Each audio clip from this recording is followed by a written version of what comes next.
Chapter 1. Please, save me. The night is hazy and the breeze blows gently across the earth. Inside the presidential suite of the most luxurious hotel in Anqing, a 19-year-old girl dressed in a sexy black silk pajamas, with her beautiful eyes closed and her hands tied behind her back, was lying drowsily on a big soft bed. Suddenly, her eyes moved quickly several times and her phoenix eyes suddenly opened. At this time in the corridor, a man and a woman flattered a fat middle-aged man as he walked towards the presidential suite. "Boss Wang, don't worry. She is my own daughter. She just has a stubborn temper, but I can guarantee that she is very clean. As for women, once you succeed once, she will be as obedient as a kitten afterwards." After the man finished speaking, the woman immediately smiled and said, "Yes, yes, yes.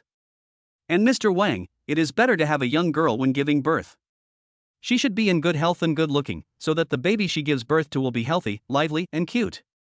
Mr. Wang put his hands behind his back and said, "Okay, I'll check the goods first. If I'm satisfied, the West City project will be given to your Su family." The man was so happy that his eyebrows were beaming with joy, and the woman's heavily made up face was almost broken with laughter. "I guarantee you'll be satisfied." As they were talking, they had already reached the door of the presidential suite. The man immediately took out the room card, opened the door, and then extended his hand inside flatteringly. "Mr. Wang, please." Mr. Wang took the lead and walked in with a swagger, with his beer belly bulging. The man and woman quickly followed. The three people walked into the room and were all stunned when they saw the empty white bed. "People, where are the people?" Mr. Wang's face darkened, and he turned around and glared at them. "You Su Zixing, are you kidding me?" Su Zixing was stunned. He turned to look at the woman beside him and said, "Mimi, where is she? Didn't I let you knock her out and bring her here?" Zhang Yunmei was also stunned. Looking at the empty room, she was so anxious that cold sweat broke out on her forehead. "I brought her here. In order to prevent her from struggling, I tied her hands and even gave her." Just then, a dark figure quietly walked out from the bathroom next to the door. She didn't even look into the room and just walked out. She wanted to run, but she felt very uncomfortable all over. Her body was hot, weak, and her legs were so weak that she had difficulty walking normally. Zhang Yunmei, this stepmother, not only knocked her unconscious, she even drugged her. She bit her red lips hard. The pain made her cheer herself up. She pressed her body against the wall and walked towards the elevator step by step. Zhang Yunmei's vicious voice came from behind, "This is impossible. Su Liangwan must not have gone far. Let's look for her in this hotel, we will definitely find her." Su Liangwan's heart suddenly skipped a beat and her eyes quickly swept across the doors next to her. Suddenly, she discovered that one of the doors was ajar, with only a slight crack visible. If you didn't look carefully, you really couldn't see it. She bit her red lips as if she was grabbing a life-saving straw. The severe pain gave her body some strength. She walked quickly towards the door. Just when Zhang Yunmei and Su Zixing ran out of the presidential suite, she used her body to push the door open and hid inside. With her back pressed against the door, she could still hear Zhang Yunmei and Su Zixing talking outside. "Call. Finally escaped." Su Liangwan breathed a sigh of relief. A smile of surviving a disaster appeared on the corner of his mouth, and his whole body leaned softly against the door. Suddenly, a cold gaze locked onto her face. The gaze was so cold that the smile on her lips froze. She looked up in panic and saw a shirtless man with only a bath towel around his waist standing in front of her. It was obvious that the man had just taken a shower. His hair was half dry, with a few strands of moisture hanging in front of his smooth forehead. Before Su Liangwan had time to appreciate the spectacular sight of the handsome man coming out of the bath, someone knocked on the door behind her. The man's heroic brows slightly frowned and he looked at her with his thin lips slightly opened. "No. Don't let him speak." Maybe the people knocking on the door were Su Zixing and Zhang Yunmei. If they knew she was here, they would definitely capture her and send her back to Mr. Wang's bed. Not knowing where she got the strength and courage from, Su Liangwan rushed forward, stood on tiptoes, and sealed the man's mouth with her red lips before he could speak. It was like an electric current passed through the man's body, and the heat quickly spread along the man's lips. He lowered his eyelids and looked at the bold girl in front of him, his dark pupils trembling slightly. Damn it, he got caught without paying attention. The lipstick on her lips is medicated. Su Liangwan knew nothing. She only felt that the moment she kissed the man, the heat in her body became more violent. Like a trapped beast, she tried desperately to break free from the cage, making her body even softer and weaker. The knocking on the door stopped for more than 10 seconds and then sounded again. Su Liangwan left the man's lips and took a breath. Her dark brown eyes looked pitifully into the man's deep eyes. She lowered her voice and showed him her hands tied behind her back. Please, save me. The man's eyes became colder and colder, and his thin lips curled up into a sinister arc. Save her? Oh. Now he has to save himself. His slender fingers grasped Su Liangwan's slender waist without hesitation, and before Su Liangwan could react, he had thrown her onto the large and soft bed.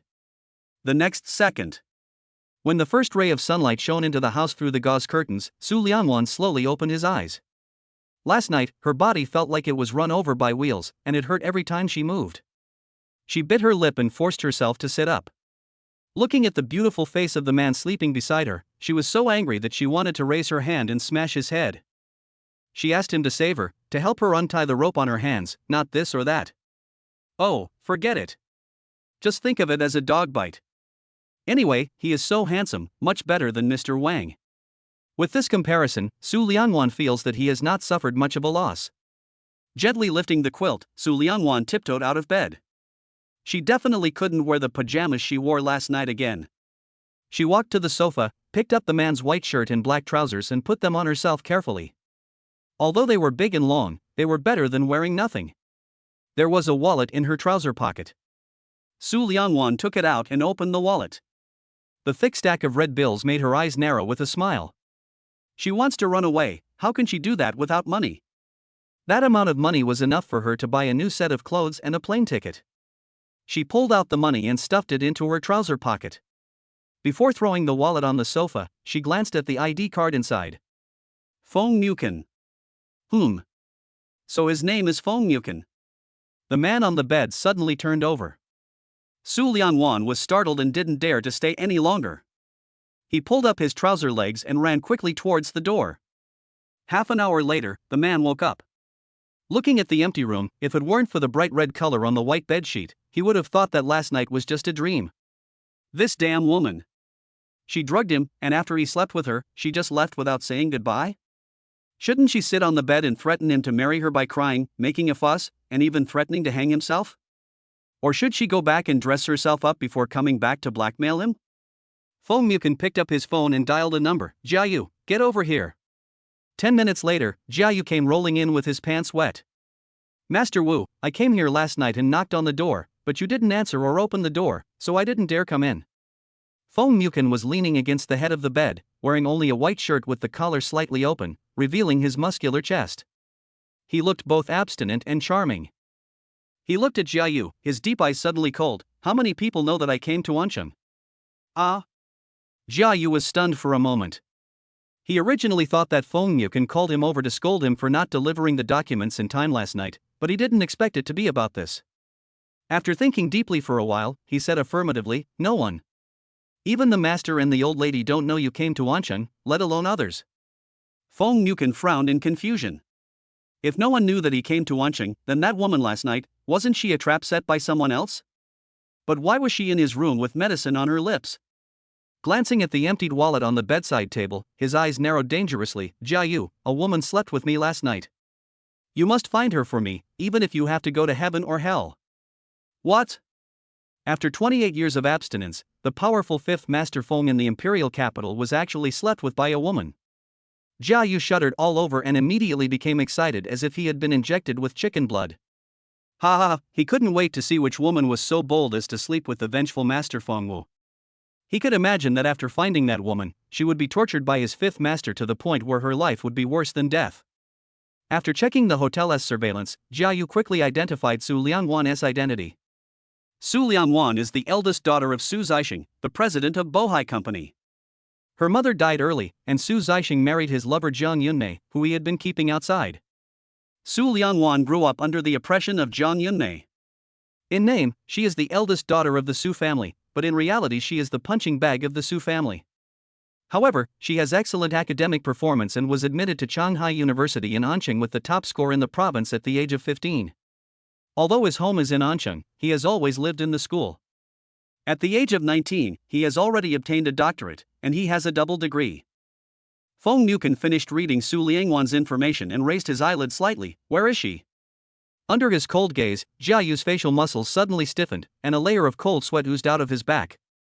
It was as if a ball of cotton was stuck in his throat. He finally squeezed out a few words from the corner of his mouth. No, I didn't find it. Chapter 2. She slept with me last night. 4 years later. Feng Mukin, the pride of the Feng family, did not return to the imperial capital, but continued to live in Ansheng. Others don't know why, but Jia Yu knows.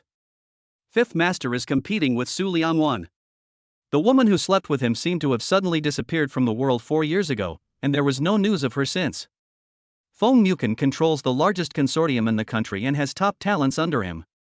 He used all his connections to find Su Liangwan, but no one could find her. Even though all the high-tech equipment was used, not even a hair of Su Liangwan was seen. This made the old lady very anxious. In the past 4 years, she received countless calls, but Feng Mukin was determined not to return to the capital. Xiao Chen. The old lady was unwilling to give up and continued to persuade him on the phone. Your third brother's son also found a girlfriend this year. You are already 32 years old. If you don't get married, you will be regarded as an uncle by others. Feng Mukin put the phone to his ear and walked in the airport without looking around. Everyone calls me Fifth Master. Who dares to lower my generation? The old lady was choked and coughed a few times. Among her 5 children, Feng Mukin was the one that gave her the most trouble. Feng Mukin is her late-born son, who has been spoiled since childhood. Unexpectedly, he has developed a rebellious character, like a horse that has not been tied up since childhood and has always run away. Now she wants to control him, but she can't. After the old lady finished coughing, she bit her handkerchief and sobbed. I have been feeling unwell recently, and my heart is always hurting. I just want you to come back and start a family, so that I can see your child being born before I close my eyes. It's such a simple request, and you can't even satisfy me? Woo woo woo. Feng Mukin was no stranger to the old lady's tricks. He had seen the old lady treat his grandfather like this since he was a child. The old man was quite fond of this, but It's not that I don't eat, I'm just numb. Okay, Mom, stop crying. If your heart is not feeling well, go see a doctor. I'm going through security soon. Hey, no, wait a moment. The old lady knew that he was about to hang up, and said anxiously, Liangcheng is not far from the imperial capital. When you finish your business in Liangcheng, come back home. Mom misses you. Liangcheng is more than 1,300 kilometers away from the imperial capital. Is this not far? Feng Mukin reached into his trouser pocket and pulled out an exquisite cigarette case. Okay, I'll go back to see you when I have time. Just as he was about to hang up the phone, suddenly, someone patted him gently on the back. Feng Mukin frowned and turned his head away. The girl behind me is wearing a JK outfit. Her long, thin, white legs are exposed under her plaid skirt. Her white socks are pure and cute, and she is wearing a pair of black leather shoes on her feet. She has a pretty face and wears light, fresh makeup. Her actual age is hard to tell, but from the way she's dressed, she looks like a student. She pointed at something on the ground, tilted her head and smiled at Feng Mukin. Uncle, you dropped something. It was not until her voice rang out that Feng Mukin came back to his senses from her pure and elegant face. He glanced at the business card that fell on the ground and took the phone away from his ear. What did you call me? The girl smiled and shrugged, her eyes falling on the cigarette box in his right hand. Uncle, a friendly reminder, you can't smoke in the airport. Wan, the driver has been waiting for us at the door for a whole hour. Stop dawdling and hurry up. When the girl heard her friend calling her, she waved at Feng Mukin and ran over happily. I'm coming. Feng Mukin looked at her youthful and lively figure, his thin lips curled into a sly arc. Su Liangwan, I finally waited for you. Outside the airport, the driver who had been waiting for a long time kept looking at the watch on his wrist. He was sent by the crew to pick up screenwriter Yu Qinfeng. He had already contacted Yu Qinfeng's assistant and was told that he would come out after picking up the luggage, but he has waited until now and has not seen even a shadow of him. He stretched his neck and kept looking into the airport. Hey, what are you looking at? Someone tapped his shoulder gently. He looked down and saw 2 girls dressed as students. He was a little impatient and said, if you want to be an extra, go to the studio. We don't accept you here. One of the girls laughed softly. Hey, Wan, see, I think you are only fit to be an extra. Su Liangwan rolled her eyes at her speechlessly. This little assistant liked to joke with people whenever she had nothing to do and wanted to play a trick on anyone. After taking out a lollipop, peeling off the candy wrapper and biting the lollipop in his mouth, Su Lianwan said to the driver. Director Li asked you to pick up Yu Chunfeng, right? Driver. Yu Chunfeng is a great writer of romance novels and has been famous for several years. He looked at Su Lianwan, then at the girl next to Su Lianwan. No matter how he looked at them, these two people looked like students in the school. Su Lianwan didn't want to waste time anymore. I am Yu Chunfeng, and I wrote the 25-hour. Yu Chunfeng? The driver was dumbfounded, his eyes widened as big as a bull's. Yu Chunfeng, who is so good at flirting and playing ambiguous scenes, driving readers crazy and making them want to fall in love on the spot, is actually so young. Assistant Tang Daoda looked at the expression on his face and laughed. Ha, don't be fooled by her appearance. She just likes to act young. In fact, she is already too. Su Lianwan nudged her with her elbow, and Tang Daoda stopped herself from saying the rest. The driver finally reacted, opened the door excitedly and welcomed the two girls into the car. Teacher Yu. The driver said excitedly while driving, can I take a photo with you later? Seeing Su Lianwan frowning in the rearview mirror, he quickly explained, it's like this, my girlfriend really likes the novels you wrote, and she's a die-hard fan of yours. The reason she's dating me is because she thinks I'm a lot like Fu Nan in your novel. Even though I'm a supporting actor, I'm a romantic person, hee. Fu Nan? Tang Daoda blinked violently. Fu Nan was only male number 6 in the 25th hour. She didn't expect that the girl was so obsessed with Su Lianwan that she would even go for a man who looked like male number 6. Ahem. Tang Daoda said to Su Lianwan with a fake smile, Wan, his girlfriend definitely loves you. Su Lianwan bit the lollipop and smiled, okay, let's take a picture. The driver was so happy that his face beamed with joy and he was so excited that he almost drove the business car like a plane. Half an hour later, the driver took Su Lianwan and Tang Daoda to the hotel arranged by the crew and handed them 2 room cards. Teacher Yu, you take a rest first.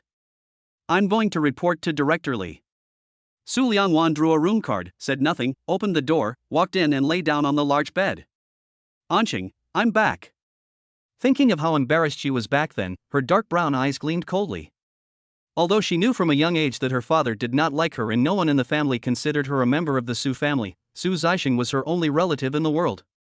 She had always fantasized that as long as she worked hard, as long as she got good grades and let Su Zixing see her strengths and shining points, one day her father would love her. That night, when she woke up from the bed in the presidential suite, all her fantasies were shattered. Anyone who doesn't love her will never love her. No matter how hard she tries, she is just a tool for him to exchange benefits. Tang Daoda did not return to her room, but went to Su Lianwan's room to relieve herself, then rushed out. Seeing Su Lianwan lying on the bed in a daze, she suddenly jumped onto the bed. Wan. Su Lianwan turned her face away to hide the tears rolling down the corners of her eyes. But Tang Daoda still saw it. She bit her lip and pretended not to see it, lying next to Su Lianwan. Hey, we have arrived in Anqing smoothly. What are your plans? Are you going to leave after finishing this job? Walk? Ha! Su Lianwan curled the corners of her lips coldly. Now that I'm back, how can I not go home and give my dear father a big gift? Tang Daoda got goosebumps all over his body because of her cold tone. Su Lianwan is 23 years old this year, not too old. But for some reasons, she starts to act younger, saying that she wants to keep a girlish heart forever. But she knows that under Su Lianwan's pure and beautiful appearance, there is a heart that has been broken a long time ago. Su Lianwan has never been a good man. This topic was too sinister. Tang Daoda licked his lower lip and changed the subject. Then, what about that man? Su Lianwan turned to look at her. Which man? Tang Daoda chuckled twice, turned around and looked at Su Lianwan, winking at her ambiguously. That's the man who slept with you that night. Chapter 3 3 Days and 3 Nights. That man. Su Lianwan frowned. It had been 4 years and she could no longer remember what he looked like. She had even forgotten the name she saw when she left. To her, that man was just a passerby in her life, an irrelevant person, and she would never waste brain cells to remember him. She laughed at herself and looked up at the ceiling. It's been 4 years. He might have been married and had children, or he might have had a family at that time. So what if he met me? Who would remember an accident like me? Tang Daoda nodded, thinking that what she said made sense. Lying flat on the bed, Tang Daoda and Su Lianwan looked at the ceiling together. Wan, I've always wanted to ask you, why is your pen name Yukenfeng? This pen name sounds very masculine. Does it have any special meaning? Su Lianwan raised her hand and placed it on her forehead. After sitting on the plane for more than 10 hours, she was too tired and wanted to sleep. Her voice was light and vague. Nothing, I just think this pen name can be popular. From the moment he got on the plane, Jiayu felt that something was wrong with his fifth uncle. The man who always had a blank expression on his face, especially the man who had always had a gloomy face in the past 4 years, actually smiled. Although it wasn't a very obvious laugh, the corners of his thin lips were always raised, making him look very happy. Jiayu licked his lips and asked cautiously with courage, "Fifth Master, did you encounter any good things today?" Feng Yuken was wearing a black custom-made suit. The white shirt underneath was neatly tailored and the light gray tie hung neatly. He exuded the cultivation and noble temperament of a successful man from head to toe. He leaned back against the wide chair, his arms resting on the armrests, his fingers gently supporting his stern face, the curve of his lips suddenly deepening. "She's back." "She?" Jiayu was confused. "Who is she?" Feng Yuken didn't say anything, just glanced at him lazily. Jiayu was stunned for a moment. This was the first time Feng Yuken didn't use a cold and stern look when he glanced at him. Soon, he realized that the woman who could make his fifth master so happy was Fifth Master. Yes, yes, yes. His eyes widened with excitement. "It's Su Lianwan." Feng Yuken said him and tapped his leg lightly with his right fingers. Not only did she come back, she also called him uncle. "Ha, interesting, very interesting." Jiayu's blood was boiling, and he was just about to perform a galloping horse show for Feng Yuken. He said excitedly, "Great. She's finally back. After we deal with her, we can go back to the capital." If the old lady knew that the fifth master was coming back soon, she would be so happy that she would treat everyone in the capital to a 3-day and 3-night banquet. Feng Yuken glared at him and Jiayu immediately shut his mouth. Could it be that he said something wrong? Along the way, Jiayu didn't dare to say another word. He carefully lowered his head to reduce his presence. As soon as he got off the plane, Feng Yuken gave an order, "Jiayu, go and find out why Su Lianwan returned to Ancheng.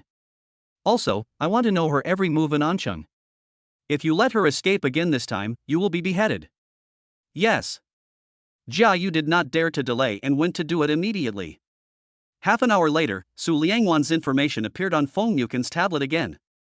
It turns out that he is the screenwriter of the upcoming movie The 25th Hour. During its serialization, this novel dominated all major charts and had tens of millions of fans. It caused unprecedented heated discussions on the internet during the preparation stage alone. When Feng Yuken was admiring Su Lianwan's talent, his eyes suddenly caught sight of the pen name, Yu Chunfeng. Yu Chunfeng? Ride the morning breeze. Jiayu watched as his fifth master's face changed several expressions within a few seconds. First there was admiration, then doubt, and finally his whole face sank. "Jiayu, go contact the producer of this film and tell him that I want to invest, and I want to be the primary investor. Take action." Master Wu finally took action. Jiayu knew that his fifth master had been staying in Ancheng for 4 years and would definitely not let Su Lianwan go. Su Lianwan, just wait to endure the wrath of Master Wu. When the crew woke up, they received great news. The largest financial group in the country suddenly wanted to invest in their movie, and was quite generous, investing 300 million right away. In fact, for a modern romance movie, without special effects and no intense and grand scenes, it does not need so much money at all. But it would be foolish not to make money, and the producers are of course happy to see it happen. However, the other party had a condition, which was that all the crew members had to take a 3-day holiday and then resume work after 3 days. "Give us 3 days off, free food, free drinks, free entertainment and free money. Is there such a good thing in the world that can fall from the sky? Maybe the big boss is just stupid and rich.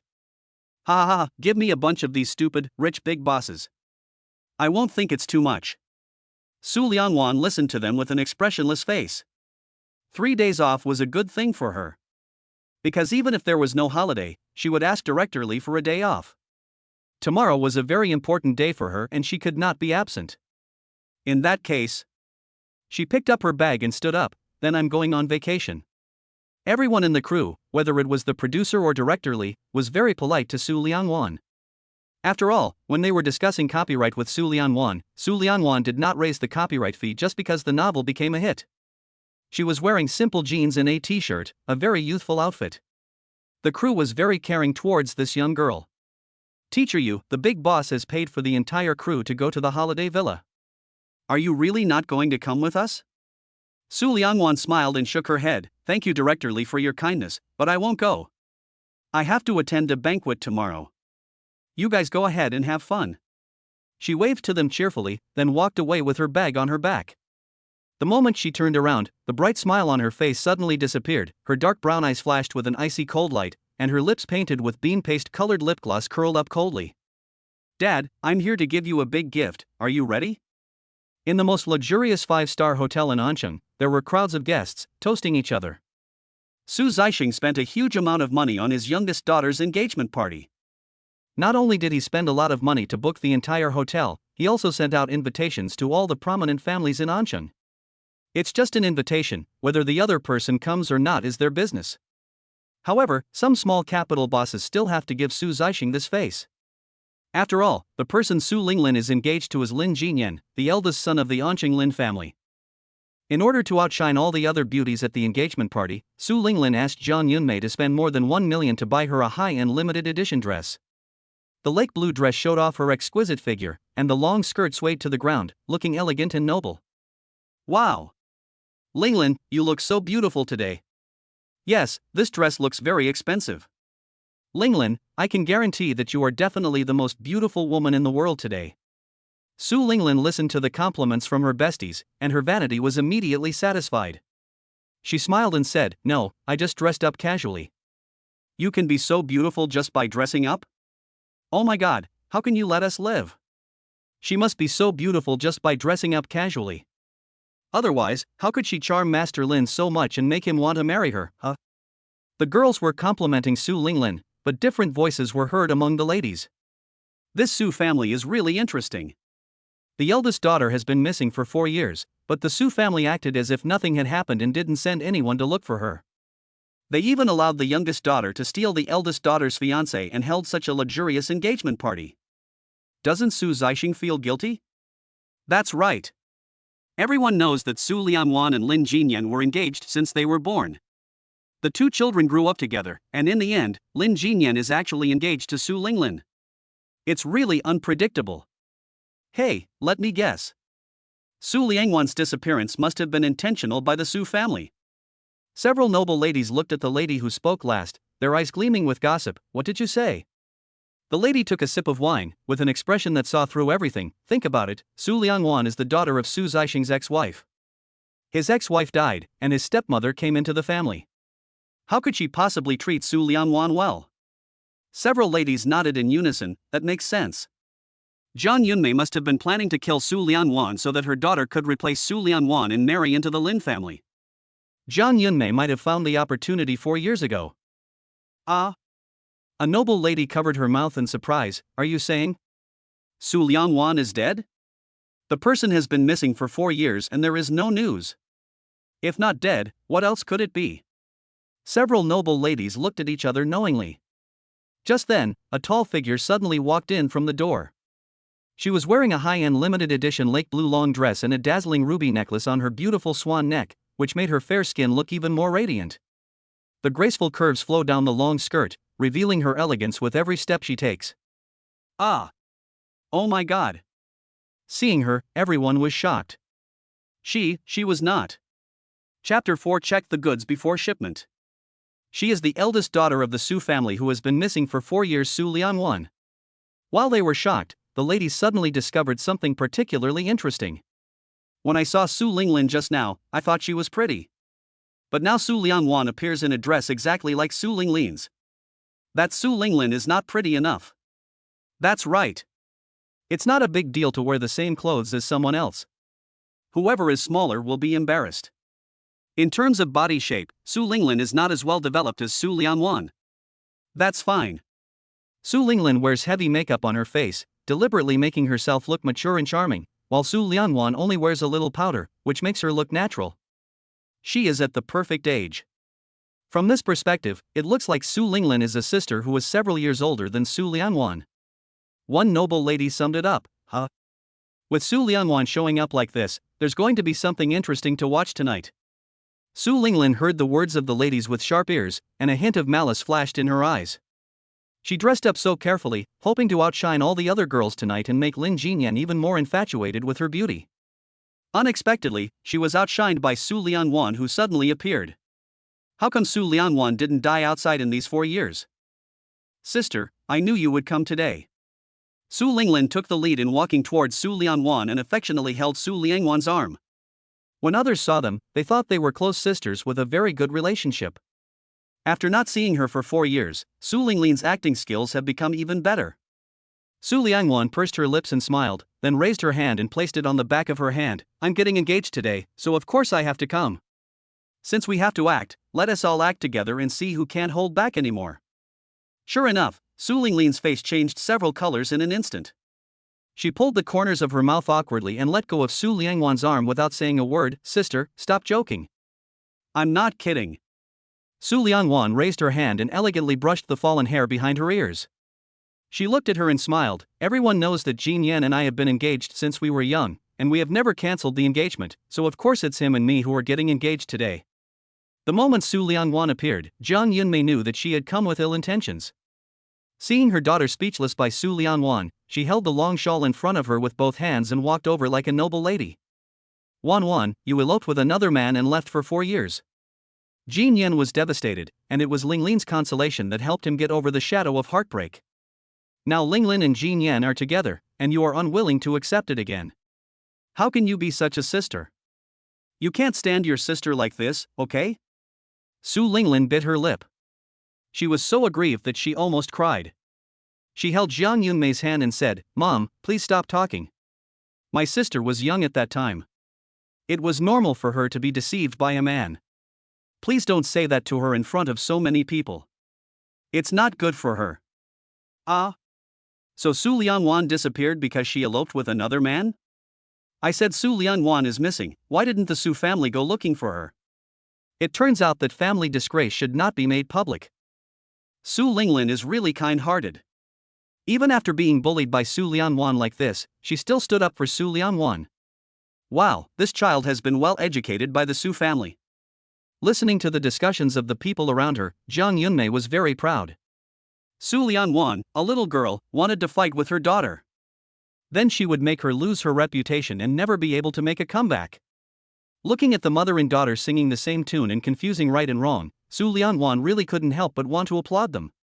Oh? Is that so? Su Lianwan frowned and raised her hand to pinch her small chin. I remember someone gave me a cup of milk tea, and then I passed out. After I woke up, I was in the bed in the hotel. She suddenly looked at Jiang Yunmei in confusion. Did I remember it wrong? Jiang Yunmei stared at Su Lianwan viciously. No one else knew about what happened 4 years ago except their Su family and Mr. Wang. She originally wanted to use President Wang to destroy Su Lianwan, but Su Lianwan ran away instead. She would never give Su Lianwan another chance to turn things around. Wan, no matter what you did back then, we are your family and we will not blame you. Since you are back, you must have nothing to do with that man. We understand that you want to go home and we will accept you. But today is your sister and Jin Yan's engagement party, you can't make trouble anymore. Every word Jiang Yunmei said was sincere, but anyone with an understanding could tell that Su Lianwan was dumped by that man and had nowhere to go, so she came home. After returning home, she found out that her ex-fiancé was getting engaged to her sister, and she became jealous, so she came and made a scene. So no matter what Su Lianwan said, no one would believe it. This army is very well led. Su Linglin pinched her thigh secretly, her eyes quickly turned red, and 2 tears fell from the corners of her eyes. Sister, I know you feel uncomfortable now, but you betrayed me first. Jin Yan and I are together, and we are not wrong. Please help us. Now everyone looked at Su Lianwan with contempt and anger. This Su Lianwan is really too much. She ran off with another man, and now she's jealous of her own sister. She even came here to mess things up today because she can't bear to see her sister living better than her. That's right. A fickle woman like her would be thrown into a pig cage in ancient times. The most hateful thing is that she actually showed up wearing the same dress as Su Linglin. Her heart is simply filthy. Su Linglin is so pitiful. Having a sister like this will leave a shadow in her heart even if she gets engaged today. The situation has been firmly under control, and Jiang Yunmei is becoming more and more proud. After today, Su Lianwan will have no chance of staying in Anqing anymore. Those ladies and socialites usually look so serious, but they love to gossip in private. What happened today will be spread among them very quickly. After watching their performance, Su Lianwan frowned slightly. It seems that I really remembered it wrong. Jiang Yunmei waved her hand at her, ready to chase her away. Okay, Wan, that's enough for today, you leave now. Before she finished speaking, Su Lianwan suddenly looked up at the big screen behind them. Since I remembered it wrongly, let everyone accompany me to recall what happened 4 years ago. What? Before Jiang Yunmei could react, she saw everyone's eyes looking behind her. She turned around in panic and saw a video appearing on the screen that was originally playing the sweet photo of Su Linglin and Lin Jinyan. The video is obviously a surveillance video, and the location is exactly the hotel corridor that night. 2 men and 1 woman appeared in the corridor and walked together towards the presidential suite at the end. Boss Wang, don't worry. She is my own daughter. She just has a stubborn temper, but I can guarantee that she is very clean. As for women, once you succeed once, she will be as obedient as a kitten afterwards. Yes. And Mr. Wang, it is better to have a young girl when giving birth. She should be in good health and good looking, so that the baby she gives birth to will be healthy, lively, and cute. Okay, let me check the goods first.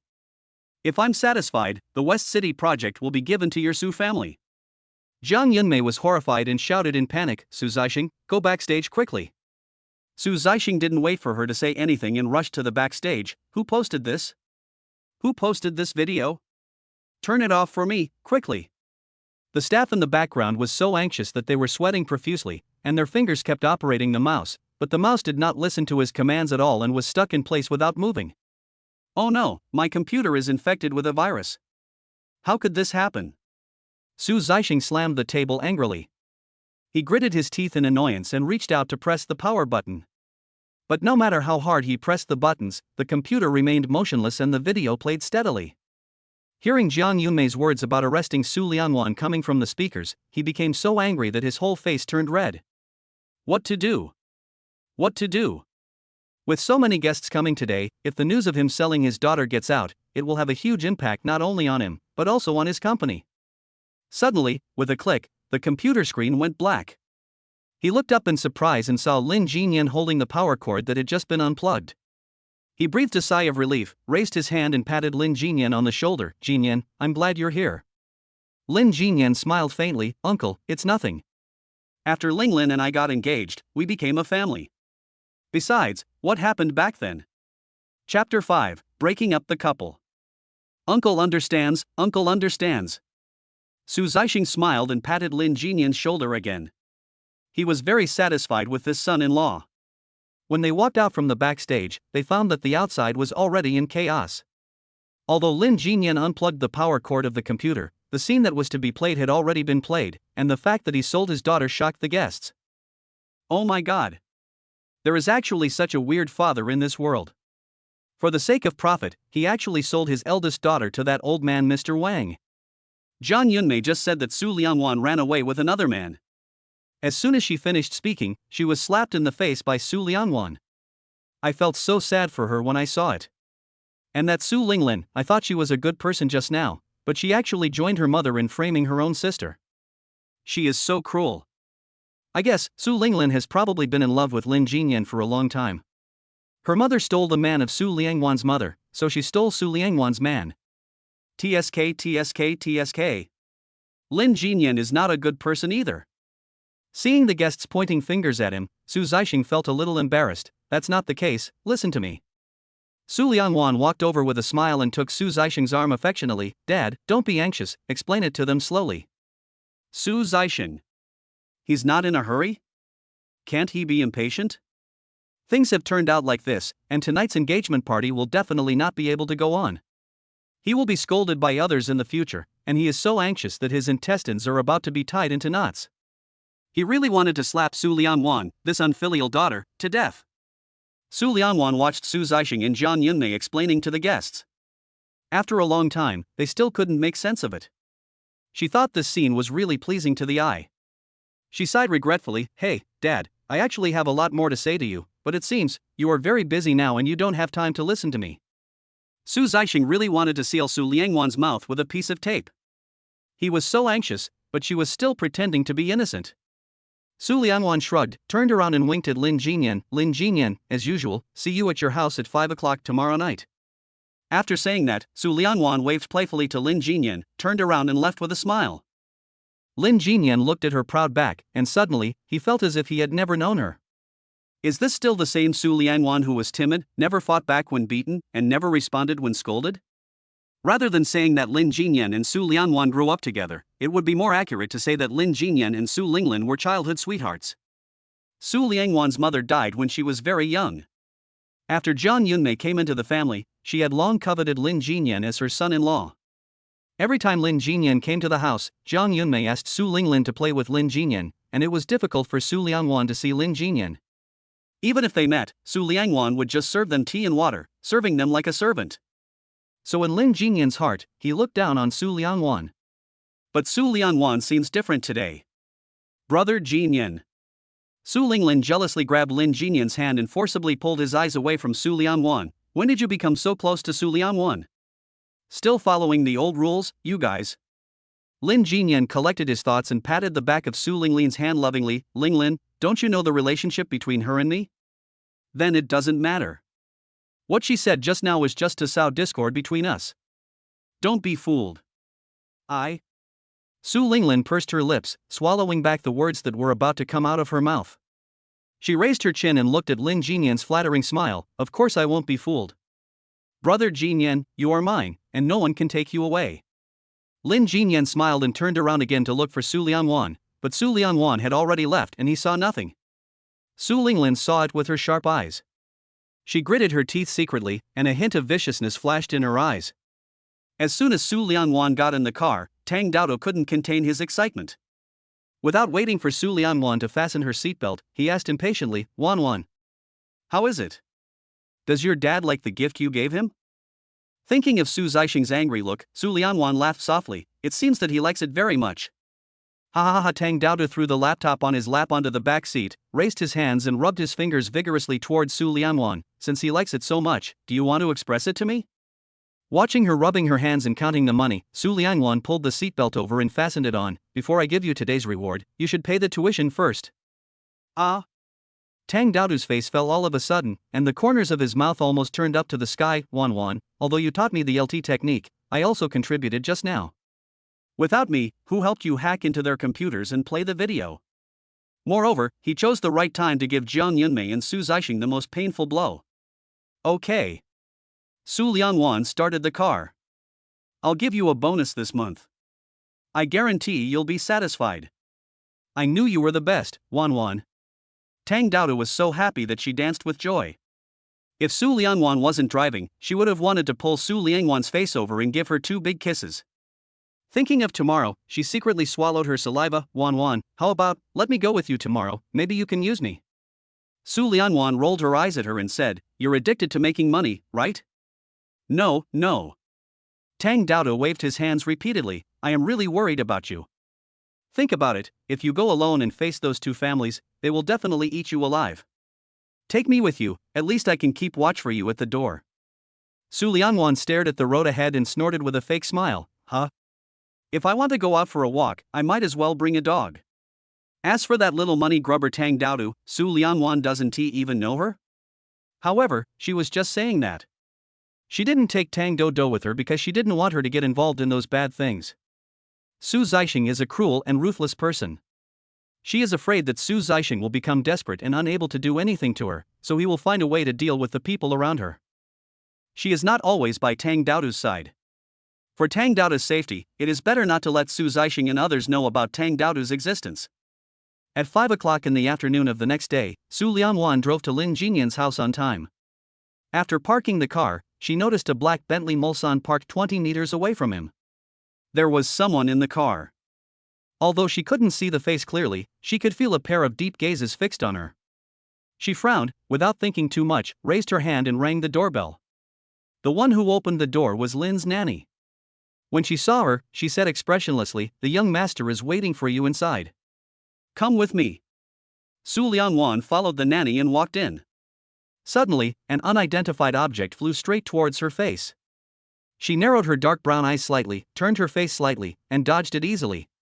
It was Su Zixing who threw the things.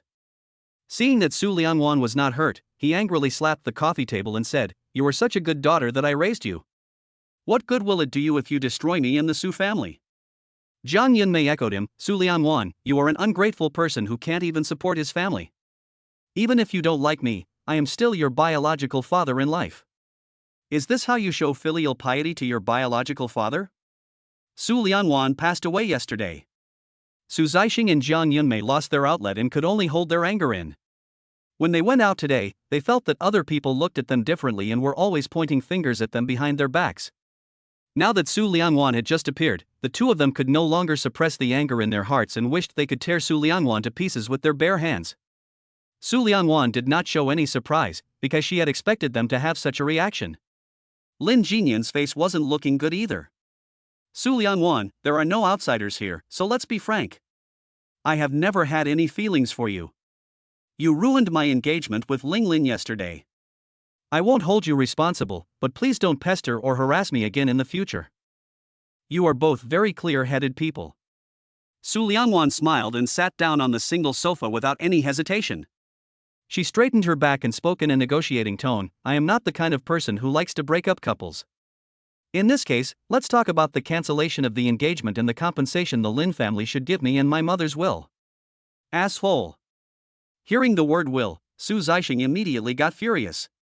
He stood up and rushed to Su Lianwan, scolding her condescendingly. Su Lianwan, you've hurt me like this, and you still have the nerve to talk to me about a will? Lin Jinyan frowned unhappily. It's just the cancellation of the engagement. What compensation do you want? These two people, especially Su Zixing, looked ferocious as if they wanted to eat Su Lianwan alive. Even though Su Lianwan had cultivated an indestructible heart, she was still a little scared when facing such a fierce father at such a close distance. That is an instinctive fear that comes from being treated harshly since childhood. At this moment, the doorbell suddenly rang. The nanny ran to open the door. When she saw the person coming, she froze with fear. She turned around and shouted into the room, Master, Master, Master Feng, Master Wu is here. Chapter 6 Innocence. When people heard the three words Master Feng Wu, everyone in the room except Su Lianwan was shocked. Especially Su Zixing, he has been in the business world for many years, and the people he dealt with were all small bosses. The ones he fawned over and flattered were only middle-class bosses. He didn't even have the chance to meet someone as powerful and influential as Feng Yukan, the richest man in the country. The three words Master Feng Wu frightened him so much that his face turned pale and he even stuttered when he spoke. Feng, Master Feng Wu, why is he here? Lin Jinyan pondered for a moment and comforted him, Uncle, don't be nervous. Maybe my parents knew that I was going to break up my engagement with Su Lianwan today. They were out of town and couldn't come back, so they asked the elders in the family to come and calm the situation. The reason why the Lin family was able to become one of the prominent families in Anqing was all thanks to Lin Jinyan's mother Fengqing. Although Fengqing cannot be considered a direct descendant of the Feng family, he is still a side branch and a distant relative of Feng Yukan's direct branch. Relying on this relationship, the Lin family was protected by the Feng family, so no one dared to mess with them in Anqing. This is why Su Zixing and Jiang Yunmei insisted on letting Su Linglin marry Lin Jinyan. Su Zixing took a deep breath, forced himself to calm down, then smiled and patted Lin Jinyan on the shoulder. Okay, I got it, let's go and welcome Master Feng Wu together. Su Lianwan raised her eyebrows.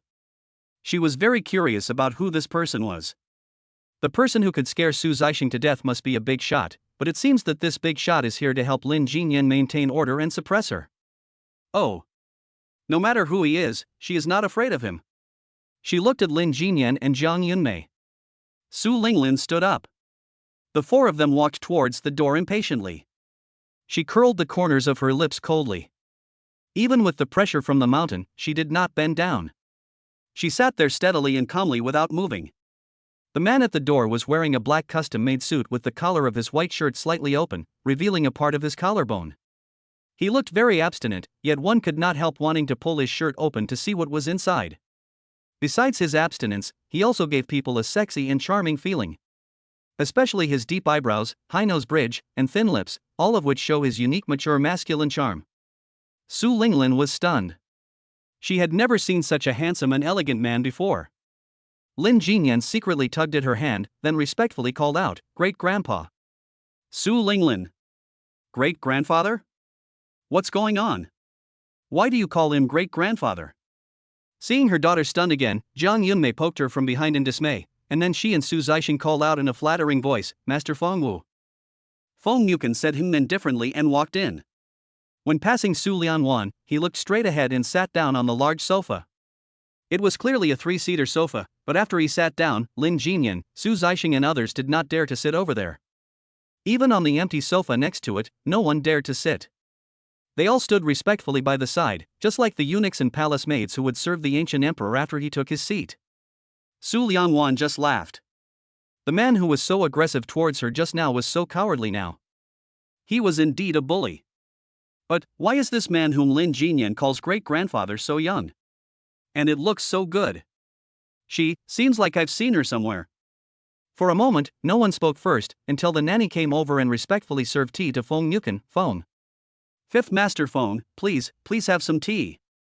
Feng Yuken glanced at the teacup on the coffee table and casually placed his hands on his legs. Xiaoyan, I'm just here to listen. You guys continue. He was young, but his tone was very mature. With just a few words, he acted like an elder. Even Su Zixing, a veteran, felt 2 generations inferior to him. Lin Jinyan looked quite relaxed. He looked at Su Lianwan and continued the previous topic. Su Lianwan, when our 2 families arranged our marriage, it was just a verbal agreement, and at most there was only an exchange of tokens. Now that the engagement is cancelled, why should I compensate you? They were afraid of Feng Yuken, but Su Lianwan was not. Even though the man's aura had filled the entire room, Su Lianwan remained calm. First, the reason why we were arranged to be married was because my mother saved your mother's life. The grace of saving a life is greater than heaven. If this grace cannot be repaid by marriage, should it be repaid by actual compensation? Lin Jinyan's face froze, and he said with a specious reasoning, your mother didn't need any compensation back then. It was my mother who felt bad and wanted to compensate her with a child marriage. Your mother is kind-hearted. If she were still alive, she wouldn't ask my family for anything even if we cancelled the engagement. What this means is that Su Lianwan has evil intentions. Su Lianwan was so angry that she laughed. If my mother was still alive and saw you being so ungrateful and treacherous, she would definitely regret saving your mother. She suddenly raised her eyes and looked at Lin Jinyan coldly. Second, you drove past my school that year and gave me a cup of milk tea on the pretext of giving me a ride home. I was not on guard against you at the time, and after drinking that cup of milk tea, I fainted on the spot. After waking up, I was lying on the bed in the hotel. You and the Su family framed me for this, don't you need to compensate me? Her powerful words startled Lin Jinyan, Su Zixing, and others. They were all involved in that incident back then, and no one is innocent. Feng Yuken frowned. He had seen the hotel surveillance records, but he did not investigate the cause and effect. It was just because he did not find Su Lianwan. He did not expect that this was actually a drama of cheating, conspiracy, and forced buying and selling. He looked up at Lin Jinyan who was standing next to him. Xiaoyan, have you really done these things? Lin Jinyan's face turned blue, then red, and changed several colors within a few seconds. He opened his mouth, but couldn't say a word. He really had no choice and didn't dare to lie in front of Feng Yuken. It seems to be true. Feng Yuken picked up the teacup and blew elegantly on the tea leaves floating on the water. He raised his eyelids slightly and his cold gaze fell indifferently on Su Lianwan's face. How do you want him to compensate you? Su Lianwan met his gaze fearlessly and said word by word, I want 10% of the shares of the Lin Group. What? Lin Jinyan was so angry that he almost jumped up. 10% of the Lin Group's shares? Su Lianwan, why don't you go and grab it? Feng Yuken glared at him, and Lin Jinyan suddenly became quiet. He stood there like a little quail, not daring to say another word. Feng Yuken then put down his teacup and nodded, okay. Lin Jinyan's eyes widened with surprise. As the eldest son of the Lin family, he only owned 8% of the shares of the Lin Group. Feng Yuken actually agreed to give Su Lianwan 10%? In this case, even if he was not scolded by the Lin family, he would be beaten to death by his father. Su Zixing tugged at the corner of his clothes secretly and winked at him, his eyes clearly asking him, didn't you say that Master Feng Wu was here to calm the situation for you? Lin Jinyan gritted his teeth in anger. Thinking of the consequences, he became furious and said, if that's the case, I won't cancel the engagement. I'll marry her. Chapter 7 Partiality. Zhang Yunmei glared at him angrily. Lin Jinyan. She was about to speak when she heard the sound of a teacup lid being lifted. The crisp sound was not loud, but it was enough to shock her and she closed her mouth immediately in fear. Su Linglin bit her lip with a hurt look on her face, her eyes red with grievance. Brother Jinyan. Although she knew that relationships were the most unreliable in wealthy families, she and Lin Jinyan had been in a relationship for more than 10 years, but Lin Jinyan actually changed his mind so easily and said he wanted to marry Su Liangwan. So what was she in his heart? Is it still not as good as the 10% stake of Lin Group? Lin Jinyan was also very angry, but he didn't want to be beaten to death by his father, and he didn't want to give up his position as the heir to the Lin Group, so he could only bite the bullet and say, Su Liangwan, I'll marry you, and don't even think about the shares. Has Su Liangwan sneered, you want to marry me, but I don't want to marry yet. Grandpa. Lin Jinyan turned to look at Feng Yukin. You heard it, it's her who doesn't want to get married, not me who doesn't want to marry her. Now she wants to break off the engagement, it has nothing to do with me, so there's no question of compensation. Feng Yukin frowned, and the corners of his thin lips curled slightly. Is this how Feng Qing taught you? His voice was very soft, not a scolding, but it made Lin Jinyan stunned. You cheated on someone's sister, that's unfaithful. You drugged her with milk tea, and then sent her to another man's bed, that's unrighteous. Which stupid woman would want to marry a man as unfaithful and unrighteous as you? Su Linglin. Why did she feel that Master Fengwu was scolding her in disguise? Okay, it's settled. The engagement is cancelled and she will be compensated with 10% of the shares of the Lin Group. He made his final statement directly, without giving anyone a chance to refute. No matter how unwilling and reluctant Lin Jinyan was, he had to grit his teeth and swallow his anger and accept it. Because even if his father and mother were here, they would not dare to disobey Feng Yukin, let alone a junior like him. Su Liangwan was a little surprised. She didn't expect that Master Fengwu was such a reasonable person. She thought he was here to help Lin Jinyan to calm down the situation, but he was so reasonable that it made her feel a little embarrassed. Feng Yukin's gaze fell on Su Liangwan's face again. Are you satisfied with this result? Su Liangwan retracted her thoughts and nodded with satisfaction. Well, in this case, my affairs with the Lin family are settled now, and I will never mention the fact that my mother saved Lin Jinyan's mother again. At this point, she suddenly paused and turned her gaze to Su Zixing. But, I have another thing. Su Zixing of course knew what Su Liangwan was going to say, and his face instantly fell. Su Liangwan, I'm warning you, don't push your luck. Su Liangwan was getting even more demanding. Dad, Bohai Company was founded by my mother. When she died, she left a will that divided her 51% of the shares into two parts. One part, 25%, is for you, and the other 26% is for me when I come of age. I am already 23 years old this year, and I have already come of age. Shouldn't you give me that share? Su Zai was so angry that his head hurt. The reason why he and Jiang Yunmei planned to frame Su Liangwan was that they wanted to take away Su Liangwan's shares alone, and he didn't want to think about the past anymore, but he would not easily hand over the shares to Su Liangwan no matter what. Master Fengwu. He turned around and said to Feng Yukin respectfully, this is my family's affair, you see. His meaning was very clear, he just didn't want Feng Yukin to interfere in his family affairs. Feng Yukin raised his eyebrows and stood up straight. Indeed, this is your family affair and has nothing to do with the Lin family. There is no need for me to sit in on it. Su Zixing breathed a sigh of relief in his heart. Now that Feng Yukin was not around, he had plenty of ways to deal with Su Liangwan. He walked up to him flatteringly, Master Fengwu, I'll take you there. When passing by Su Liangwan, Feng Yukin suddenly stopped and said, it's useless to argue about what you just said. After all, not everyone is as reasonable as me. Su Liangwan looked at him in surprise. Wasn't he leaving? What's the point of telling her this? Feng Yukin looked at her stunned expression, curled his lips, reached into his trouser pocket, took out a business card and handed it to her. Since your mother has made a will, it would be most efficient to let a lawyer handle this matter. The name of a top lawyer was on the business card, and his contact information was below. Su Liangwan understood it instantly, and she reached out to take it. Thank you. Su Zixing was so depressed that his teeth were about to break. He turned back to look at Lin Jinyan and asked him again with his eyes, are you sure that Master Fengwu was here to calm you down?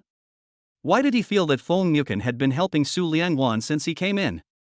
Not to mention him, even Lin Jinyan himself felt that this elder was obviously favoring Su Liangwan. But why should he help Su Liangwan like this? Seeing Feng Yukin was about to leave, Su Liangwan stood up and said, you're right. Let the lawyer handle the will.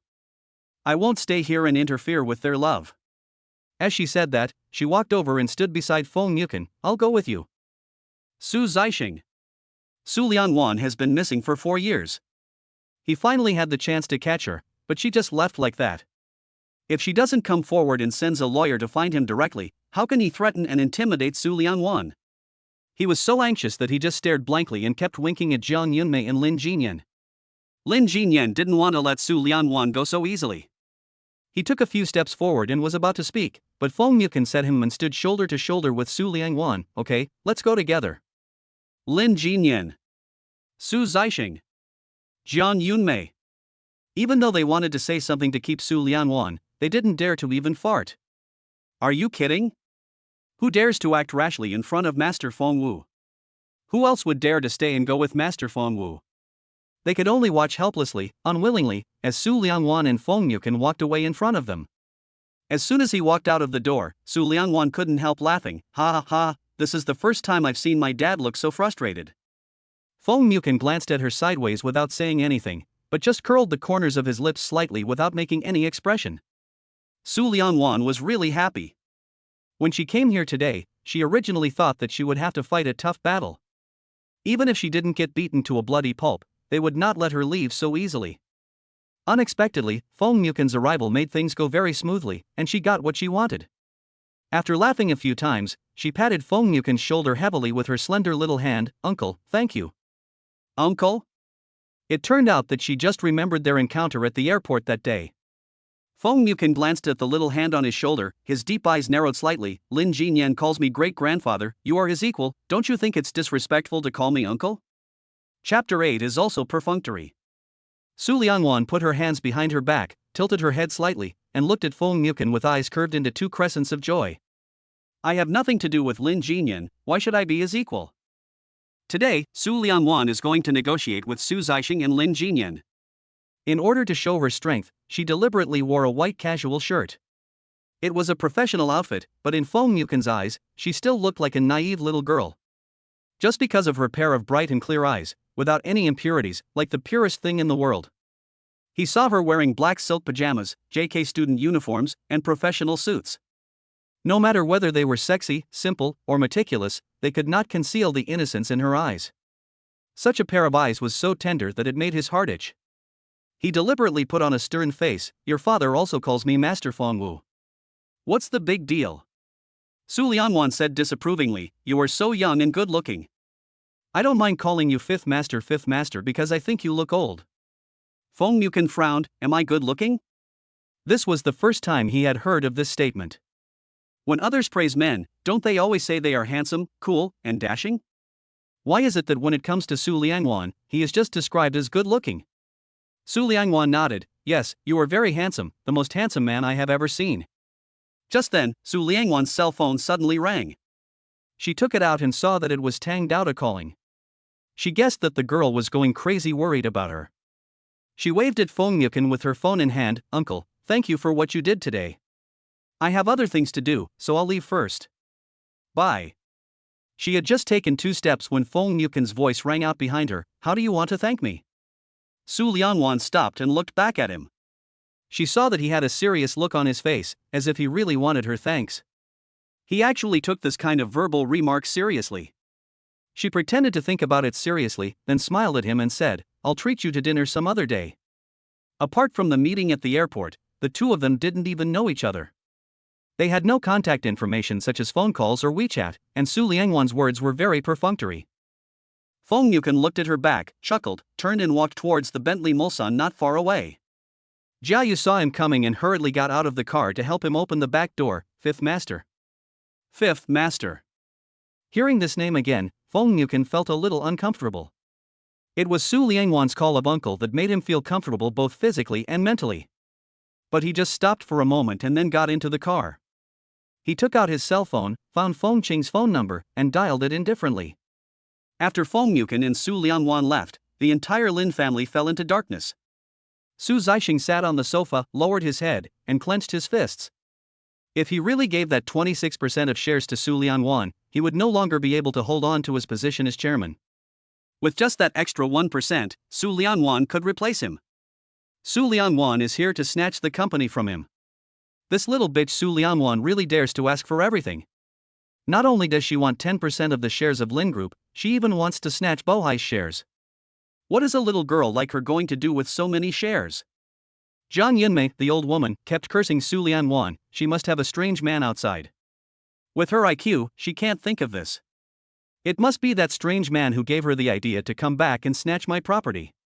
She talked for a long time, but no one in the room responded to her. She looked at Lin Jinyan angrily. Jinyan, didn't you say that Master Fengwu was here to calm you down? What's going on? Why is he helping Su Lianwan? Lin Jinyan felt depressed and angry. Even he himself didn't know why Feng Yukan wanted to help Su Lianwan. He was silent for a while, took out his cell phone, found his mother's number and dialed it. The call was connected, but before he could speak, Feng Qing's angry voice rang out. Xiaoyan, how could you do that to Su Lianwan? Even if you don't like her, you shouldn't hurt her. Lin Jinyan felt a lump in his heart and cried out in grievance, Mom. Feng Qing didn't know what happened in the past. She only knew that her son liked Su Linglin. In addition, Su Lianwan had been missing for so long, so she acquiesced to Lin Jinyan and Su Linglin being together. If Feng Yukan hadn't called her just now, she wouldn't have known that her son had done such a shameful thing. She was so angry. Don't call me Mom, I never gave birth to a son like you. Lin Jinyan originally wanted to complain to Feng Qing, but he didn't expect to be scolded. He was so depressed that his brows knitted tightly. Mom, things have come to this, what's the point of you scolding me? Please help me think of a way to explain to the uncles at home. What do you want to tell me? Feng Qing snorted coldly. Your father already knows about this. He said that he will use your shares to compensate Su Lianwan, and the remaining 2% will be deducted from his shares. From today on, all your cards and cars will be deducted from you. From now on, your family will not give you a penny. Let you fend for yourself. Lin Jinyan was so anxious that he wanted to admit his mistake and beg for mercy, but Feng Qing hung up the phone and didn't give him any chance at all. With a bang, he angrily threw his phone heavily to the ground, then sat down on the sofa, covering his head with his hands, feeling like the sky was falling. His card and car were confiscated, and his family didn't give him a penny. Isn't this just asking him to die? The cell phone fell to the ground with a loud noise, which scared Su Zixing, Jiang Yunmei, and Su Linglin. The three of them looked at each other, then stood up at the same time with a tacit understanding. Jin Yan, it's getting late, let's go first. After Su Zixing finished speaking, Su Linglin immediately said, Brother Jin Yan, I will come to see you when I am free. You should have a good rest tonight. Lin Jinyan waved at them irritably, and the three of them immediately ran away quickly. After they got out of the house and into the car, Su Linglin said, Mom, I just heard Aunt Feng say that all of Lin Jinyan's credit cards, including his car, were confiscated, leaving him to fend for himself. Does that mean the Lin family will no longer care about him in the future?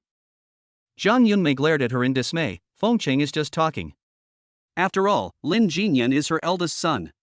She is trying to scare him. Linglin, I tell you, you must stay with Jin Yan at this time, so that he will be more devoted to you. Su Linglin certainly understood this principle, but... Mom, what if what Aunt Feng said is true? What if the Lin family really doesn't care about Lin Jinyan in the future? Jiang Yunmei's heart skipped a beat when she thought of this possibility, but she quickly thought of a solution. Then you should comfort him first and stay with Lin Jinyan. If the Lin family still doesn't care about him after a year or two, you can look for other candidates. Anyway, you are still young, so there is no rush to get married. Su Linglin couldn't wait that long, 1 or 2 years, but 1 or 2 months was still possible.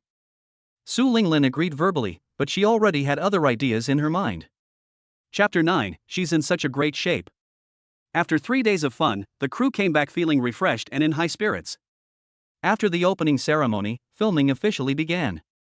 Su Lianwan was holding the script and explaining the plot to the heroine. 1-1, you run into the room later, and Mr. Jiang will come out wrapped in a bath towel. You don't need to look too crazy, just admire him, and then...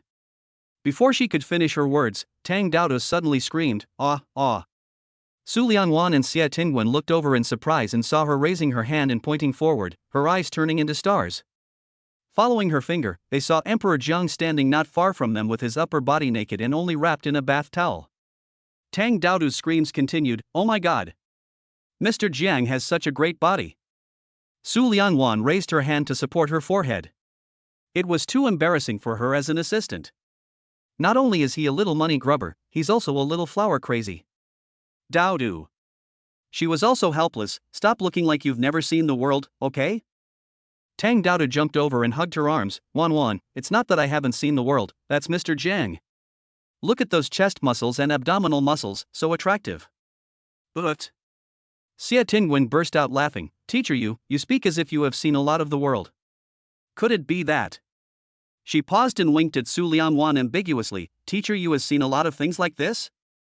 Of course Su Lianwan had seen him before. Although she could no longer remember what the man looked like, her perfect figure and seductive abdominal muscle curves were still unforgettable. Teacher, you. At this time, the director came over and glanced at Emperor Zheng, who had already changed his costume. He was so anxious that sweat dripped down his forehead. The producer just received a call from the big boss, saying that the big boss thinks there are many problems with your script and asked you to go over now. Is there a problem with the script? Su Lianwan frowned. Has my boss read my script? The director was not clear about this either, and could only sigh. The producer sent the script 3 days ago, who knows if he read it or not. Shouldn't the boss of the largest domestic conglomerate have a keen eye and invested in this drama because he saw the popularity of the drama? Such a big boss, he just invested the money and waited for the movie to be released. He could just sit there and count the money. How could he be so idle as to read the script? Su Lianwan didn't take it seriously. Directorly, it's not a big deal. After work is over today, I'll go over there and ask about the situation. Let's start filming first. Director Lee shook his head. That won't work, Mr. Yu. They said that we won't be allowed to shoot until your script problem is solved. Now the entire crew can only wait. We can only continue shooting after you have solved the script problem.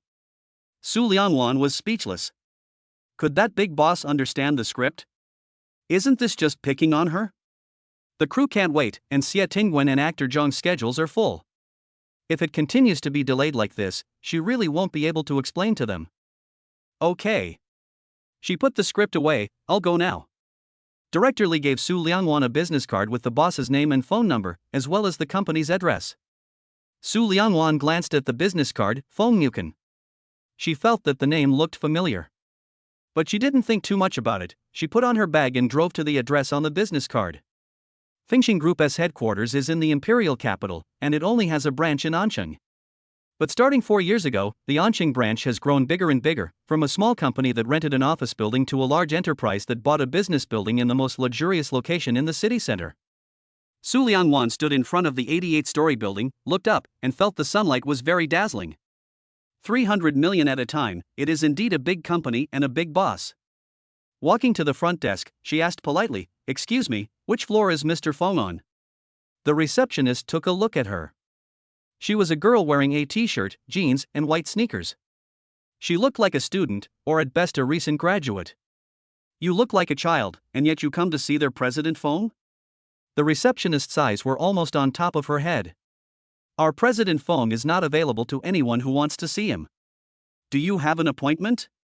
Su Lianwan has seen many people like this who are overconfident but incompetent.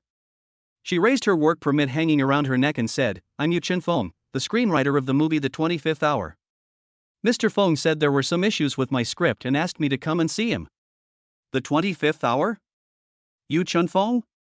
The receptionist looked at Su Lianwan and blinked, then blinked again, and suddenly burst into laughter. Ha ha, where did this liar come from? How dare he pretend to be Yu Feng?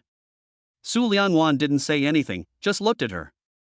The receptionist was laughing so hard that her body shook uncontrollably, and her slender waist twisted with laughter. You are just a little kid, and you want to pretend to be a great romance writer or a gold medal screenwriter? Do you think I am blind? Su Lianwan felt that she was not only blind, but also had an IQ of 0. You can tell if I am real or not by just giving me a phone call. I said, you are thinking about Mr. Feng so much that you have gone crazy, right? I see several women like you every day. Some pretend to be the head of a cooperative company, some pretend to be a socialite, but you are the only one who is so unique that you actually pretend to be Yu Feng. The receptionist has been working here for 2 years. She indeed meets all kinds of women every day. In order to get to know Feng Yukan, she has come up with all kinds of weird tricks. She really couldn't believe that the girl in front of her could be the long-established romance novel master Yu Feng. Alright, I advise you to put away your vanity. Our President Feng will never meet you, let alone fall in love with a little girl like you whose hair hasn't even grown out yet. What are you arguing about? A woman nearby saw them, frowned and walked over. The receptionist saw her and hurriedly said respectfully, "Manager Sun, there is a liar here pretending to be Yu Chen Feng, saying he wants to see President Feng." Su Liangwan turned around and saw the person coming. Her eyes lit up. "Senior, you are here? I am Su Liangwan. Do you remember me?" Of course Sun Jiaqi remembered Su Liangwan. Even if Su Liangwan turned into ashes, she would still remember him.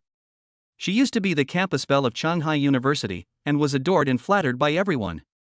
But as soon as Su Liangwan entered university, he snatched away her school belle with his pure and innocent identity. That would have been fine. Su Liangwan also had outstanding grades and was the academic genius that Shanghai University had not seen in decades. During his time at school, Su Liangwan stole all her limelight. She always remembered this account. She simply ignored Su Liangwan and asked the front desk, "She wants to see President Feng?" The receptionist smiled and covered her mouth. Yes, not only does she want to meet President Feng, she also said that she is the romance god Yu Chen Feng. Sun Jiaqi sneered, took out his cell phone, and took a picture of Su Liangwan. Su Liangwan frowned slightly. Although she didn't know what she was going to do, Su Liangwan could feel that this senior student was not friendly to her. Sun Jiaqi tapped the screen of his phone with his fingers and said with a sneer, "Post a Weibo post so that everyone can verify whether she is the romance god Yu Chen Feng." "Su Liangwan, since you want to be famous, I will help you. Don't thank me too much." Chapter 10, Pressure Me. Although the pen name Yu Chen Feng is very famous in the online literature world, Su Liangwan himself is a very low-key person. When her article became popular, the website wanted to do a special feature on her and invited reporters to interview her, but she refused. The website was unwilling to give in and asked to record a video, but Su Liangwan refused again. The website really had no other choice but to ask for a photo of the author for promotion, but Su Liangwan still refused. The website thinks she is very Buddhist, but readers think she is very mysterious. Many readers even speculated that since the pen name Yu Chen Feng is so masculine, the author might be a man. Most of the readers of romance novels are women, and when they think that their favorite author might be a man, and possibly a very handsome man, they become even more obsessed with Yu Chen Feng. The article became more and more popular, and Yu Chen Feng became more and more famous. The website didn't expect that this would work, and it was very happy, so it no longer asked Su Liangwan to participate in any commercial activities. Sun Jiaqi also deliberately tagged Yu Chen Feng indirectly, wanting to embarrass Su Liangwan in front of all netizens and ruin her reputation. The Weibo post had just been sent out, but in just 5 minutes, it caused a sensation on the internet and became a hot search topic in 10 minutes. Jia Yu was sitting in the tea room drinking coffee. He had nothing to do, so he opened Weibo to check the news. He was attracted by the hot search about Yu Chen Feng at first sight. He clicked on it and saw the content, and he spat out the coffee in his mouth. With a puff, coffee spilled all over the screen of the phone, and he quickly raised his hand to wipe the coffee off the screen. On the misty mobile phone screen, Su Liangwan's pure face was particularly eye-catching, especially her big, bright eyes, which were surprisingly photogenic. Even though he followed Feng Yukin and was used to seeing all kinds of beauties, he still felt that Su Liangwan was a rare beauty. The text of the Weibo post was very much an attack on Su Liangwan. "Everyone, come and take a look. Is this the romantic novel master Yu Chen Feng that you know? Ha, it's strange. Today I met a junior girl in the company who wanted to get close to my boss. She said she was Yu Chen Feng, and she cried and shouted that she wanted to see my boss. Is there anyone who can help me identify? Is she Yu Chen Feng?" The comments below the Weibo post are all filled with insults. The world is so big, there are all kinds of things. If you want to get close to the rich and powerful, don't use my name as your idol. Isn't Yu Chen Feng a man? Is this woman here to make people laugh? Although I think this woman is pretty, she looks like a socialite who relies on her looks to gain popularity. This woman is too shameless. She could impersonate anyone else, but my idol? You can tell she's not from the online literary world, otherwise it's impossible for a woman to impersonate a man. Jia Yu raised his hand to wipe the coffee from the corner of his mouth, his eyes widened in surprise. What's going on? Could this be the fifth master's way of dealing with Su Liangwan? But, doesn't fifth master always entrust him with tasks? When did Wu Yi start to assign tasks to Sun Jiaqi? Thinking of this, Jia Yu blinked his eyes, and suddenly his heart was lifted up. Could it be that he had fallen out of favor? When did he fall out of favor? Why was there no sign at all? Did he do something wrong, or did he say something he shouldn't have said? Jia Yu. The voice beside his ear made his heart skip a beat again, and he quickly raised his head. Master Wu, Master Wu. Feng Yukan looked at his lost and panicked expression, and frowned slightly. Why hasn't Su Liangwan come yet? Ah? Su Liangwan? Jiayu was stunned for a moment, then quickly realized that Fifth Master didn't know that Su Liangwan had already arrived at the company, so what happened by Sun Jueqi was not arranged by Fifth Master, and he had not fallen out of favor. Ha ha ha ha ha ha ha ha. Jiayu was not happy for more than 2 seconds when he suddenly thought of that Weibo post. His smile suddenly turned awkward. He raised his phone and said weakly, "She is here, but..." In the lobby on the first floor, Sun Jueqi approached Su Liangwan with his phone in hand. "Junior, I heard that you have been missing for 4 years. What have you been doing during these 4 years? Did you run away with some man, get dumped, and then come back to Ansheng?" She looked at Su Liangwan and sneered, "I advise you not to waste your time. Our President Feng is a very important person. How can someone like you covet him? As a senior, I kindly remind you to leave on your own if you know what is best for you. Otherwise, don't blame me for asking the security guard to ask you to leave." Su Liangwan did not move. Even though Sun Jueqi was already right in front of her nose, she remained fearless. She just looked at Sun Jueqi calmly and said, "Senior, I don't know how I have offended you in the past that makes you hate me so much. You have offended me in so many ways." Sun Jueqi's voice suddenly rose, and his face became ferocious. "Su Liangwan, have you ever heard of the saying that goes, 'Too smart means death'? This person is too smart. He wants to be the best in everything. He has the best looks, the best IQ, the best talents, but this kind of person won't live long." Of course Su Liangwan knew this sentence. She just didn't expect that the reason she offended Sun Jueqi was that she was too outstanding. She had seen many red-eyed monsters, but she had never seen one as red-eyed to the point of hatred as Sun Jueqi's. She laughed out of anger. "Senior sister, even though it is said that those who are too smart will die young, I am so smart that I will definitely die behind those who are dumber than me. As a junior sister, I am kindly reminding you that President Feng asked me to come find him, but you drove me away, delaying President Feng's important matter. You cannot afford it. Stop using President Feng to pressure me." Sun Jueqi raised her hand and pushed Su Liangwan on the shoulder. Su Liangwan looked very frail, but he didn't move at all even when she pushed him. Like a magic needle that stabilizes the sea, it stands in front of Sun Jueqi. Sun Jueqi got angry and yelled at the door, "Security!" The 2 security guards standing at the door immediately ran over, "Manager Sun." Sun Jueqi raised his finger and pointed at Su Liangwan arrogantly, "Get her out of here." The 2 security guards also stood there and watched the excitement for a while, and they all knew what was going on. They have seen too many people like Su Liangwan who pretended to be celebrities to get close to Feng Yuken, and they have to drive away 1 or 2 of them almost every day. Therefore, they were not very polite to Su Liangwan. "Miss, do you want to leave by yourself, or do you want us to do it?" Chapter 11. Did we hit the Himalayas? Su Liangwan glanced at them coldly, without saying a word or moving. Sun Jueqi shouted angrily, "Why are you still asking her? If she could walk by herself, why would she need to call you over? Hurry up, throw her out, don't let her dirty our company's land." The 2 security guards stopped talking and walked towards Su Liangwan. At this moment, Jiayu's voice rang out from behind them, "What are you doing?"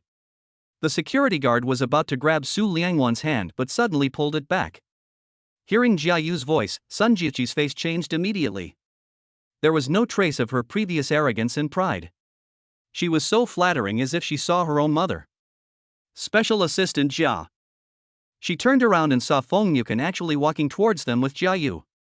Even her voice changed and became delicate, "Boss Feng." Feng Yuken walked up to them without looking at them, without even looking at Sun Jueqi. His deep gaze fell directly on Su Liangwan's face. Seeing him, Su Liangwan was stunned. "Uncle?" Sun Jueqi hadn't figured out the situation yet, and thought Feng Yuken and Jiayu were going to leave, so he hurriedly said, "Boss Feng, this woman pretended to be Yu Qinfeng and wanted to see you. I'm asking the security guards to kick her out. Otherwise, you wait a moment, and come back after she's kicked out, so she won't offend you." The sound of her deliberately strangling her throat gave Jiayu goosebumps all over his body. Feng Yuken frowned, his eyes still locked on Su Liangwan's face, but his voice was surprisingly gentle. "Something happened at the company, why didn't you call me?" Call? Sun Jueqi thought Feng Yuken was talking to her. She was confused for a moment, then quickly covered her mouth and smiled coquettishly. "Boss Feng, I can handle this little thing. There's no need to trouble you. And I don't have your phone number either." Jiayu really couldn't stand it anymore. Sun Jueqi was the human resources manager. He didn't have much contact with him, let alone someone like Feng Yuken. In the few times they met before, Sun Jiachi spoke fine. Why did he become like this in front of Feng Yukin? Manager Sun, President Feng didn't talk to you. Sun Jiachi's face froze, and he followed Feng Yukin's gaze, only to find that he had been looking at Su Liangwan. Suddenly, her heart felt like it was being cut into pieces. She was so envious and jealous that she wanted to tear Su Liangwan apart on the spot. Su Liangwan then smiled and tilted her head. I don't have your phone number either. Feng Yukin's sharp gaze immediately turned to Jiayu, who felt a chill on his back and said hurriedly, Boss Feng, I gave the business card to the producer. Could it be? He looked at Su Liangwan. Ms. Su didn't get it? Business card? Su Liangwan then remembered that Director Li gave her a business card. She took off her bag, opened it, and took out the business card. Sure enough, there was not only the company's address on it, but also Feng Yukin's cell phone number. She bit her lip awkwardly and put the business card back secretly. Ha! I didn't notice. Didn't notice him, or didn't he take him seriously at all? Feng Yukin's eyes darkened and he glanced at Su Liangwan. Follow me. Oh, okay. Su Liangwan followed him towards the elevator while carrying her backpack. After taking 2 steps, Feng Yukin suddenly stopped. Su Liangwan was caught off guard and bumped into his broad back. With a bang, Su Liangwan felt a black screen in front of her eyes. Her legs were out of control. She bumped left and right and her body fell backwards. Oh my god! Did she hit the Himalayas? With such great momentum, she didn't lose face at all even under the pressure of so many people just now. If she falls down, she will lose all her face this year. Suddenly, a slender hand hugged her slender waist and with a little force, pulled her back. She fell into a warm embrace again, and a refreshing mint scent surrounded her. The hand on her waist was gentlemanly, just steadying her body without moving, but the warmth burned her sensitive skin through her clothes. Her numb heart suddenly beat twice in rapid succession. Feng Yukin lowered his head and looked at her little nose, which was slightly red from being hit. Tears welled up in his eyes. He frowned and asked, Why are you walking behind me? Su Liangwan was only confused for a moment before she was pulled back to her senses by the pain. She raised her hand to cover her nose and cried out in pain, It hurts, uncle. Your legs are too long, I can't keep up. Feng Yukin had never cared about this problem before. He glanced at Su Liangwan's legs. Although they were thin and long, compared to him, her waist only reached his thighs. Feeling several pairs of eyes falling on him in surprise, Feng Yukin raised his eyes and saw Jiayu, Sun Jiachi, the front desk clerk and the 2 security guards all looking at them with their mouths open. He helped Su Liangwan stand up, then said sternly, Jiayu, the company should be cleaned up. Those people who are arrogant and incompetent and drive people out without asking questions, don't let them pollute my eyes. Jiayu immediately put back his jaw that was about to fall off. Yes, Master Wu, please rest assured. After saying that, he turned around and looked at Sun Jiachi and the others. You are fired, please leave the company now. The front desk clerk was fine, but Sun Jiachi was the most unwilling to give up. She had joined the company right after graduation and had worked diligently and toiled for 3 years to get to her current position. Only she knew the effort and sweat she had put in. Boss Feng. Her voice was no longer as delicate as before, and she begged in panic, Boss Feng, I beg you not to fire me. I just bought a house and I still have to pay off the mortgage. You can demote me, but please don't fire me. Boss Feng, do you still need to teach me how to do things? Jiayu pushed her towards the door without any courtesy. Stop yelling and leave quickly. If you continue to pollute Master Wu's ears, you will never be able to survive in this industry. Although Sun Jiachi had never seen Feng Yukin's methods with her own eyes, she had heard about them. She was so scared that she quickly shut her mouth and looked at Feng Yukin unwillingly. Why? She just wanted to kick Su Liangwan out, but Feng Yukin actually fired her. It wasn't a serious matter, so how did it end up like this? Feng Yukin didn't even glance at her, and said to Su Liangwan, follow closely, don't bump into me again. Su Liangwan rubbed her nose and said oh. After taking only 2 steps, she found that Feng Yukin had deliberately slowed down his pace, and she was able to catch up easily. So, just now, he suddenly stopped because he actually remembered that he had not yet dealt with Sun Jiachi and the others? Is he helping her vent her anger? She really couldn't understand why he was so nice to her. Is it just because of what happened at the airport that he defends himself like this? With a ding sound, the elevator door opened and Su Liangwan followed Feng Yukin in. Standing next to Feng Yukin, she raised her eyebrows and asked, Uncle, did you ask me to come to the company on purpose? Chapter 12, Quite Cultured. Feng Mukin put his right hand into his trouser pocket and asked, "Why do you ask?" "Ha." Su Lianwan laughed sarcastically and turned to look at him. "You know I am Yu Chenfeng. Don't deny it. You weren't surprised at all when you saw me just now. You asked me why I didn't call you right away. It's obvious that you knew. So is there nothing wrong with the script at all? You just found an excuse to trick me here?" This was the first time someone dared to use the word cheat to describe Feng Mukin. "This woman, Su Lianwan, is young but very courageous." Feng Mukin raised his eyebrows and turned to face Su Lianwan. "Speaking of this, I have something I want to ask you." He was 1.86 meters tall and stood right in front of Su Lianwan, like a peak that could never be crossed. The enormous pressure forced Su Lianwan to instinctively take a step back. "Well, what is it?"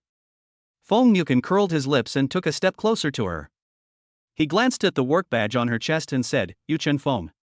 You means to control. So I want to ask you, which Chen and which Feng do you want to control? Which morning? Which wind?" Su Lianwan was completely confused. Under his powerful pressure, she took 2 steps back weakly, pitifully and helplessly. But the elevator was so small that her back was pressed against the cold elevator wall, with no room for retreat. With a pop, Feng Mukin propped his hands on the elevator wall, trapping her between himself and the wall. He lowered his head, staring into her eyes without blinking, his whole body filled with a dangerous aura. Can't you say it?" The man's breath completely enveloped Su Lianwan, and she could even feel his breath spraying on her hair. Such a close distance made Su Lianwan feel dangerous, but for some reason, she knew in her heart that Feng Mukin would not hurt her. She raised her head and her eyes fell on his thin lips.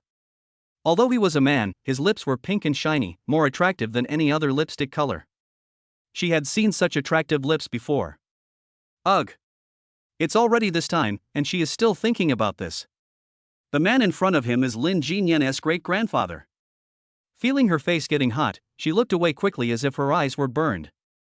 "I chose the pen name Yu Chen Feng because it was inspired by a line from my favorite poem, When Will the Bright Moon Appear? I want to ride the wind back home, Yu Chen Feng."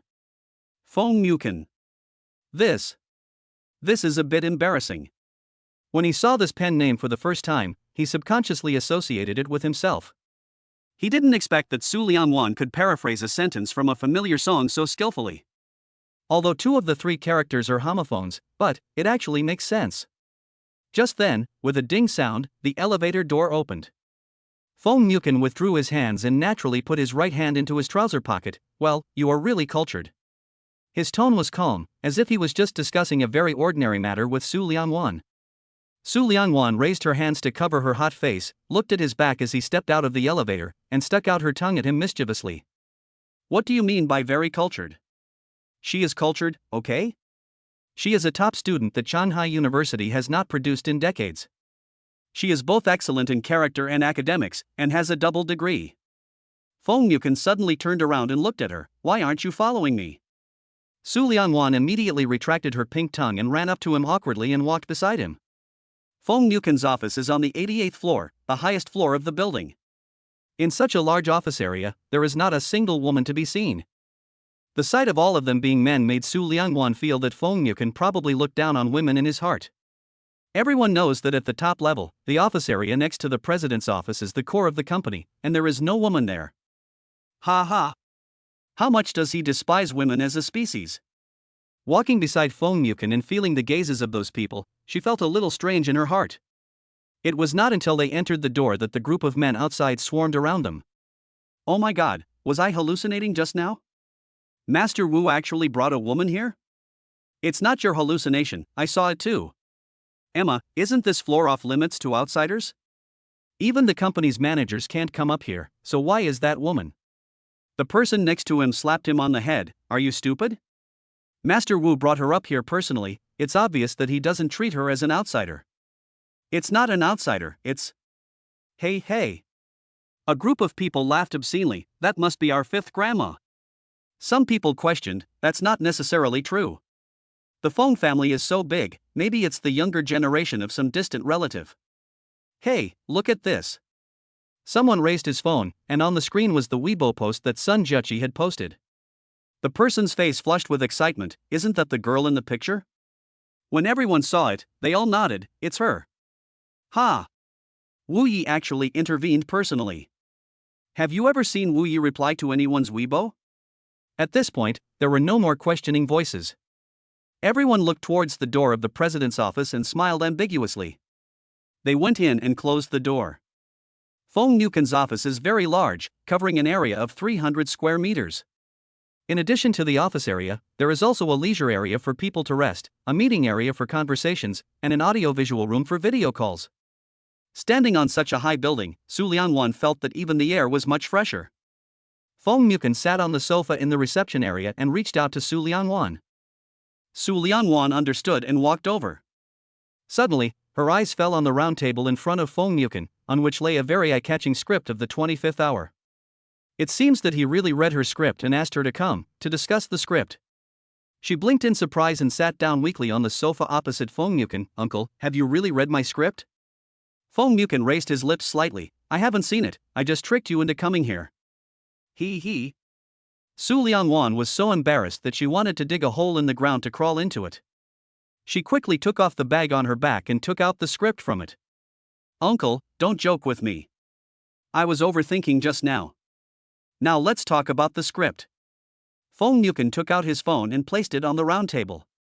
Before we talk about the script, do you want to deal with the Weibo post that Sun Jiechi sent? Just now, Su Lianwan already knew that Sun Jiechi took a photo of herself and posted it on Weibo. She was a minor celebrity, but not very famous. She could not be compared with those traffic stars. She was just a little famous in the online literature circle. She was always very serious when doing her work. No, that's a small matter. It doesn't matter whether I deal with it or not. Uncle, your time is precious. I won't waste it on it. Chapter 13. Throw yourself into his arms.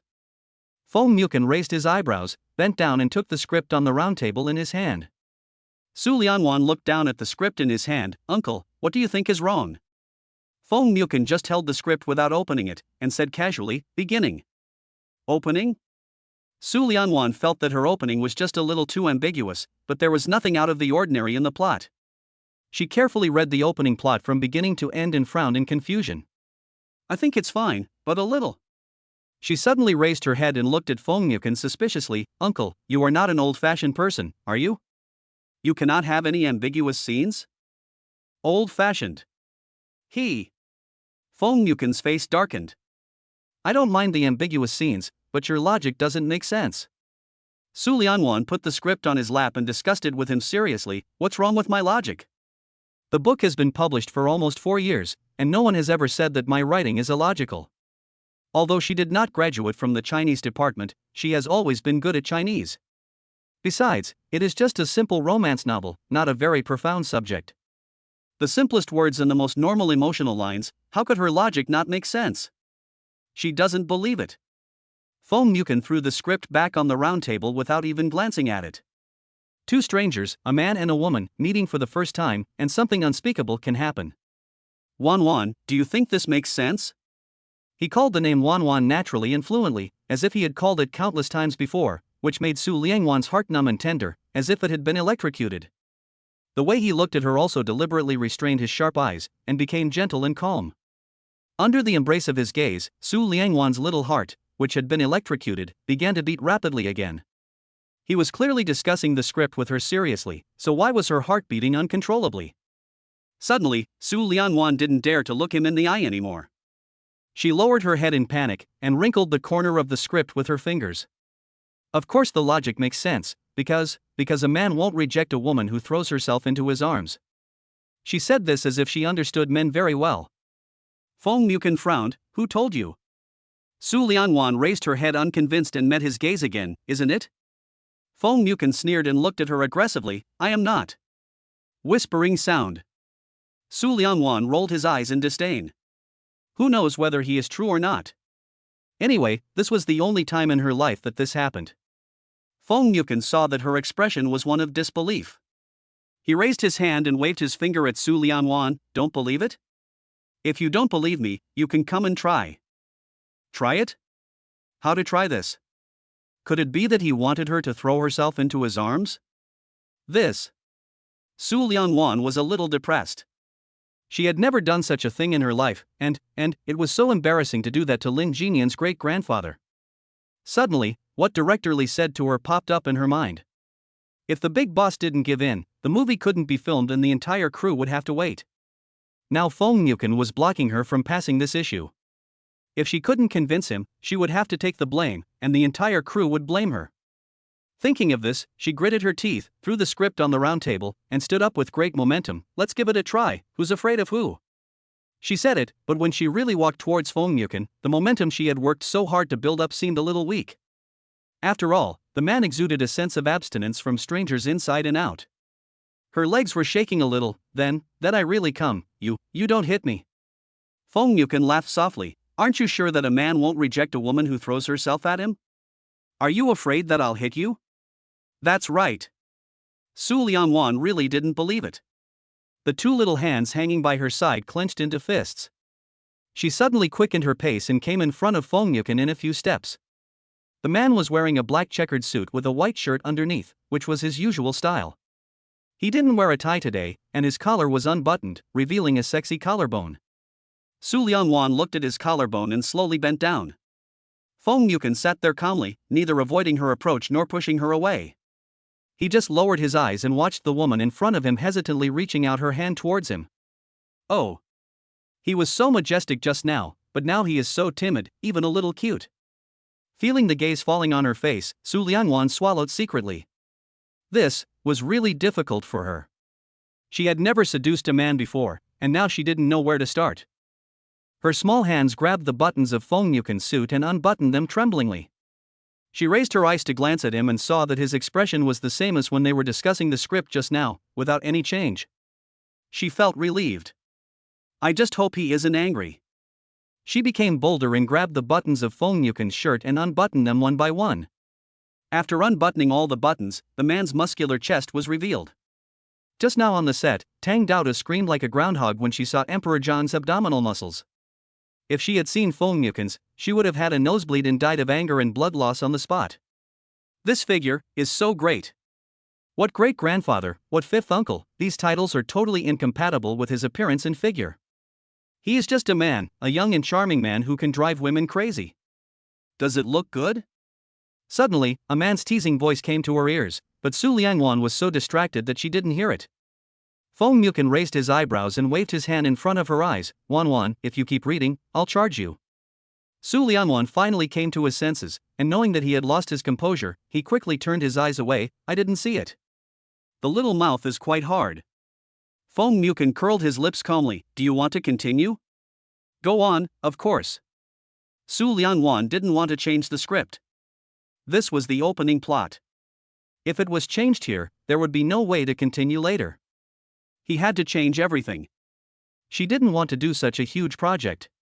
Besides, if she rewrote the script, it would not be the 25th hour, and the crew couldn't wait. Forget it, let us fight. She gritted her teeth, touched here a few times, grabbed there a few times, and satisfied her craving completely. However, Fong Yukin did not react at all, just looked at her with lowered eyebrows. She immediately felt depressed. Is this not possible? What should she do then? She can't admit defeat. She raised her eyes slightly and saw Fong Yukin's shiny pink lips. The alluring color made her blush and her heart beat faster. She stared at his lips, blinked, and suddenly kissed him unexpectedly. Fong Yukin. Chapter 14. She kissed him. She kissed him. She actually took the initiative to kiss him. Su Liangwan has no experience in this area, and her love life is a blank slate, except for the accident 4 years ago. She didn't know what to do next. After more than 10 seconds, she found that Fong Yukin still had no response. She opened her eyes and unexpectedly met his eyes. His eyes darkened a little and he just stared at her steadily. It's over. It looks like she really lost, and lost completely. She felt very frustrated, lowered her eyelids in disappointment, and slowly walked away. Just as she was about to leave him, a pair of big hands suddenly pressed her back, her body turned, and she fell into his warm arms. She looked at him in surprise, but before she could say anything, Fong Yukin kissed her directly. For 4 years, Fong Yukin waited for Su Liangwan in Ansheng. He didn't love her much, nor did he hate her much, he just couldn't accept it. No one ever dared to do anything excessive to him, and no one dared to leave without his permission. He thought that after he caught Su Liangwan, he would take revenge on her for her boldness that night, but She came back, and he saw that she was the same as she was 4 years ago. The purity in her bones had not diminished in the slightest. It seemed that no matter how time passed or how the world affected her, she still maintained her innocence, and lived carefree and wantonly. He envied her innocence from the inside out. He liked the purity in her eyes. She was like a mirror, reflecting the self he had never had. That unwillingness now turned into possession. He wanted her to stay the way she was now, forever under his protection. Su Lianwan suddenly felt something pressing against her from underneath, and she frowned in discomfort. We are all adults now, this kind of thing goes without saying. With her hands on Feng Yukin's shoulders, she suddenly exerted force, pushed him away, and jumped out of his arms. Ha ha ha ha ha ha ha ha. Su Lianwan blushed, covered her mouth and laughed. Uncle, I won. Feng Yukin. He was already in love, but she only cared about winning or losing? Great job. Yeah. He nodded, his deep voice a little hoarse. You won, what reward do you want? Reward. Su Lianwan took her hand away from her mouth, walked to the round table, picked up the script that she had just thrown on the table, and shook it playfully at Feng Yukin. Of course, uncle, just let it go and let the crew continue filming as normal. Feng Yukin chuckled, his slender fingers slowly buttoning his clothes. I'm afraid it's not enough yet. No. Su Lianwan was anxious. I obviously won, why is it still not possible? Feng Yukin stood up, straightened his suit elegantly, then looked up at her. You said you would treat me to a meal yesterday, but you haven't done it yet. That's it. Just for this matter, he actually wants to keep holding her back? Su Lianwan was a little angry. Any problem that could be solved with money was not a problem. Okay. She put the script into her bag. I'll treat you to a meal, then you are not allowed to block my script again, otherwise the whole crew will eat me alive. They don't dare. His voice has returned to its original state, deep and magnetic, like a bottle of fine wine that has been stored for a long time, mellow enough to make the ears pregnant. Su Lianwan put the bag on her back, turned around and wrinkled her nose at him. You said they don't dare, so they don't dare? I'm just a small screenwriter. Although they are very nice to me, if I delay the filming, they will really beat me to death. She has always understood that depriving someone of their money is equivalent to killing their parents. Even though everyone seems to be friendly, if you delay them for 2 or 3 days and prevent them from starting the work, everyone will get angry. Feng Yukin had already raised his foot, put his right hand in his trouser pocket, and walked towards the door. Why don't you just treat me to a meal? Su Lianwan didn't dare to delay and hurriedly followed. When they walked out, people in the office were busy and everyone just glanced at them casually. When they walked into the elevator and their figures completely disappeared, the men gathered around them. Did anyone see that? The little girl's face was red. I saw it. Someone quickly raised his hand, and our fifth master, he looks so smug, it's obvious that he succeeded. Speaking of which, in the past, there were so many women chasing after our fifth master. There were so many sexy, charming, and feminine ones, but our fifth master didn't even look at them. Now, he has fallen for this little girl. TSK TSK TSK TSK. Then we can only say that the little girl just happened to meet our fifth master's aesthetic standards. Jia Yu coughed forcefully beside him. I've seen a lot of women gossiping, but this is the first time I've seen a group of grown men gossiping together. Brother Jia. Someone stretched his neck and asked him with a smile, did our fifth master stay in Anqing for 4 years just to wait for her? Jia Yu glared at him, his expression becoming serious. Can we just guess what fifth master is thinking? Do you want to quit your job? The man pursed his lips, thinking it was very boring, and the group of people just dispersed. Jia Yu walked aside, took out his mobile phone, opened the Weibo post, and read Feng Yukin's reply message again. He breathed a sigh of relief in his heart. Although he had misunderstood Fifth Master's intentions before, fortunately he had not yet taken action against Su Lianwan, nor had he ever given Su Lianwan the cold shoulder. Otherwise, he would have had to pack up and leave like Sun Jueqi and others. But, this Fifth Master's mind is really unpredictable. He was so angry back then, but now. Su Lianwan suddenly sneezed. She raised her hand to rub her nose and followed Feng Yukin closely. Have you caught a cold? Feng Yukin turned his head to look at him, worry in his eyes. No. Su Lianwan shook his hand casually, my nose is just a little itchy, I'm in good health. The company is in the city center. Su Lianwan and Feng Yukin have walked 2 streets, and they pass by either shopping malls or high-end hotels. Every time they passed by a high-end hotel, Su Lianwan turned his head away and looked away, pretending not to see it. Seeing another high-end restaurant in front of him, Feng Yukin glanced at Su Liangwan from the corner of his eye, and sure enough, the girl had turned her face away and automatically blocked him. He curled his lower lip calmly without reminding her. He actually quite liked walking with her on the street like this, it was relaxing and comfortable, but Su Liangwan was a little far away from him, there was a full half-meter between them, like strangers. Feng Yukin didn't like this feeling. Dongzi. I don't care, I just want that bag, don't run, come back here. A man in front suddenly ran out of the bag shop. When he heard his girlfriend's call, he turned around and ran towards them like a dog chasing them.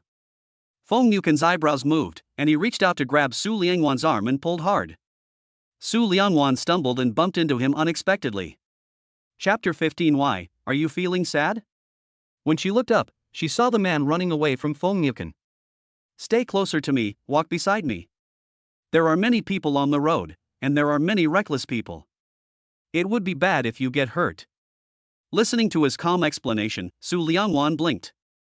I think Feng Yukin has been of a high generation since he was a child and has always been an elder, so he is very kind to everyone.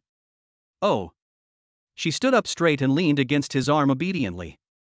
Feng Yukin frowned, and a faint smile appeared in his eyes. The city center is not entirely filled with expensive shopping malls and restaurants, there are also more affordable consumption areas.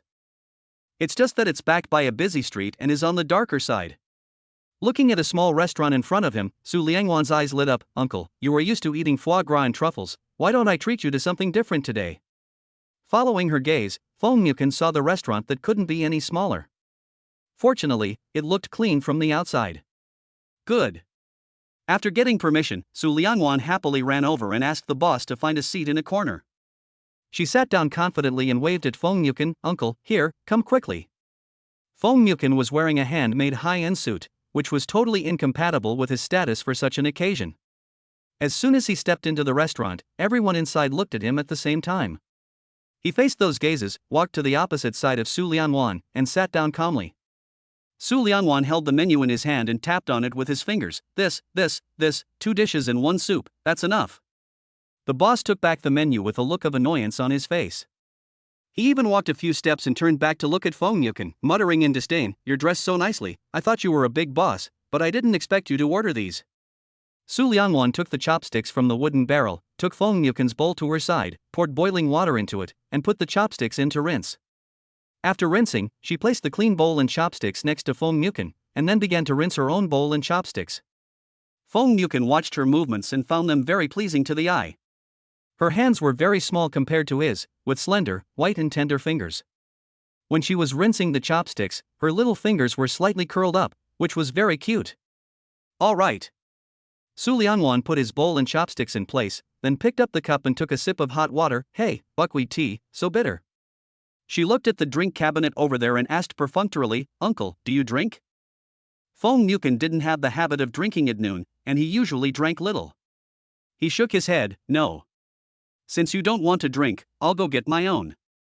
Su Liangwan stood up, ran over to get a bottle of drink, unscrewed the cap, took a big sip, and put the bottle next to her with satisfaction. This is still the best. Feng Yukin. She asked if he drank alcohol, not if he drank beverages. The little girl is too stingy to him. Wan, I remember the copyright fees were not low. How much did you sell the copyright for your book for? Su Liangwan was quick to sense something, and quickly unscrewed the cap of the drink bottle, flipped a cup and placed it in front of Feng Yukin. My copyright fee is not high, uncle, this drink is delicious, you try it. The little girl's foxy tail was exposed. Feng Yukin smiled helplessly, not caring that Su Liangwan had just drunk that bottle of drink. He picked up the cup, brought it to his lips, and took a sip. It is too sweet. At this time, the boss brought their dishes, put down the dishes and left without saying anything. Feng Yukin looked at the so-called 2 dishes and 1 soup on the table, frowning. Wan, is this what you said, take me to eat something different? There were 2 dishes and 1 soup on the table, namely stir-fried bitter melon, cabbage with vinegar and green vegetable and tofu soup. Su Liangwan looked at him with a smile. Yes, uncle, you usually eat Western food, you rarely eat this kind of home-cooked food, right? Feng Yukin raised his eyebrows. Home-cooked dishes should also contain meat, right? Who is the little girl trying to fool? Does she think he is a foreigner who has never eaten Chinese food? Su Liangwan glanced at his lower body and said seriously, Uncle, don't think I'm stingy. I ordered these 3 dishes to reduce internal heat. Uncle, you need to reduce your internal heat now. Reduce the fire. Fong Mukin then remembered that just now in the office, But that was half an hour ago. No matter how powerful he was, after walking that distance, his anger would have long since dropped to the Pacific Ocean. He was so angry that he laughed. Okay, whatever you say is what it is. Su Liangwan was very considerate and picked up a piece of bitter melon for him and put it in his bowl. This is the best way to reduce internal heat, uncle. I don't eat bitter things. These are all yours. She was obviously stingy, but he still thought she was cute. Su Liangwan ate the stir-fried cabbage herself and put the whole plate of bitter melon into Fong Mukin's bowl. As they were eating, they suddenly heard the sound of a man and a woman arguing outside. Lin Xiuyan, you brought me here to eat? Su Linglin was wearing a pink dress and carrying a bag worth tens of thousands of dollars. She looked at this fly-in-the-wall restaurant and felt that her feet would get dirty if she went in. Lin Xiuyan held her hand and comforted her softly. Linglin, you know my current situation. My father really keeps his word and doesn't give me a penny. The bracelet I bought you shopping just now was earned by selling my watch. Now you just have to make do with it. Yesterday, Su Linglin still felt that she could accompany the penniless Lin Xiuyan for at least 1 or 2 months, but now, she felt that she could not even accompany him for a single day. In the past, when Lin Xiuyan took her shopping, he always bought high-end limited edition jewelry.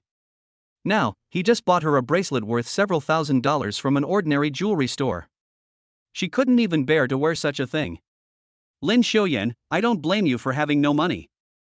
I can take you home to eat, but don't let me lower my status and come to such a dirty place with you. As she said that, she opened her bag, took out the bracelet and threw it into Lin Xiuyan's hand. Don't pretend to be rich in the future. You think you spent all your money to buy me something, but I don't really care about it at all. Linglin. Lin Xiuyan tightly grasped the bracelet and quickly caught up with Su Linglin, who was leaving in anger. It's my fault. I was wrong. Don't be angry. I'll go home with you for dinner now. Su Liangwan sat in the corner and watched the scene outside clearly. She never expected that the young man who was full of vigor and spent money like water back then is now as poor as a dog. Uncle. She stared at the backs of Su Linglin and Lin Xiuyan, biting her chopsticks, and asked, the Lin family is really cruel. They don't want to give Lin Xiuyan money to spend? Fong Mukin frowned and looked up at her. Why, are you feeling distressed? Su Liangwan. Chapter 16. $38 fed to the dog. Why should I feel sorry for him? I'm not sick. Su Liangwan retracted her gaze and felt that the vegetarian dishes on the table had become delicious. She picked up a piece of tofu and put it in her mouth. I just didn't expect it. The Lin family loves him so much that they can be so cruel to him. Fong Mukin looked at her pouty little mouth, with even her cheeks puffed up like an angry puffer fish. The more he looked at her, the cuter she became. He really wanted to reach out and poke her puffy little face. As he thought about this, he really raised his hand and stretched it out. Su Liangwan was startled and turned his face to the side. Uncle, what are you doing? Don't move. Su Liangwan opened her eyes wide and didn't dare to move. She watched his hand touch her face, and he took it back after a light touch. It was like a dragonfly touching the water, but the residual warmth remained on her face, hot and a little scalding. The burn made Su Liangwan's fair face turn red at a speed visible to the naked eye. Her heart was pounding, like a stone falling into a calm lake, causing ripples. Fong Mukin just flicked his fingers and said, You've got tofu dregs on your face. Oh. Su Liangwan raised her hands to cover her face, secretly cursing herself for being so useless. The uncle was just helping her wipe off the tofu residue on her face. He was so gentlemanly and graceful. Why should her heart be beating here? If the melon grows crooked, it will rot if you don't correct it in time. His sudden words made Su Liangwan look confused and she stared at him blankly. Fong Mukin chuckled, I'm talking about Lin Xiuyan. Su Liangwan understood. She put her hands down from her face and could no longer eat the food on the table. Her cheeks were hot, as if his fingers had never left her. So that's it for the Lin family? They won't care about him anymore? When people are in trouble, they can test the sincerity of the people around them. It is easy to share happiness, but difficult to share hardships. I don't think your sister is someone who can endure hardship and poverty. I guess it won't take long for Xiaoyan to see clearly. This means that the Lin family will still take care of Lin Xiuyan. But we have to wait until Lin Xiuyan sees everything clearly. In fact, Su Liangwan didn't care. She didn't care whether the man who had nothing to do with her was dead or alive. "Uncle, have you finished eating?" Fong Yuken looked at the empty plate in front of him. He couldn't find any more excuses, so he just stood up and said, "I'm done eating, let's go." Su Lianwan took the phone in her hand and walked to the cashier to pay. Fong Yuken stood behind her and took a look. It was 38 yuan. It cost less than 50 to treat him to a meal. The girl is really stingy. Jia Yu was already waiting at the door. When he saw them come out, he hurriedly and respectfully opened the back door of the car.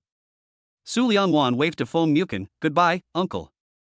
Fong Yuken turned around and looked at her, "I'll take you back to the crew." "No need." Su Lianwan put the phone back into her bag. "I drove here, and I have to go to the supermarket again. The food on the set is not good, so I'll buy some snacks."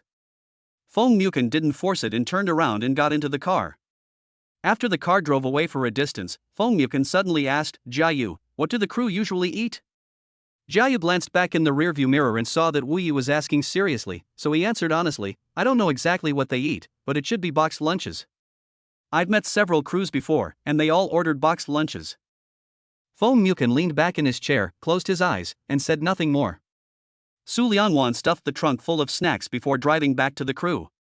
The crew had already started filming, and when she returned, they were just preparing to change the scene. Seeing her come back, Director Li went to greet her happily, and even actor Jiang, Xia Tingwen, and the assistant director followed suit. "Teacher Yu, please come all the way here. We have already started filming." Su Lianwan saw that Emperor Jiang and Xia Tingwen were not wearing the costumes from the previous scene, so she thought that the scene had already been filmed. She smiled and replied, "It's okay, it's what I should do. It was my fault in the first place." "What's your problem?" Director Li was interested. He had read the script and thought there was nothing wrong with it. He didn't expect the big boss to find fault with it. He was very curious. "What's your problem?" The producer was also surprised and asked. "They called and said we could start filming, but they didn't tell us that the script had changed." Su Lianwan pursed her lips. She was afraid that after she told them, they would ask more detailed questions. She couldn't say that she took the initiative to seduce the boss to resolve the matter. She answered vaguely, "Maybe the big boss was not happy with the sex scene at the beginning. He thought it was not good, but I argued with him and convinced him." All of a sudden, everyone's eyes turned to Xia Tingwen, and Xia Tingwen's face turned red. "Why are you looking at me like that?" Emperor Jiang smiled implicitly, "Wenwen, I already feel the danger." Xia Tingwen obviously understood, but she pretended not to understand. "What danger can you be in?" "Ha ha ha." Director Li laughed heartily. "I said that when the movie was being prepared, the big boss didn't invest. It was only when the film was about to start shooting that the big boss invested. It turns out it was because of Wenwen. When the casting was initially done, the heroine was not actually Xia Tingwen. Instead, it was an actress who was as famous as actor Jiang. However, when filming was about to start, the actress was suddenly injured while shooting a commercial and was unable to get out of bed for 10 days or half a month. Director Li had no choice but to temporarily replace the actress. As a popular young actress born after 1995, Xia Tingwen is extremely popular and is the dream goddess in the hearts of thousands of fans. Therefore, since Fong Yuken invested in this movie just before filming began, it is hard not to associate this matter with Xia Tingwen.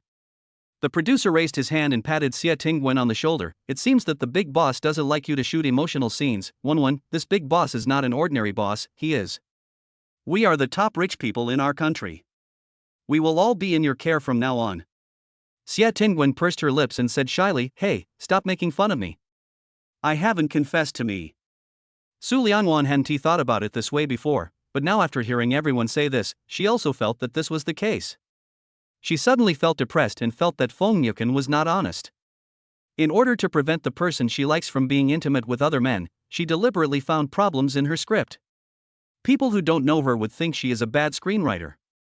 He also robbed her of her meal at noon today.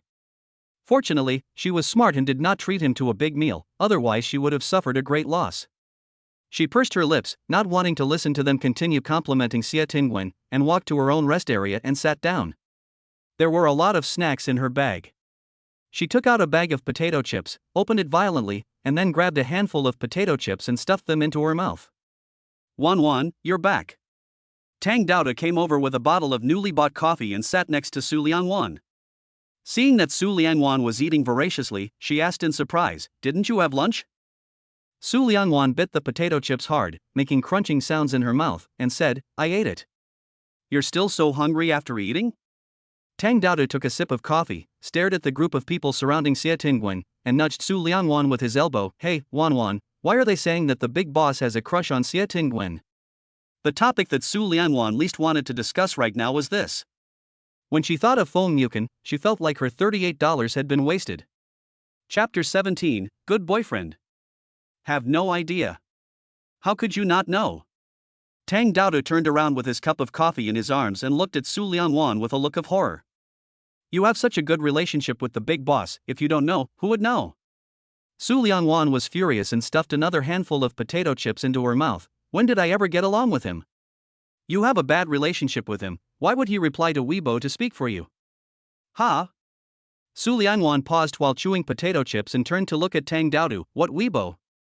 Tang Daodu put the coffee on the ground and took out his phone. "Just a few hours ago, someone tagged you on Weibo and posted your photo.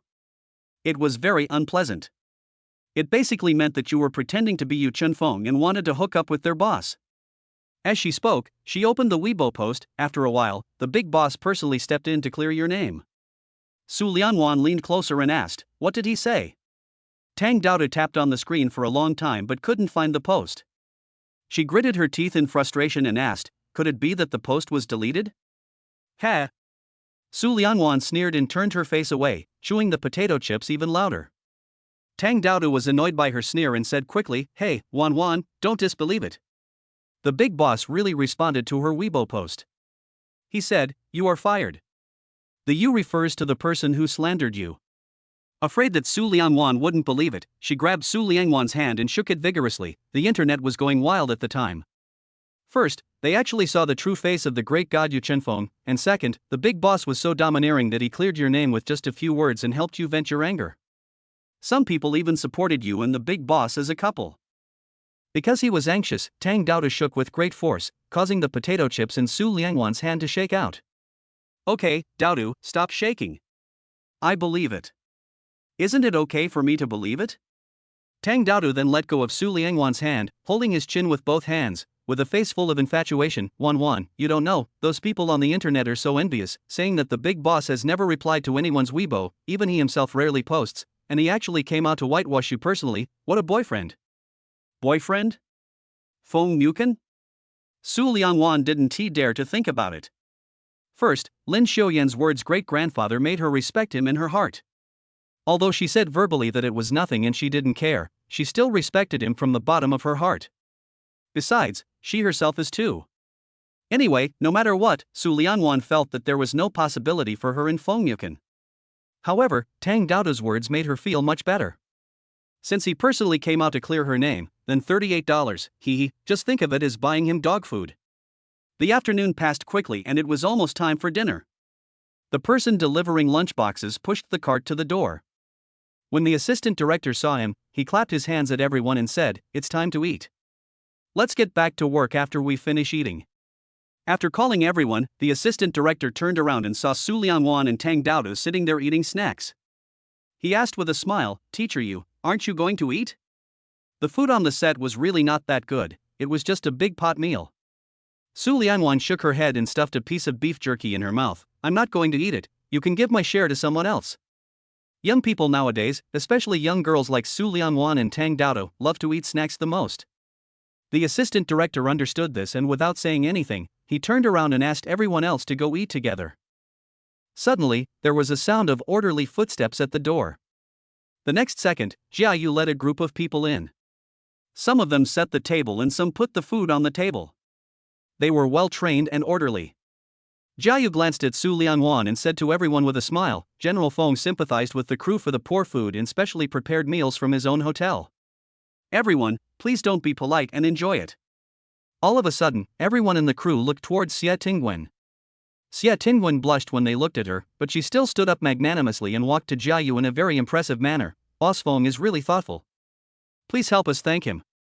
Jia Yu didn't know the woman in front of him, but as the fifth master's personal assistant, she still had to have the proper bearing and cultivation. He smiled and nodded, "Okay, I will convey your gratitude to President Feng." His answer immediately attracted a burst of ambiguous whistles. Xia Tingwen shyly turned her head and glared at them, and everyone laughed. Although everyone teased her like this, Xia Tingwen was very happy in her heart. It was not easy for her to reach her current position. Acting is a job that requires youth, especially female actors, who only have a few years to do so. Taking advantage of the best years of one's life to marry into a wealthy family is the goal of many actresses. Being liked by Feng Yukan, she is at the top of the pyramid. Okay, stop laughing and come and eat. Seeing her smug look, Tang Daoda curled his lips in disdain. Wan. I think the boss likes you. If that Weibo post hadn't been deleted, you and the boss would have become extremely popular on the internet now. Don't talk nonsense. Su Lianwan put down the snacks in his hand, clapped his hands and stood up. Tang Daoda held her back and asked, "Where are you going?" Su Lianwan pulled out her hand and pinched her little face. Dodo, there are so many delicious foods, it would be a waste if you don't eat them. Tang Daoda felt that what Su Lianwan said made sense. Regardless of who the big boss liked, with so many delicious foods, how could he let them go to waste? She stood up happily, and without waiting for Su Lianwan to call her, she ran towards the food. There are so many delicious foods, I must eat until I'm full today. There is one dish that Su Lianwan particularly likes: sweet and sour pork ribs. She just likes the sweet and sour taste. She used a pair of chopsticks to put several pieces on her plate. Seeing that it was almost empty, she hesitated whether to take another piece. Xia Tingwen's dissatisfied voice rang in her ears. Teacher, you can't be so selfish, right? You can just take a little from each dish. Why are you focusing on this one dish? How can others eat if you do this? Chapter 18, Covering Us. Su Lianwan didn't need to turn her head to feel Xia Tingwen's contemptuous eyes on her face. In fact, she had eaten a lot of snacks and was not hungry. She was just a little craving for sweet and sour pork ribs. She put down the chopsticks and turned to leave. But Xia Tingwen grabbed his arm and said, Teacher, didn't you buy so many snacks? Why do you have to fight with us for them? Put down your plate and go back to eat your own snacks. Su Lianwan frowned. Xia Tingwen had been quite easygoing with her before, so why was she deliberately targeting her now? Tang Daoda ran over, pushed Xia Tingwen, and pulled Su Lianwan behind him. Xia Tingwen, if you have anything to say, come to me. Don't bully my Wan. She didn't have much strength, but Xia Tingwen fell to the ground. People who were close by could tell that she was faking it. A cry of ah startled the people who were eating delicious food nearby, and they all looked up. They were eating happily and didn't notice them. Now they saw Xia Tingwen sitting on the ground and Tang Daoda standing in front of her with a menacing look. It was obvious that Xia Tingwen was being bullied. They walked over with the plates, and Xia Tingwen's assistant ran over first and helped Xia Tingwen up from the ground. Tang Daoda, don't take advantage of your teacher, you being a screenwriter, and ignore my Wan. Just say what you want to say. Why are you doing this? The assistant took the initiative right away, and everyone only saw Xia Tingwen fall to the ground, so they believed the assistant's words. Director Li frowned and said dissatisfiedly, Tang Daoda, the crew is a big family, we are all family, don't ruin the atmosphere of the crew. Xia Tingwen covered her buttocks and was supported by her assistant. The expression on her face was extremely painful, as if she would cry if she moved. Director Li, Teacher Yu and her assistant are still young and don't understand the ways of the world. Don't blame them. The assistant stamped her feet in anger. Wan, they all attacked you, and you still defended them. Good people are often bullied, and good horses are often ridden. They will no longer take you seriously in the future. Tang Daoda has a bad temper and is very straightforward. He cannot stand being wronged. Seeing those two people singing the same tune and playing the role of Bai Lianhua, and Director Li helping them to scold her, she was furious. Xia Tingwen, it was obviously you who hit Wan first. If you didn't hold Wan, would I have pushed you? And I didn't use any force, you fell to the ground by yourself. You didn't use any force, how did my Wan fall to the ground? The assistant raised his neck and argued with Tang Daoda, you hit me and you think you're right. She fell to the ground by herself. That's enough. Director Li's face fell, and he turned to look at Su Lianwan. Teacher you two are both young, so the crew usually takes good care of you. This drama will be filmed for another month. I hope that even if you can't integrate into this big family of the crew, don't cause trouble. Tang Daoda was not convinced and was about to speak, but was stopped by Su Lianwan. She stood out from behind Tang Daodu, her brows gradually turned cold. Xia Tingwen, you said I was selfish, but I only took these few pieces of sweet and sour pork ribs. She raised the plate in her hand, and everyone looked into her plate. They could count the number of sweet and sour pork ribs on it. There were only 5 pieces in total. I waited until everyone had finished picking up their pies before coming here. When I arrived, there were only a few left. I want to ask, how was I selfish? Xia Tingwen pursed her lips, held onto the assistant's arm, and sobbed weakly. Teacher you, what are you talking about? Why can't I understand? Just now I clearly pulled you aside and told you to take more food, but Tang Daoda pushed me without knowing right or wrong. When did I ever say you were selfish? Su Liangwan. It turns out that actors are different. Acting skills are everywhere in life. She can't help but admire them. He laughed out of anger. Is that so? It seems I misunderstood what Miss Xia meant. The word thank you made Xia Tingwen's face change color. She has been in the entertainment industry for 5 years, but has never won a Best Actress award, let alone a Best Newcomer award. She has only been nominated. But she quickly calmed down and pretended to be generous and said, oh, it's just a small matter. Mr. Feng was kind enough to prepare delicious food for us. The most important thing is that everyone enjoys the meal. Teacher you are young and still growing. You should eat more. That's right. The big boss treated the crew to delicious food because of Wenwen's face. It's only natural for Wenwen to ask teacher you to eat more. Yes. Wenwen is kind and nice. We should all thank her. With her in our crew, the big boss will protect us like this. Xia Tingwen waved her hands shyly. Don't say that. The boss and I haven't even started dating yet. If this continues, Wenwen will probably become Mrs. Feng after the filming is finished. Xia Tingwen felt happy when she heard these words, but she glared at them with shame and anger on her face. Hey, stop talking, or I'll get angry. Everyone burst into laughter immediately. Before, Su Liangwan thought Xia Tingwen was a nice person, at least she was friendly to others, but now, she felt that Xia Tingwen was a complete white lotus. Too lazy to watch her acting in front of everyone, she was obviously very proud but still pretending to be noble. She put down the plate and pulled Tang Daoda towards her rest area. Tang Daoda was so angry that his face turned red, and tears welled up in his eyes. Wan. I know. Su Liangwan pressed Tang Daoda down on the chair and gently pinched her cheeks that were puffed up because of dissatisfaction. Xia Tingwen is just too good at acting. But we have no evidence, and now the whole crew has already regarded her as the boss's wife. Even if she is wrong, who will blame her? Tang Daodu understood this principle, but she just couldn't get angry. She kicked her legs hard on the ground a few times and groaned in annoyance. Humph!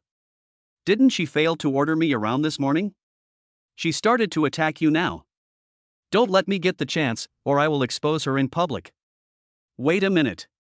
Su Liangwan interrupted Tang Daodu and turned to look at her. What did you just say? What happened this morning? Tang Daodu got angry when he mentioned what happened in the morning. Her eyebrows were tightly knitted, and her eyes were wide open. Didn't you go to the big boss's place this morning? Su Liangwan nodded. After I left? Yes. Tang Daoda clenched his fists tightly.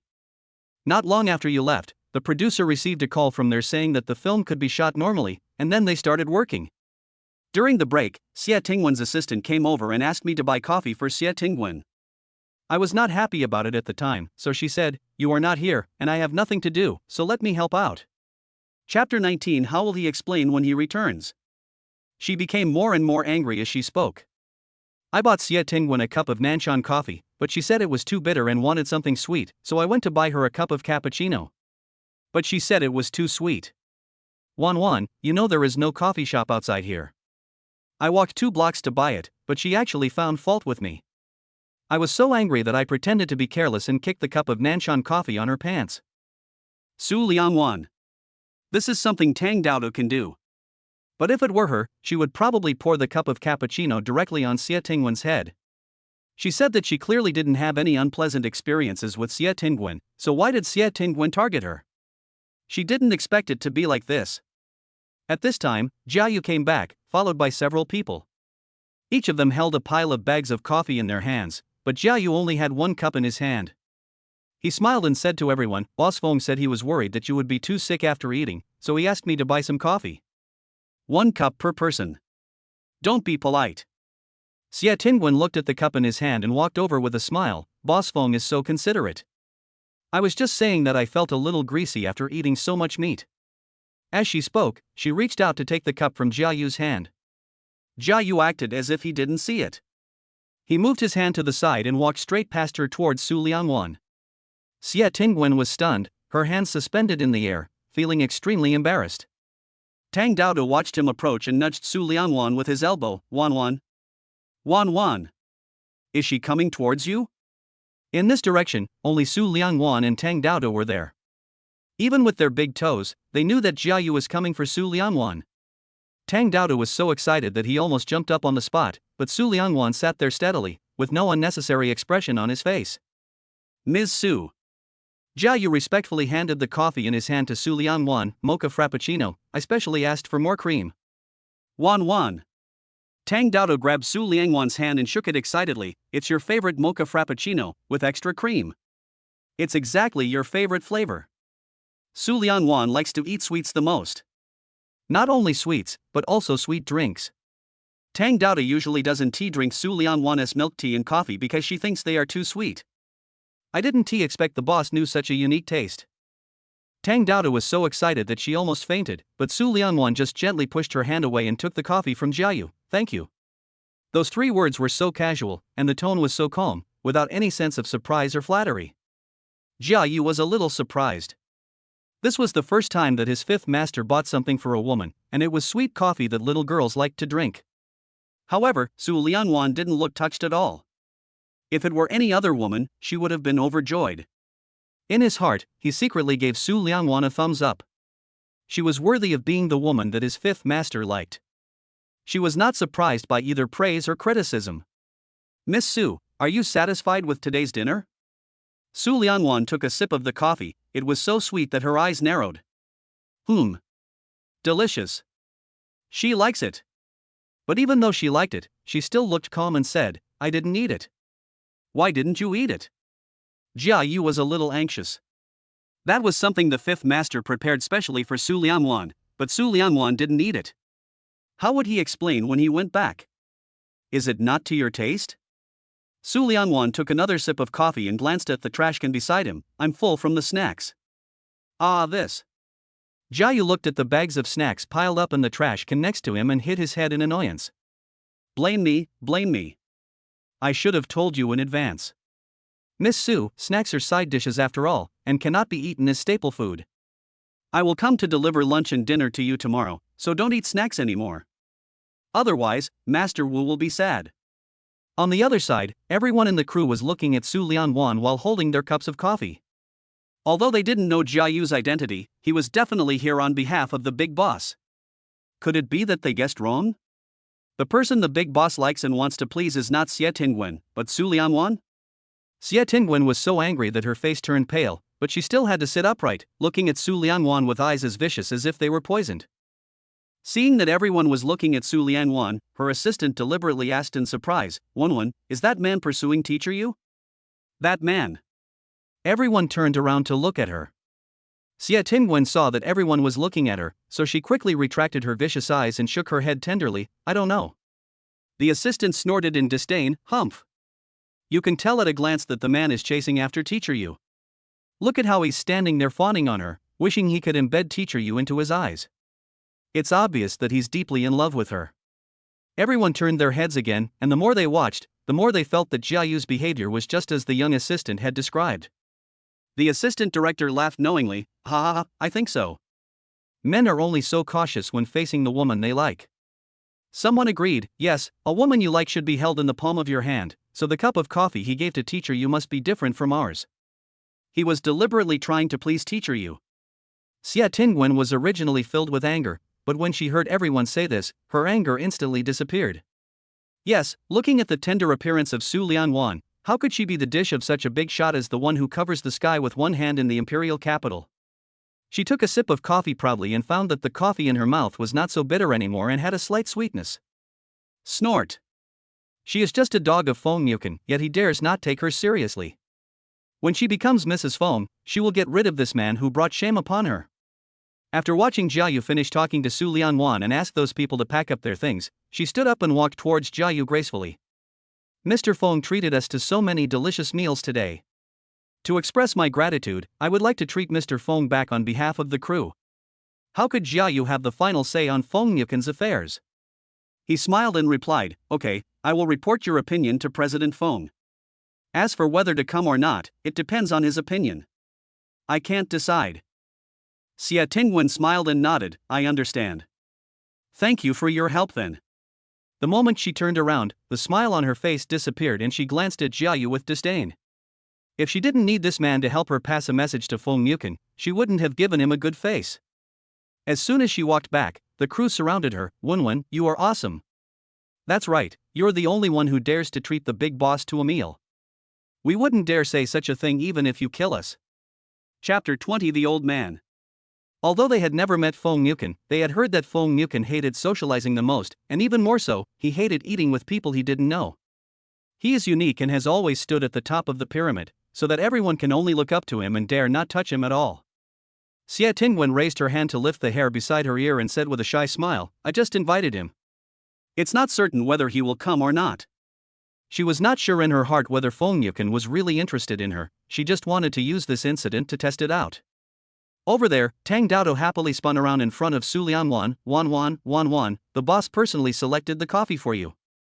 I was like, the boss treats you differently. Su Lianwan drank the coffee and threw the cup into the trash can beside him. To be honest, she didn't feel very happy at all, nor did she feel that Feng Yukin treated her any differently just because of a cup of coffee.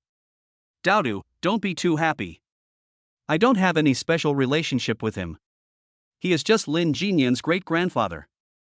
"What?" Tang Daodo stopped and stood there staring at Su Lianwan. Wan, what did you say?" Su Lianwan frowned and shook her head. "Daodu, in his heart, he only regards me as a junior. Isn't it normal for elders to take care of their juniors? Don't be like Xia Tingwen and her assistant, who believe everything they hear and misinterpret others' intentions. It will be very embarrassing then." Tang Daodu was suddenly depressed. Su Lianwan went back and told her about what happened last night. How old must Lin Jinyan's great-grandfather be? Such an old man would definitely not have any improper thoughts about Su Lianwan. If he did, she should not be happy, but angry. After all, her daughter Wanwan is beautiful, talented, and rich. As long as Wanwan wants to find a handsome guy, she can find any one of them. There is really no need to commit herself to an old man just for the sake of vanity. The crew shot the night scene very late, and Director Li didn't let anyone leave until 2 in the morning. Su Lianwan returned to the hotel and fell asleep immediately due to exhaustion. She felt that she had just closed her eyes when Tang Daodo was knocking on her door outside. Wanwan, hurry up and get up. It's time to get to work." Standing in front of the mirror, looking at the bruised eyes in the mirror, she felt as if she had been punched twice, and she even found it funny. Yawning and covering her dark circles with concealer, she lazily walked out the door. After arriving at the crew and explaining the play to actor Jiang and Xia Tingwen, Su Lianwan returned to his rest area listlessly and sat there not wanting to move. Tang Daodo looked at her with great distress. "Wanwan, why don't you take a nap for a while, and I'll call you when Director Li comes to look for you." Su Lianwan was really tired. She nodded and was about to close her eyes when the producer came in and clapped his hands at everyone. "I have good news for you all." Everyone stopped what they were doing and looked towards him. The producer looked around and finally his eyes fell on Xia Tingwen's face. He smiled and said, "The big boss called and said that he agreed to have dinner with us. He has already booked the time and place for dinner. It's at 6 o'clock this afternoon. No one in the crew can be absent." Su Lianwan was not asleep. After hearing what the producer said, she stood up and walked over. "Director Li, I'm too sleepy. I won't go this afternoon." "How can that be possible?" The producer frowned in dissatisfaction. "They said that no one from the crew can be absent. Mr. Yu, please don't make an exception." Su Lianwan swallowed uncomfortably. She felt her forehead was a little hot and might have a cold. She patiently explained, "I was blown by the night wind when I went out last night, and I didn't sleep well at night." "I might." "Teacher Yu, you are too hypocritical." Xia Tingwen's assistant looked at Su Lianwan with disdain. "We all finished work so late last night, but you were the only one who was caught in the night wind and didn't sleep well. My Wanwan even coughed when she woke up this morning. You are not really dedicated to your job." Director Lee immediately asked Xia Tingwen with concern, 1-1, are you coughing? The producer also looked worried. 1-1, you are the heroine, you can't get sick. If you get sick, our entire crew won't be able to shoot normally. Xia Tingwen raised her hand to cover her lips and pretended to cough twice, frowning in discomfort. Cough, cough, cough, cough. It's okay, it's not serious, I'll just take 2 cold medicines later. 1-1, why don't you take care of your body? Work is work, but health is more important. So, I'm going to buy you some cold dispelling granules now. You can take a rest for the next scene, drink the medicine and lie down for a while. After the assistant director finished speaking, he ran off to buy some cold medicine for Xia Tingwen. Su Liangwan watched them asking about Xia Tingwen's health, but no one cared whether she was sick or not. She frowned, turned and walked towards her rest area. It seemed that as long as she didn't die this afternoon, she had to go, otherwise the entire crew would think she was being pretentious. Su Liangwan drank some water and didn't eat anything. He lay on his recliner, covered his upper body with a coat, and fell into a deep sleep. Tang Daodu bought some porridge and wanted to ask her to get up and drink it, but she didn't respond after he called her twice. Looking at her red cheeks, Tang Daodu reached out his hand to her forehead, but the scorching heat made him retract his hand immediately. Night, night, night. This soul-calling voice woke Su Liangwan up no matter how sleepy she was. Dodo, stop shouting, I'm still gasping for breath. What are you talking about? Tang Daodu was so anxious that she almost cried. You have a fever. I'll take you to the hospital now. It's okay. Su Liangwan pushed her hand away and wrapped her clothes tightly around her body. Just go buy me some cold medicine. It's okay to take medicine. Then I'll go tell Director Lee that we won't go to eat this afternoon. Don't. Su Liangwan stopped her, we still have to go eat. I just need to rest for a while. Go buy me some medicine. Tang Daodu knew that he couldn't beat Su Liangwan. Su Liangwan was just like that. Once she made a decision, even 10 oxen couldn't pull her back. She had no choice but to go buy medicine for Su Liangwan. At 4 o'clock in the afternoon, Su Liangwan returned to the hotel and took a nap on the bed. When Tang Daodu called her, she finally felt better. 1-1, we don't know what time we'll have dinner tonight, you should put on a coat. You already have a cold, and it would be bad if you catch another cold. Su Liangwan nodded and let Tang Daodu cover her with a pink sweater. She didn't feel anything when she first put it on, but when she went out, she realized that the sweater was too thick and she was sweating profusely. Dozens of them were standing at the entrance of the hotel. At this moment, someone pointed at Xia Tingwen, who came out and shouted in surprise, 1-1, you are so beautiful, you are my goddess. Chapter 21, Envy and Jealousy. When everyone heard the voice, they turned around and saw Xia Tingwen walking out slowly in an off-white dress. The hem of the dress dragged a long way on the ground. Her assistant was behind her, constantly helping her adjust it. The neckline is extremely low, and the semi-enclosed design reveals most of the scenery. Tang Daodu rolled his eyes, oh my god. Those who know her think we are going to dinner, while those who don't think she is going to walk the red carpet. It's too much to have a meal in this outfit. Su Liangwan burst out laughing and gently pinched Tang Daodu's waist with her fingers. Keep your voice down, if others hear us, they will think we are jealous. Tang Daodu snorted disdainfully, no way, who would notice us now? Sure enough, no one could hear what they were saying, and everyone's attention was focused on Xia Tingwen. 1-1, I dare say that if you go there wearing this, you will definitely make the big boss crazy. With your looks and figure, which man would not be attracted by you? Xia Tingwen chuckled, looked at everyone, and said apologetically, I'm sorry, it took me some time to dress up. I kept you waiting for a long time. It wasn't long. We just waited for a while. Beautiful women need to wait. Just as Xia Tingwen was about to say something, her eyes suddenly fell on Su Liangwan. She looked at Su Liangwan's sweater and laughed sarcastically, Teacher you, why are you wearing this in the hot summer? Su Liangwan rolled her eyes at her and said, is it okay for me to be cold? Sure, why not? Xia Tingwen said as she walked towards the luxury car that Director Lee had prepared for her. Teacher you, don't walk with me when you're dressed like this, or else if the paparazzi take a picture of me, they'll think I only care about style and not warmth. Who wants to walk with you? Tang Daodu said something angrily, took Su Liangwan's hand and got into their own car. The place for dinner was set at Jinbihuing, which is the most luxurious and expensive place in Quanan City. In this place, having money doesn't necessarily mean you can spend money. If you want to eat and have fun here, you must make a reservation 1 week in advance, and only members who have paid a membership fee of 500,000 are allowed in. When the crew arrived, the manager stood at the door to greet them. Is it the crew of the 25th hour? Director Lee stood at the front and nodded generously. Yes, we are. The manager immediately smiled flatteringly. Master Wu has cleared the place. Today, the magnificent place is only open to you. Dear distinguished guests, please come in. Wow! Xia Tingwen's assistant almost jumped up with excitement. Wenwen, President Feng actually booked the entire Jinbihuing for you. This is too generous. Not to mention her, the entire crew was extremely excited. This is my first time to eat in such a luxurious place. Ha ha! I'm a little flattered. What should I do? You are flattered at all. The big boss is not inviting you, he is inviting our Wenwen. Ha, that's right. If it weren't for Wenwen, we might never have been able to step into this kind of aristocratic threshold in our lifetime. Xia Tingwen felt very happy when she heard this. She didn't say anything, but just raised her chin and tried to look proud. Tang Daoda curled his lips in disdain and whispered to Su Lianwan, isn't he just an old man? Is it that serious? Wan, look at Xia Tingwen's smug look. I really want to see her get slapped in the face. What should I do? Old man? Su Lianwan almost laughed out loud, but she tried hard to hold back her laughter and said nothing. She and Tang Daoda followed at the back of the crowd. The manager brought them to the door of the most luxurious box.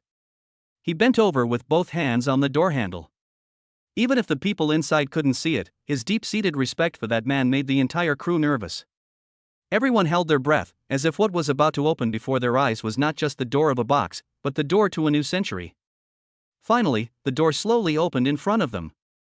The box was very large, and the quaint decoration style revealed an imperial luxury. There was a screen between each dining table. On the screen was exquisite and expensive Suzhou embroidery, which complemented the mahogany dining chairs. There were only two men inside, one standing respectfully, and the other sitting with a noble temperament. Even if they had never seen the legendary Master Feng Wu, they could guess that the person sitting there was him. Xia Tingwen inquired about Feng Nuken from the producer. She originally thought that the man who had the power to control the capital would be a fat, middle-aged man, but she didn't expect that he was not only young, but also handsome with deep eyes. He just sat there, but his aura filled the entire room, making people afraid to approach rashly. She was stunned at first glance. Feng Nuken looked towards them, but when he didn't see the person he wanted to see, he frowned slightly. Jiayu guessed his thoughts immediately, stepped forward, and greeted them with a smile. Don't stand at the door, come in. Even if Jia wanted to let everyone in, the crew only took a few steps forward. Because Feng Nuken didn't give the order, no one dared to sit down, and no one dared to walk towards Feng Nuken's table. Tang Daoda and Su Lianwan followed the crowd into the house. The people in front of them finally no longer seemed like a wall. Looking over the shoulders of the people in front of them, Tang Daoda saw Feng Nuken and was so shocked that his jaw dropped. She tugged at Su Lianwan's hand, her little mouth trembling. Wan, then, that person is Lin Xiuyan's great-grandfather? Su Lianwan couldn't help but burst out laughing. Yes, he is Lin Xiuyan's great-grandfather. Oh my god. Tang Daoda raised his hand and slapped Su Lianwan on her butt. Why is Lin Xiuyan's great-grandfather so young? I thought he was an old man with gray hair. Ha ha ha. Su Lianwan couldn't hold it back any longer, and held onto Tang Daoda's arm, laughing so hard that she fell backwards. I never said that Lin Xiuyan's great-grandfather was an old man. You just think too much. Emma, Daoda, look at your jaw dropping. Are you trying to make me laugh to death? Hearing the laughter, Feng Nuken finally saw the person he wanted to see. Su Lianwan's smile was like a spring breeze blowing into his heart. Spring was back to the earth, all things were reviving, and his mood also brightened. Ha! He chuckled, looked straight at Su Lianwan, and finally said the first sentence, why are you standing so far away? Come here. Su Lianwan was standing behind the crowd, with two people in front of her. She was not sure who Feng Nuken was talking to, so she stood there without moving. At this moment, Xia Tingwen, who was standing in front of her, took a step forward with the most perfect smile on her face and the most elegant steps. Xia Tingwen had been waiting for this moment for a long time. She dreamed of marrying into a wealthy family, let alone such a handsome man. She was so excited that her hands that were holding the hem of her skirt were shaking a little. Feeling the envious gazes coming from behind her, she proudly raised her chin even higher. Chapter 22. Who is Wan? Ha, she was finally only one step away from becoming a wealthy family. As long as she walked over and sat next to Fong Mukin, her identity as Mrs. Fong would be halfway achieved. Just when she was only 5 steps away from Fong Mukin, Jiayu suddenly raised his hand to stop her. She frowned and looked at Jiayu arrogantly. What are you doing? Didn't you hear President Fong ask me to come over? Jiayu smiled coldly. His voice was not loud, but merciless. The person the fifth master called was not you. Not her? How is that possible? Xia Tingwen shook her shoulders, puffed out her proudest chest, and looked at Fong Mukin aggrievedly. Boss Fong, look at him, he won't let me go, I'm so sad. It was that delicate voice again, and Jiayu rolled his eyes in disgust. Why does every woman become so speechless in front of his fifth master? Fong Mukin didn't even glance at Xia Tingwen. His eyes passed right past her and locked onto Su Liangwan's face. Wan Wan, how long are you going to stand there? Wan Wan? Who is Wan Wan? Why does this name sound familiar?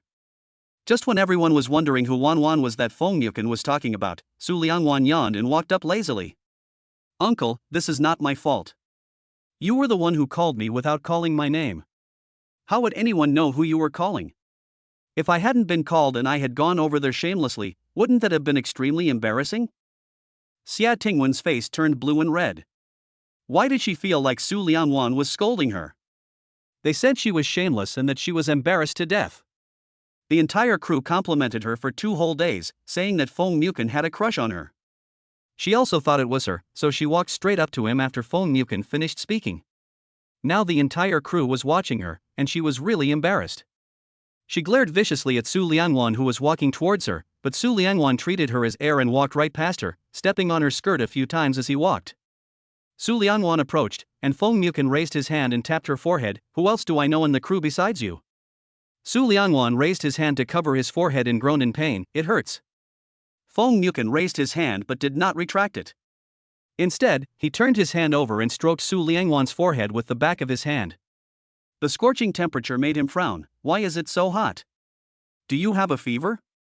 The back of his hand was a little cool, which made Su Liangwan feel comfortable, but with dozens of pairs of eyes staring at them from behind, Su Liangwan suddenly felt a little embarrassed. Although he is the elder, Fong Mukin is a man after all, and a handsome man at that. Such an intimate gesture might be misunderstood by others. It's okay. She playfully pushed Fong Mukin's hand away and sat down beside him naturally. I was still groggy in the morning, but I took some medicine at noon and went back to sleep for a while in the afternoon. I feel much better now. Fong Mukin's eyes instantly turned cold. Warning. Director Li and the producer's hearts skipped a beat, and they looked at each other at the same time. Su Liangwan had asked for leave from them in the morning, and then, what did they say? The two of them turned their eyes to the face of Assistant Xia Tingwen at the same time. It was all because of this damn woman. If she hadn't said that Su Liangwan was pretentious or something, could they have forced Su Liangwan to come? It's over. If Su Liangwan tells Fong Mukin about them, they won't be able to survive in the future. The young assistant shrank her neck when she was stared at by the two of them and took 2 cautious steps back. The look in their eyes was so scary, as if they wanted to eat her. Just when Director Li and the producer were feeling anxious, Su Liangwan's sweet laughter was heard. Yes, I felt uncomfortable this morning. Fortunately, Director Li and the producer took care of me, otherwise I would be lying in bed and unable to get up now. Director Li and the producer were delighted. They didn't expect Su Liangwan to be so sensible. The two of them hurriedly walked up to her. They thought Xia Tingwen was getting in their way by standing in front of them, so Director Li pushed Xia Tingwen away from him. We have to take care of her. Teacher Yu is the youngest in the crew and we all love her very much. Yes, Teacher Yu is the soul of our crew. We can't live without her, but we dare not let her fall ill. With a cry of ouch, Xia Tingwen fell to the ground while stepping on the hem of her skirt. She looked at Fong Mukin with red eyes, but Fong Mukin's gaze was always on Su Liangwan. Even though she screamed so miserably, he did not look at her. Even Director Li and the producer ignored her existence. They just stood beside her, and no one reached out to help her. Xia Tingwen bit her lower lip in annoyance and stood up depressed. But Tang Daodo couldn't help but burst out laughing. It's true that Xia Tingwen was so glorious and proud before, but now she is so embarrassed. Fong Mukin's expression improved a little. He pinched Su Liangwan's sweater with his fingers and asked, "Why are you wearing such thick clothes?" Su Liangwan looked down at her clothes. Thinking of Tang Daodu's kindness, the corners of her mouth curled up slightly. I'm worried that the air conditioning in the dining area is not set at a low level. If I sit under the air conditioner, my cold will get worse. Jia Yu, turn off all the air conditioners. After instructing Jia Yu, Feng Yuken stood up again, took off his black suit jacket and placed it on the seat. His fingers naturally rested on Su Liangwan's shoulders. This one is too thick. It will be counterproductive. His movements were gentle and gentlemanly. Su Liangwan looked up at him and saw that he looked calm. She pursed her lips and took off the sweater under his fingers. The next second, a warm coat was placed on her shoulders. His suit was very warm and had a faint minty scent. The aroma surrounded Su Liangwan, making her feel much better. As expected, mint is good for her, refreshing her mind, strengthening her stomach and dispelling wind. Director Li and the producer looked at each other again, and they smiled knowingly. What's Xia Tingwen? Master Feng Wu was attracted to Su Liangwan, okay? Look at that gentle tone and those soft movements, it's simply so doting. At this time, Su Liangwan looked up and saw that the crew members were still standing there, looking very embarrassed. She gently tugged at Feng Yuken's pants under the table with her little hand. Uncle, are you going to let everyone stand like this? She deliberately lowered her voice so as not to embarrass Director Li and the producer. Just when her fingers were about to leave Feng Yuken's pants, they were suddenly grabbed. Su Liangwan's heart skipped a beat and she subconsciously wanted to retract her hand. Feng Yuken exerted a little force and left her with no way to escape. His palms were dry and warm, without any calluses. Su Liangwan did not feel any tactile discomfort, but her heart was in her throat. What is he going to do? Chapter 23. She can't just give up like this. So many people are watching. It wasn't right for her to pull her hand away hard, nor was it right for her not to pull her hand away. This feeling is extremely embarrassing. Feng Yuken lowered his head and looked at the small hand in his palm. It was white and tender, with slender fingers that were soft as if they had no bones. The last time she was rinsing chopsticks, he was wondering what it would feel like to hold such a small and beautiful pair of hands in his hands. Now that he had it in his hand, he felt good. Are all girls' hands so soft? Su Liangwan blushed and her heart beat fast. She called out weakly, Uncle. Feng Yuken curled his lips and then let go of her little hand. Your palm is so hot, it seems you are seriously ill. I will take you to the hospital. As soon as her hands were freed, Su Liangwan covered her face. She already had a fever, and now her face was as hot as a fireball. Fortunately, he held her hand under the table, otherwise she would have fainted from embarrassment. It turned out that the uncle was just concerned about her health and was not desecrating her. How could a decent, reasonable man like him do something obscene to her? It seems she was overthinking it. Su Liangwan adjusted his breathing. Uncle, I am really much better now. There is no need to go to the hospital. We are all still standing. She reminded him again, and Feng Yuken turned to look at the others. Everyone, please take a seat. There are a total of 8 dining tables in this box, each table can seat 10 people. Obviously, the table where Feng Yuken sits becomes the main table. Some people are self-aware and know that they are not famous enough, so they automatically walk to the table next to them. Director Li and the producer would naturally sit at the main table, on the other side of Feng Yuken. Seeing that the main table was about to be full, no one dared to sit next to Su Liangwan. Xia Tingwen raised her chin, lifted her skirt and walked over. Before her but touched the seat, Su Liangwan suddenly turned around and looked at her. Xia Tingwen, when we were at the hotel entrance, didn't you say you wouldn't let me walk next to you? Why, now you're taking the initiative to sit next to me, aren't you afraid of being photographed by the paparazzi? Xia Tingwen's buttocks stiffened and she couldn't sit down anymore. This Su Liangwan really deserves to die. Knowing that she wanted to be closer to Feng Yuken, and now this was the only position left, wouldn't it embarrass her to say such things? She tried her best to suppress the anger in her heart, with the sweetest smile on her face, and took Su Liangwan's arm affectionately. Wan, what are you talking about? I was just joking with you. Ha! Su Liangwan pushed her hand away without any hesitation, but I took it seriously. The last time she let Xia Tingwen succeed was because she didn't know what Xia Tingwen had done to Tang Daodu. It was not a big deal, so she just didn't care. Xia Tingwen's expression changed immediately. If Feng Yuken hadn't been sitting next to Su Liangwan, she would have definitely slapped Su Liangwan. Wan. Her face looked unhappy. Why are you turning your back on me? I took such good care of you when we were on the set. Now I just want to sit next to you and have a meal. Su Lianwan sneered, just sit next to me? The real purpose lies elsewhere. Everyone in the entire crew can see what Xie Tingwen is thinking. Anyone with eyes could see that Feng Yukan treated Su Lianwan differently. Xie Tingwen was indeed a bit shameless when she approached him at this time. Xie Tingwen didn't care at all about how others looked at her.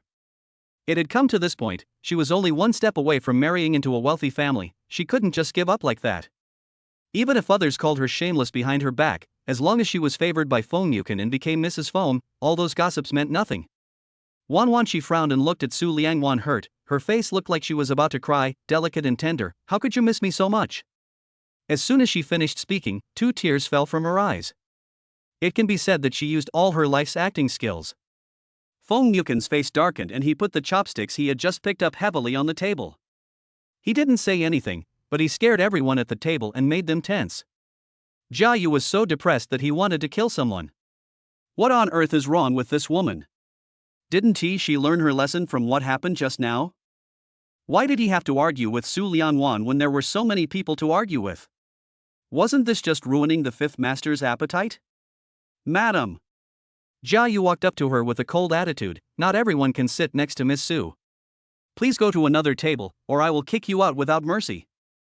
This time, Xie Tingwen was completely embarrassed. Feng Yukan's men personally drove her away and spoke such harsh words, not giving her any face at all. Director Li saw that she was still standing there. If she was really kicked out, it would not be just Xie Tingwen who would lose face, but the face of the entire crew. Xie Tingwen, go sit somewhere else and don't embarrass yourself. The producer frowned and echoed, that's right, your clothes are dirty too, it's not appropriate to sit here, leave now. Xie Tingwen was so upset that she wanted to cry but had no tears. She just wanted to be closer to Feng Yukan, so why did everyone treat her like a rat? No matter how thick-skinned she is, she can't stay here any longer. She glared at Su Lianwan angrily, lifted her skirt and turned around. Everyone in the crew had already taken their seats, and now there was only an empty seat at the innermost table, and it was in the corner. She gritted her teeth, endured the humiliation and walked over. Daodu. As soon as she raised her foot, Su Lianwan's voice sounded behind her. Come here and sit next to me. Then she saw Tang Daodu happily stand up and run towards her like the wind under the envious eyes of everyone. It was not known whether Tang Daodu did it intentionally or unintentionally, but when he ran past her, his shoulder hit her chest like a piece of iron. With a bang, she was almost knocked away. Especially the chest, the feeling is so sore. She cried ah, and covered her chest, her face turning pale in pain. Tang Daodu stopped and covered his mouth with his hands, looking surprised.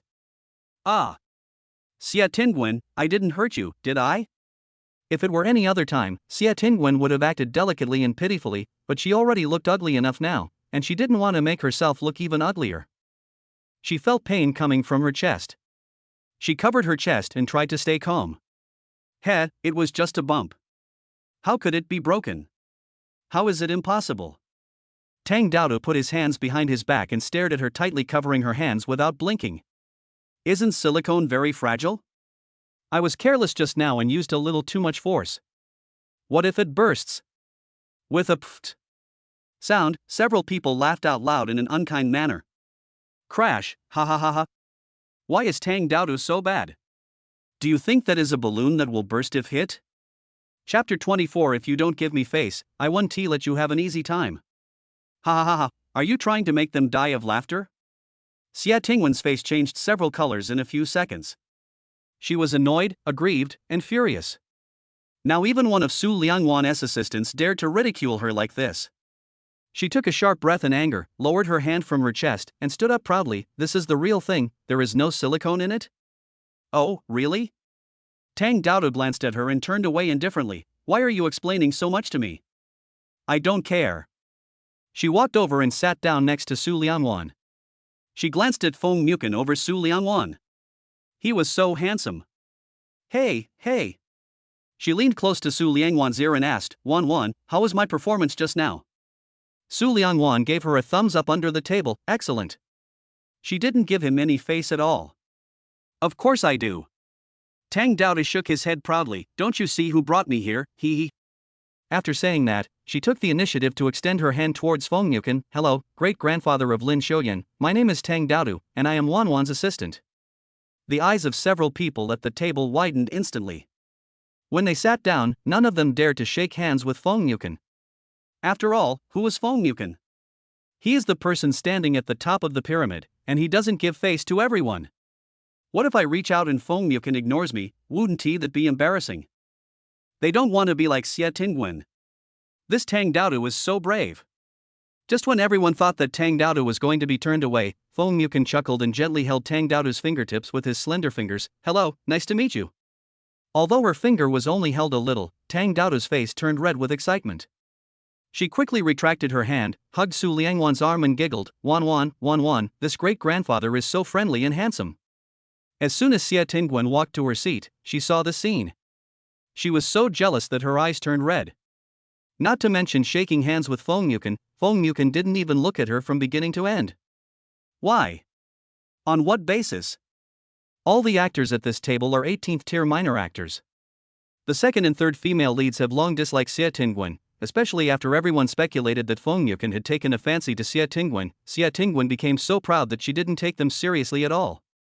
Before, Xie Tingwen only ordered Su Liangwan's assistant Tang Daodu around, but later she started to order them around directly, asking them to buy coffee and snacks for her without even paying. The two women looked at each other and laughed sarcastically. "Oh, it's different to have a good relationship with Teacher Yu. Not only can I sit next to Mr. Fong, but I can also shake hands with him. What a treatment." After the second female lead finished speaking, she looked at Xie Tingwen without hesitation. "I'm so envious." This sarcastic tone made Xie Tingwen so angry that she bit her lip. If it were in the past, she would definitely teach this woman who laughed at her a lesson, but now, she could only hold it in. Seeing that Xie Tingwen was just angry and didn't attack, the third female lead covered her lips and laughed. "Yes, I'm so envious. But we all know that we are not stunningly beautiful, and we don't have that kind of fate, so we just watch from afar, unlike some people." She paused and looked at Xie Tingwen. She thought she was the most beautiful woman in the world because she was a little famous, and all men in the world would love her. TSK. You got slapped in the face, right? Ha ha ha. I just wanted to ask, does your face hurt? Xie Tingwen's face turned red with embarrassment. She looked at the two women who were taking advantage of her and threw the chopsticks in her hand fiercely on the table. Is it funny? Believe it or not, even if I didn't marry into a wealthy family and didn't have a sponsor to back me up, I could still make sure you guys couldn't survive in the entertainment industry. The entertainment industry is the most complicated of all industries. It is easy for a famous person to deal with someone who is less famous than himself. Any piece of negative news can make those little-known actors disappear completely from the entertainment industry. Not to mention using connections and means to ban an unknown 18th-tier actor. The second female lead's face darkened and she quickly turned away. Why are you mad at us? Go deal with Teacher Yu if you have the guts. That's right. Female number 3 shuddered inwardly, but refused to admit defeat. You only know how to show off to us little unknowns. Why weren't you so arrogant when facing Teacher Yu just now? Xie Tingwen felt a dull pain in her chest from being scolded. She ended up like this today all because of Su Liangwan. Su Liangwan, if you don't give me face, I won't let you off easily. Just wait for me. Even though they were so far away, Su Liangwan could still feel a pair of vicious eyes falling on his back. She had no concern and no fear. Fong Yukin took his celadon bowl, filled it with half a bowl of lobster porridge, and placed it next to Su Liangwan's hand. You have a cold, eat less oil, drink this, you will feel better. Lobster porridge is elegant and plain in itself. Served in a celadon bowl, the white and green colors complement each other and look very nice. With a few chopped green onions floating on the porridge, it looks even more pleasing, like a picture of spring, full of vitality. Su Liangwan looked at the bowl of delicious lobster porridge, and a warm feeling flowed into her heart. This is the first time in her life that someone has taken care of her like this. She held the spoon, scooped a small half-spoonful and put it into her mouth. It was neither salty nor bland, just the right taste, and the aroma of the shrimp meat filled her teeth. Tasty. Fong Yukin saw that she squinted her eyes because she was enjoying the food. She looked as cute as a doll. He chuckled softly and scooped half a spoonful of the black stuff with a silver spoon and put it to her mouth. Try this. Su Liangwan only noticed what was on the silver spoon, and didn't care at all that it was used exclusively by Fong Yukin. She laughed. Caviar. After saying that, he opened his mouth and ate it. Because she was still having a fever, her little face was flushed. She had no makeup on, but only used lip gloss to make herself look better. The rosy lips were smacking as she sipped the flavor carefully, which looked lively and interesting. Even if you don't become a screenwriter, you can probably become famous by being a food blogger. Fong Mukin was fascinated by the sight and couldn't help asking, "Is it delicious?" Su Liangwan nodded happily, "Yes, it's very delicious. This should be the sturgeon caviar made from sturgeon eggs from the border area between countries H and G. It is the gold of food, so of course it tastes good." Fong Mukin raised his eyebrows. It seemed that the little girl knew a lot. Su Liangwan was just about to lower her head to eat the lobster porridge in the celadon bowl when she suddenly caught a glimpse from the corner of her eye that Fong Mukin had actually used the silver spoon that he had just used to feed her caviar to scoop another half-spoonful of caviar, and then put it into his own mouth as if nothing had happened. Uncle. Chapter 25 Taunting. She deliberately suppressed her voice and looked at him in panic. Fong Mukin glanced at her from the corner of his eye. Su Liangwan's two clear eyes flashed with shyness and anger, and her small hands tightly grasped the spoon. "That silver spoon of yours, you just fed me."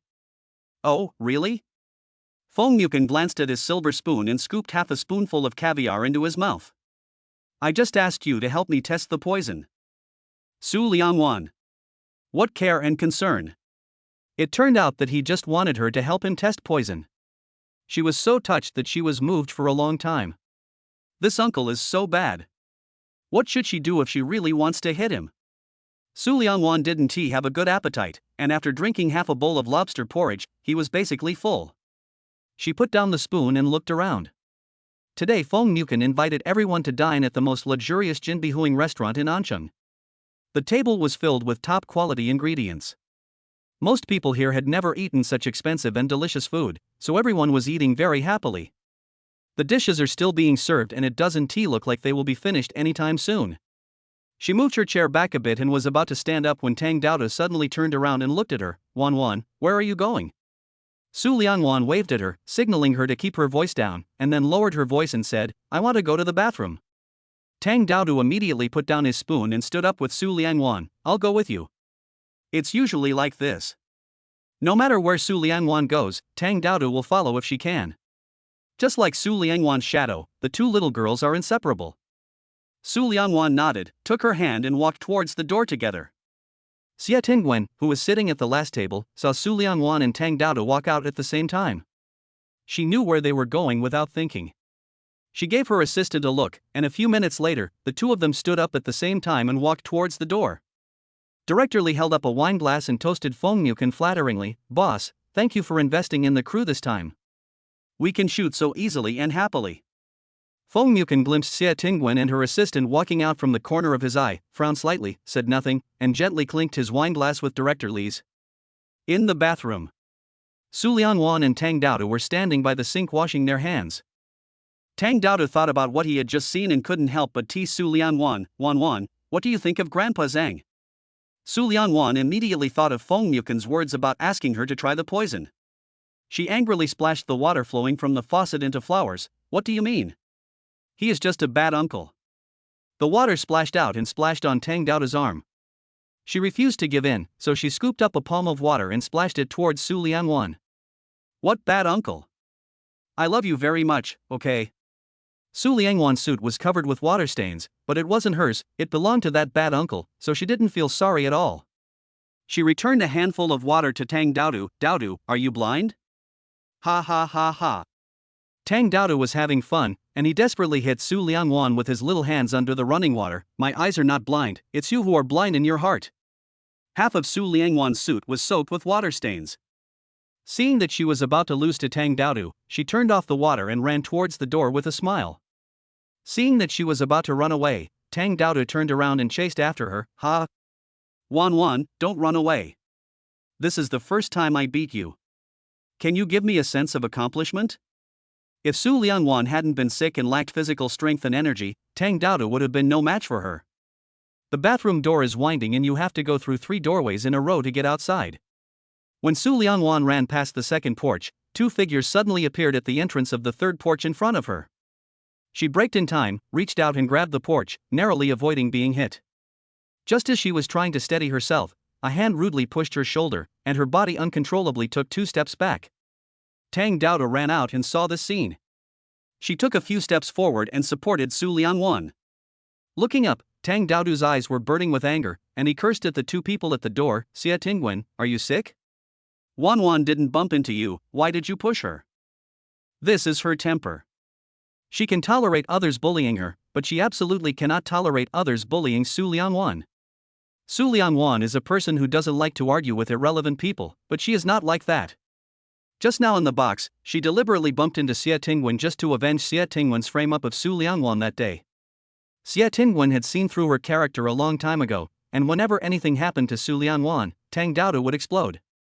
She lowered her head and picked her exquisite nails, smiling sinisterly. Tang Daodu, have you ever heard of the saying, an innocent man is guilty of possessing a treasure? Inside the box. Feng Yuken glanced at the watch on his wrist. Su Lianwan had been gone for more than 10 minutes and had not returned yet.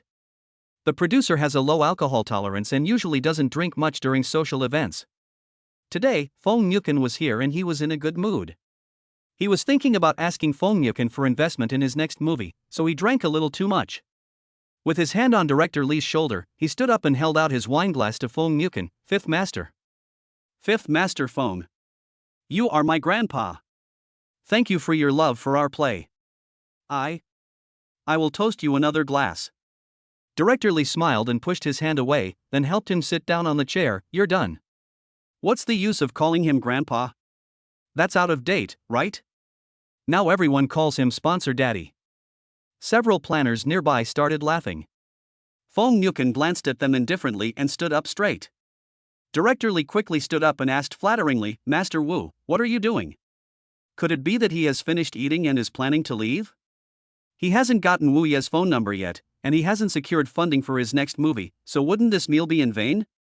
Feng Yuken naturally knew what he was thinking, and put his right hand into his trouser pocket as if nothing had happened. Wanwan has gone out and hasn't come back yet, I'll go check on her.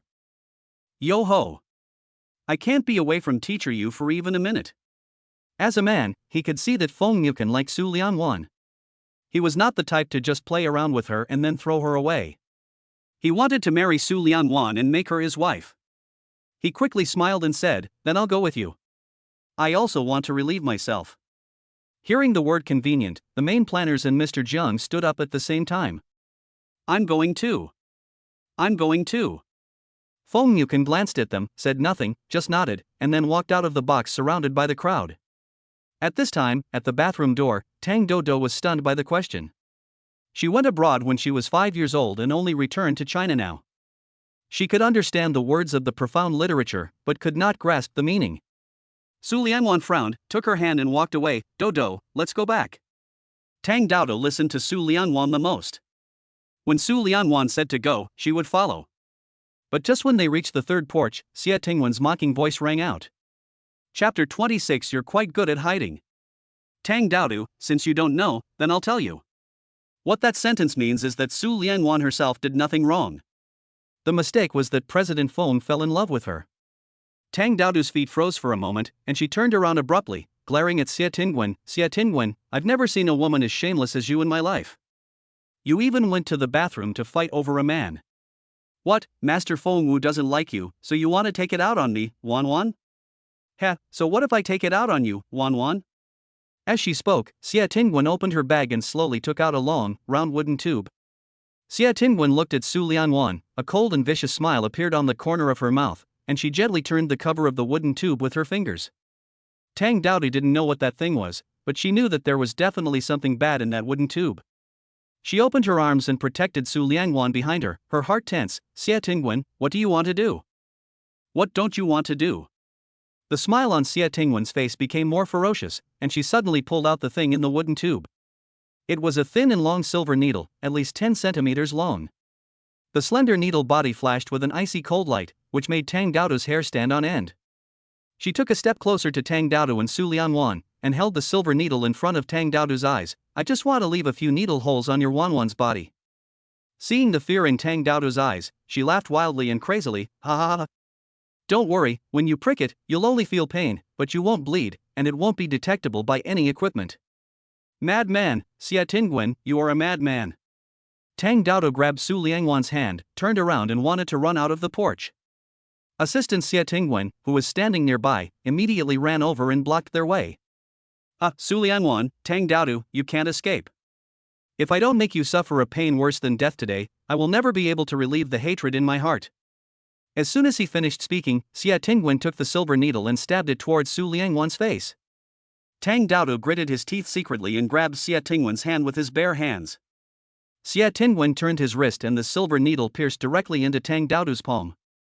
With a cry of ah, Tang Daodu retracted her hand reflexively. She felt a piercing pain in the palm of her hand, which was so painful that tears came out of her eyes. Her screams and tears further stimulated Xia Tingwen. Xia Tingwen held the silver needle and said proudly to her assistant, Su Xiu, hold down Su Liangwan for me. I want to let her know what will happen to the man who steals my body. Okay. The young assistant rubbed his hands and walked towards Su Liangwan with an evil smile on his face. She is Xia Tingwen's assistant. When Xia Tingwen is successful, she is successful. When Xia Tingwen is in trouble, she is in trouble. Her honor and disgrace have long been linked to Xia Tingwen. So, no matter who it is, as long as they block Xia Tingwen's way, she will rush forward and work with Xia Tingwen to clear the obstacles. Su Liangwan, if you know what's best for you, don't struggle. Otherwise, if I accidentally break your hand or arm, don't blame me. Su Liangwan stood there, just standing there, looking coldly at the two women approaching her. Although she didn't want to bother with people who had nothing to do with her, but, when someone set his sights on her, then she will have to think carefully about it. Wan. Tang Daodu watched Xia Tingwen and the assistant approach Su Liangwan. She was so anxious that she wanted to rush over. Just as he lifted his foot, Su Liangwan's voice suddenly rang out, Dodo, stand there and don't move. There was no way Tang Daodu would not move. The silver needle that Xia Tingwen had inserted was extremely poisonous. It had pierced her palm and her whole hand was still numb from the pain. She took a step forward, crying. Su Liangwan frowned, glared at him, and said in a fiercer tone than ever before, I told you to stand there and don't move. Tang Daodu was stunned for a moment. Su Liangwan had never been so mean to her before. She hesitated for a moment and then retracted her foot. What a deep sisterly love. The silver needle in Xia Tingwen's hand flashed a sharp cold light, and she winked at the assistant, Su Liangwan, then I will grant your wish. As soon as she finished speaking, the young assistant came up and grabbed Su Liangwan's arm. Su Liangwan curled the corners of her rosy lips evilly, and dodged it easily. The assistant missed the target and immediately became angry and said, You are quite good at dodging. She opened her arms and reached out to Su Liangwan again, but Su Liangwan dodged her hand with the side of his body and raised his foot, kicking the assistant in the stomach. The assistant took 2 steps back, then squatted on the ground holding his stomach, and was in so much pain that he couldn't stand up. Tang Daodu was stunned. She knew that Su Liangwan was capable and smart, but she didn't know when Su Liangwan's skills became so good. No wonder Su Liangwan didn't let her go over just now, because if she went over, not only would she not be able to help, but it would also affect Su Liangwan's performance. She hugged her injured hand and jumped up happily, Wan is so great. Wan is so strong. Wan, I love you. Xia Tingwen was completely furious. She tried hard for a long time but failed to stab Su Liangwan. She took the silver needle and stabbed Su Liangwan fiercely, Su Liangwan, go to hell. Su Liangwan's eyes fixed, and he stood there as steady as a rock, his dark brown eyes fixed on the silver needle in Xia Tingwen's hand. At this moment, a group of people suddenly walked out from the end of the corridor. The man in the lead was tall and straight, with outstanding temperament. His innate kingly aura filled the entire corridor with great oppression. Xia Tingwen caught a glimpse of it from the corner of her eye, and her heart trembled with fear. Just as she was in panic and had no time to retract her hand, a slender little hand suddenly pressed on her shoulder. She only heard a click and a sharp pain came from her shoulder. The next second, tears gushed out uncontrollably. A scream like a pig being slaughtered rose into the sky and instantly echoed throughout the corridor. The people over there who had not yet approached heard the shouting and suddenly quickened their pace. In just a few seconds, Feng Yuken came to Su Liangwan's side. He didn't even look at Xia Tingwen, but put his slender fingers directly on Su Liangwan's shoulders. He looked Su Liangwan up and down with concerned eyes and asked nervously, Wan, are you okay? Su Liangwan blinked her dark brown eyes gently, tilted her head and gave him a sweet smile, I'm fine. Those who are in trouble are crying now. Feng Yuken breathed a sigh of relief and pinched her shoulders with lingering fear, I'm glad you're okay. Xia Tingwen's hand fell vertically. She sat on the ground and cried desperately, It hurts so much. Whoa! It hurts so much, whoa. Chapter 27 Cute Height Difference. The crying was so miserable and sad that it scared the crew. Director Lee glanced at her fake hand hanging by her side like a puppet, frowned and asked, Xia Tingwen, why are you crying? What happened? Xia Tingwen endured it for a long time before she could stop herself from crying out in pain. Her eyes were bloodshot and she glared at Su Lianwan angrily, as if she wanted to eat Su Lianwan alive.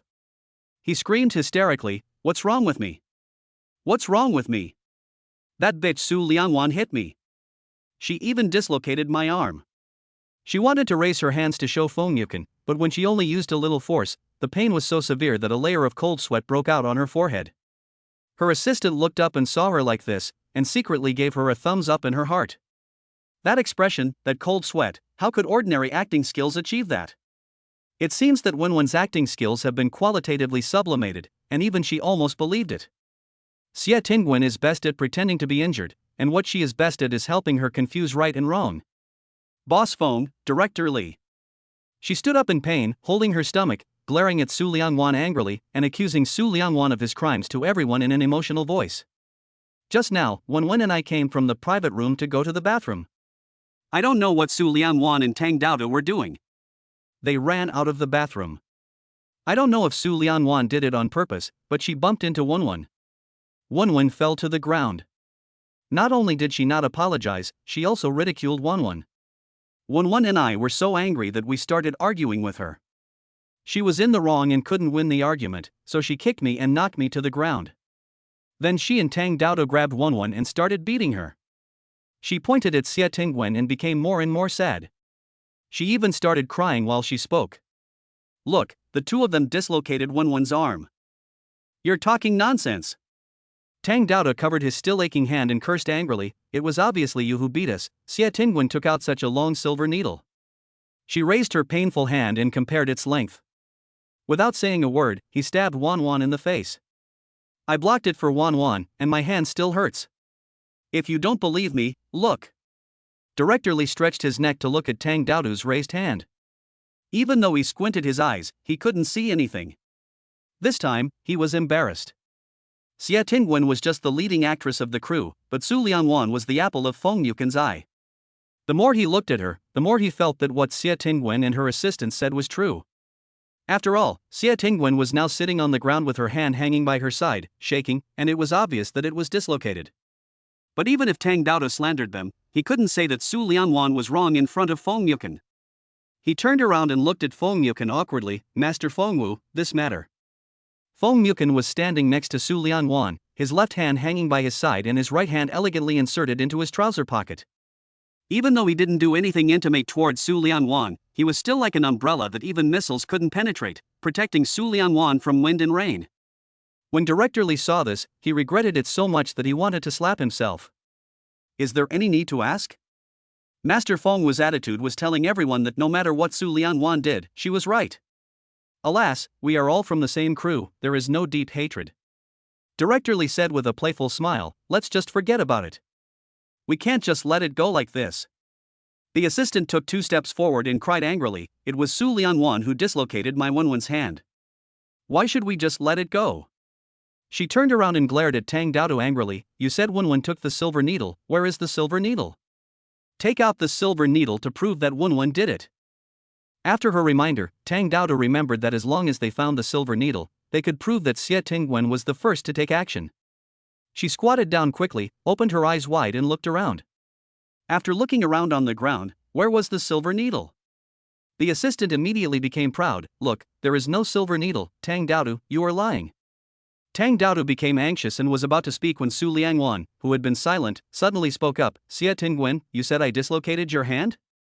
Xia Tingwen was feeling proud. Her assistant was indeed very capable and had silenced Tang Daoda. Su Lianwan suddenly asked her, which made her more confident. My hand is like this. How could it not be dislocated? Su Lianwan nodded and smiled nonchalantly, since you said it was dislocated, then find a doctor to come over and see if your hand is dislocated or not. Xia Tingwen's hand was already dislocated. She was not afraid of anything. She stretched her neck and said stubbornly, let's find someone. Can anyone help me call 120? No. Suddenly, a deep male voice sounded, and everyone turned their heads to see Feng Yukin curling his lips, extending his right hand, and pressing it on Su Liangwan's shoulder. There happens to be a surgeon in Jinbihuing. Feng Yukin is 1.86 meters tall, while Su Liangwan is only 1.72 meters tall. Among women, Su Liangwan's height is not considered short, but when Feng Yukin holds her in his arms, there is the cutest height difference between them, like a little bird leaning on its man. Obviously his hands were still very gentlemanly, but everyone felt that these two people were such a good match. It really suits them. Su Liangwan was stunned for a moment, then looked up at the man. His stern profile glowed with a soft luster in her sight. His fingers pressing on her shoulders, through his suit, seeped into her skin with warmth, which was warm yet powerful. What does he want to do? Feng Yukin lowered his head, looked at her gently, and then threw a glance at Jiayu. Jiayu understood immediately and turned around and ran out. After a while, Jiayu came back with a quiet man wearing glasses. Walking in front of everyone, the man took out his medical license and said, "I am a surgeon. Treating bruises and sprains is my specialty. I am currently working at Renshin Hospital." Even if he didn't show his medical license, no one here would dare to doubt his identity. After all, Master Fengwu said himself that there was a surgeon here. Even if he was not, they would assume that he was. Feng Yukin nodded. "Sinan, go check on the lady sitting on the ground to see if her hand is dislocated." Sinan raised his hand and pushed the glasses frame on his nose. It was obvious that the woman's hand was dislocated. Let him do it. He glanced at Feng Yukin with resentment before walking towards Xie Tingwen. "Miss, don't be nervous, I'll help you take a look." Xie Tingwen pursed her lips, looking at her arm with grievance and nervousness. "Then be gentle, I'm afraid of pain." "Don't worry." Sinan smiled elegantly. "I am always gentle to beautiful ladies." Chapter 28, Go back to the hotel, pack your things and get out. Although Sinan is not as handsome as Feng Yukin, he also has broad shoulders and a thin waist, a standard male model figure. After taking off his white coat and putting on a suit, he has a more gentle temperament. He has thick eyebrows, peach blossom eyes, and a high nose bridge. Even when standing next to actor Jiang, his appearance and figure are not inferior. Xie Tingwen looked at his face and was stunned for a moment. She had never seen such a handsome surgeon before. Sinan gently placed his hands on her shoulders, his voice as gentle as the spring breeze blowing in winter. "Miss, does it hurt?" Xie Tingwen's heart melted when she heard this, and she looked at him with wide eyes. "It doesn't hurt." "Yes, that's right." Sinan blocked everyone's view with his body. He put his hands on Xie Tingwen's shoulders and then grabbed Xie Tingwen's hand and turned it around in front of everyone. "Your hand is not dislocated. It's fine." What? Xie Tingwen reacted at this moment. She only felt a pain in her shoulder, but the pain was within her tolerance. In addition, all her energy was focused on Sinan's face, so she did not scream out.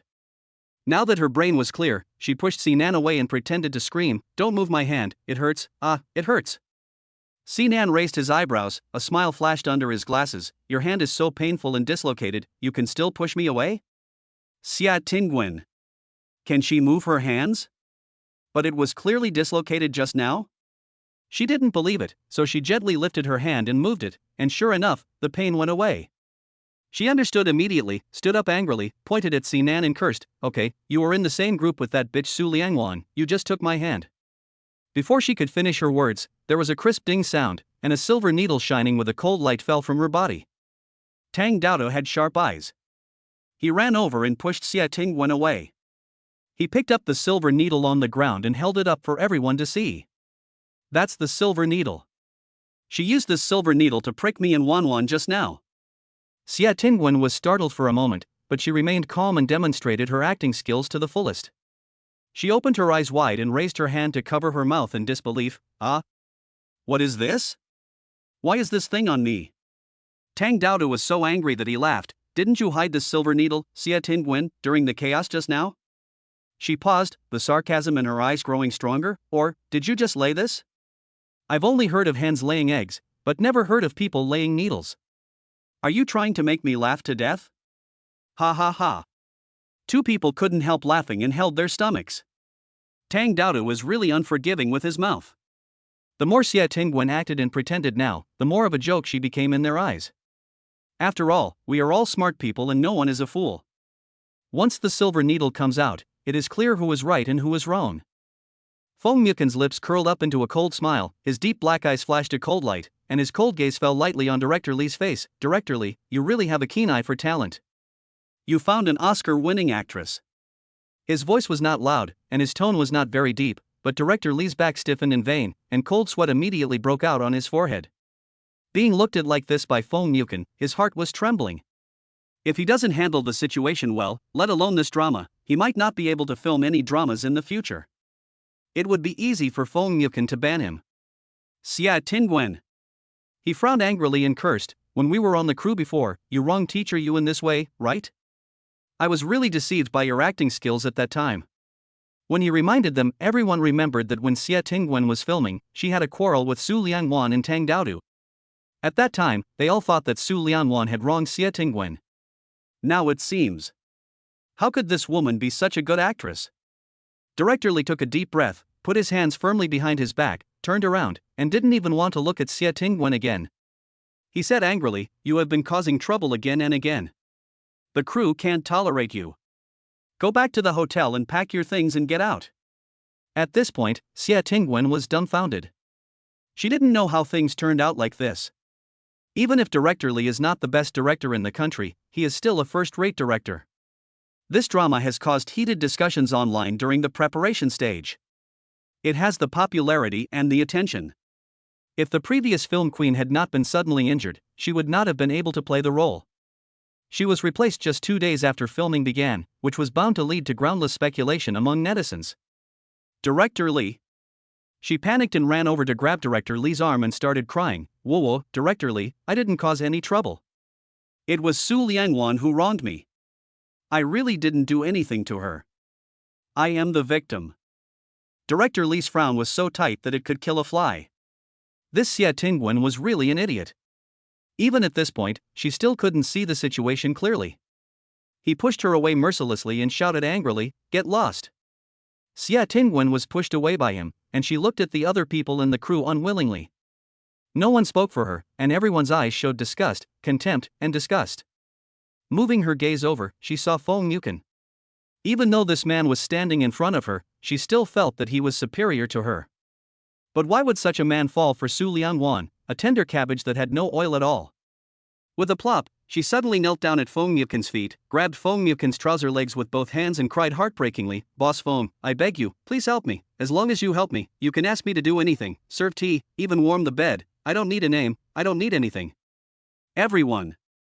How could she say such shameless words? It really brings shame to the entertainment industry. Su Lianwan couldn't help but burst out laughing, raised an eyebrow and looked at Fong Mukin. "Uncle, you are still as good as ever, and your charm remains the same." Fong Mukin frowned and looked at her fiercely. His eyes clearly said, "You heartless girl, I was helping you and you actually made fun of me." Jia Yu knew that Fong Mukin hated strange women getting close to him, so he immediately walked over, grabbed Xia Tingwen's arm, and suddenly lifted her up from the ground. "How can a woman like you hold the trouser leg of Master Wu?" The next second, Xia Tingwen was thrown to the ground. Xia Tingwen was unwilling to give up and wanted to crawl over again, but Jia Yu stood in front of her like a wall. The warning in his eyes was like a poisoned silver needle that pierced Xia Tingwen's heart fiercely. Chapter 29. Don't dare to offend. She didn't dare to move and sat on the ground crying. Fong Mukin glanced with disdain at his trouser leg that had been grabbed by Xia Tingwen, and applied a little force with his fingers on Su Lianwan's shoulder. This kind of woman who is immoral and corrupts public morals is not suitable to stay in the entertainment industry. Jia Yu, give the order to ban her from the entire industry. Everyone in the crew was shocked. The entire industry banned it. Master Feng Wu was really something. If he doesn't take action, it's fine. But once he does, he will make a big splash. This directly cut off all of Xia Tingwen's escape routes. Their bodies trembled, and there was a hint of fear in their eyes when they looked at Su Lianwan. This woman herself was not scary, but she was protected by a man who was willing to risk his life for his beloved. Don't dare to provoke her, don't dare to provoke her. Xia Tingwen collapsed directly onto the ground. Her eyes, which had once been full of life, dimmed in an instant. Her face turned ashen and she looked like a puddle of mud. Fong Mukin ignored the shock in their eyes. He looked at Su Lianwan's wet coat and frowned. "You already have a fever, and your clothes are wet. Are you a child?" Su Lianwan pouted. "What's the big deal? I'm not cold." It seems like you really can't take care of yourself. He had not taken his hand off her shoulder yet. His slender fingers pressed down on her shoulder, and his strong force did not allow anyone to refuse. Come home with me, and come back to the crew after you recover. Go home. Yo. Everyone in the crew narrowed their eyes with laughter, but no one dared to laugh out loud. They all pursed their lips and turned their faces away, laughing secretly. Go, home with you? Su Liangwan's tongue was tied. No, that's not necessary. The crew still has to shoot tomorrow. Director Lee quickly said, Teacher Yu, the leading actress has been eliminated, and the crew can't continue filming. We have to wait until I find a new leading actress to join the crew before we can start filming. It will probably take at least 3 or 4 days. Don't worry, it's okay. Su Liangwan was about to cry. How could Director Lee do this? She felt like she was being sold. She placed her hopes on Tang Daodu. That won't work either. Daodu is injured. I have to go back and take care of her. Tang Daodu raised his injured hand directly. Wan, I'm fine, nothing happened, I'm fine. If you don't believe me, look. As she spoke, she clenched her hands into fists in front of Su Liangwan. Even though it hurt, she endured it and gave Su Liangwan a big smile. Su Liangwan. She was depressed. How come there is no one I can rely on at this time? Although the uncle is a gentleman, when she went to his house, they were alone, so it was inevitable that he could not control himself and accidentally had sex. Even if nothing happened, the crew members' expressions now would definitely make them think that she had done something with the uncle. She turned her head and looked at Feng Mukin eagerly. Can I not go? Feng Mukin lowered his head, his eyebrows slightly raised. Wan, do you think I have any bad intentions towards you? Su Liangwan. When he asked this directly, it made her seem a little petty. Director Lee smiled and nodded. Teacher Yu, go ahead, don't worry about the crew. Tang Daodu put his injured hand behind his back and said with a smile, That's right, Wan, Grandpa Zhang is so kind-hearted. He takes care of you much better than I do. What else can Su Liangwan say? All the friendly forces have become enemies, and now they are on the same page with Feng Mukin. Okay. Su Liangwan pursed his lips and wrapped his suit tightly around him. Then I'll go. Feng Mukin took his hand off Su Liangwan's shoulder and said like a real gentleman, Let's go. Sinan looked at their backs, his eyes narrowed under the lenses with a smile. This old iron tree that has never bloomed for thousands of years has actually bloomed. He actually took the little girl home in a serious manner. Look at how graceful and gentlemanly he pretends to be. I guess the little girl will be eaten by him as soon as she enters the house. Oh. Sinan chuckled and put his hands into his suit pockets. This trick worked well. Inside the car, Feng Mukin leaned back in his chair and looked at Su Liangwan with his deep eyes. His little face was flushed and even the tip of his nose was pink. He turned around and brought over a small brown blanket. Take off your coat and put this on. Su Liangwan said oh and obediently took off her suit, and then Feng Mukin gently put the small blanket on her shoulders. She had a cold, so the car windows were not open, and even the air conditioner was not on. The summer heat permeated the entire car. But she still felt a little cold. She tugged at the edge of the blanket and glanced secretly at Feng Mukin. After he covered her with the blanket, he sat there seriously without any evil thoughts. He even kept his shoulders and legs away from her. Such a gentleman, such an upright man, made her completely let down all her guard against him. She coughed lightly, then moved her little butt towards Feng Mukin silently. Just a small distance made her heart beat violently. Did he find out? If he knew that she deliberately leaned towards him, would he think that she was an undisciplined woman like Xie Tingwen? She looked at him again with a guilty conscience, and when she saw that his expression did not change, her heartbeat slowly returned to normal. Uncle. She called him softly. Feng Mukin looked straight ahead and uttered a low hum. Su Liangwan became a little bolder. She grabbed the blanket with both hands and moved closer to Feng Mukin. I think your punishment on Xie Tingwen is too harsh. Feng Mukin's thin lips curled up calmly. Oh, really? She stabbed you with a silver needle, and you still feel sorry for her? She didn't get any benefit either. Su Liangwan moved closer to him, with their arms only a few centimeters apart. I dislocated her arm, and I didn't suffer any loss at all. Ha! The man chuckled in a pleasant tone, mixed with a hint of teasing. You are not shy about telling me anything. Of course you should. Su Liangwan pressed her shoulders against his this time. To keep warm, she held his arms and put her lips close to his ears. Uncle, I know you feel guilty about Lin Jinyan. Feng Mukin tilted his head to look at her, with the corners of his lips pursed into a straight line. He did so much, but the girl just felt that he was guilty of her? What kind of weird logic is this? He really wanted to knock open her little head and see what was inside, or was it that the part of her brain responsible for emotional intelligence was not fully developed? Chapter 30, The pillows all have their own magical temperature. His narrow eyes suddenly narrowed, revealing danger. Wan, do you think I am someone who would feel guilty? Su Lianwan giggled and placed a small hand directly under his armpit. Uncle, don't be embarrassed, I understand. It's still warm here. It seems that her cold got worse after playing in the water with Tang Daodu. Feng Mukin looked at her satisfied expression and decided not to argue with her. It was obvious that she was chatting with him just to get close to him for warmth. If he got serious with her at this time, he would push her away instead. He just smiled and let her hold his arms. The soft feeling was very nice. Su Liangwan felt warm and a little sleepy. Even though the car had good shock absorption, she still felt dizzy. She lifted her eyelids a few times and then closed them again. Her body was warm, but her feet were cold. Her legs unconsciously pulled up, and finally her feet were curled up on the seat, and her head slid directly from Feng Mukin's shoulder.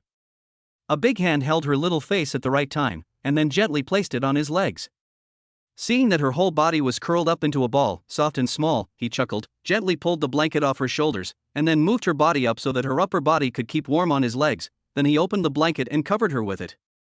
It seems that the little girl really has no defenses against him and can even fall asleep while hanging on him. Su Liangwan slept a little deeply. Even if she was not sick, she would feel sleepy when riding in a car or on a plane, let alone now that she was sick. She turned over comfortably, and then felt something warm in front of her. She stretched out her arms and hugged it impatiently. So warm and comfortable. Today's pillow is exceptionally soft, and even the hug pillow has its own magical temperature. She smiled with satisfaction and kissed the pillow. Feng Mukin. Was she testing his self-control? This is how she sleeps when she is sick. It seems that he will have to stay by her side every time she is sick in the future. Suddenly, the car, which was driving smoothly, suddenly shook violently.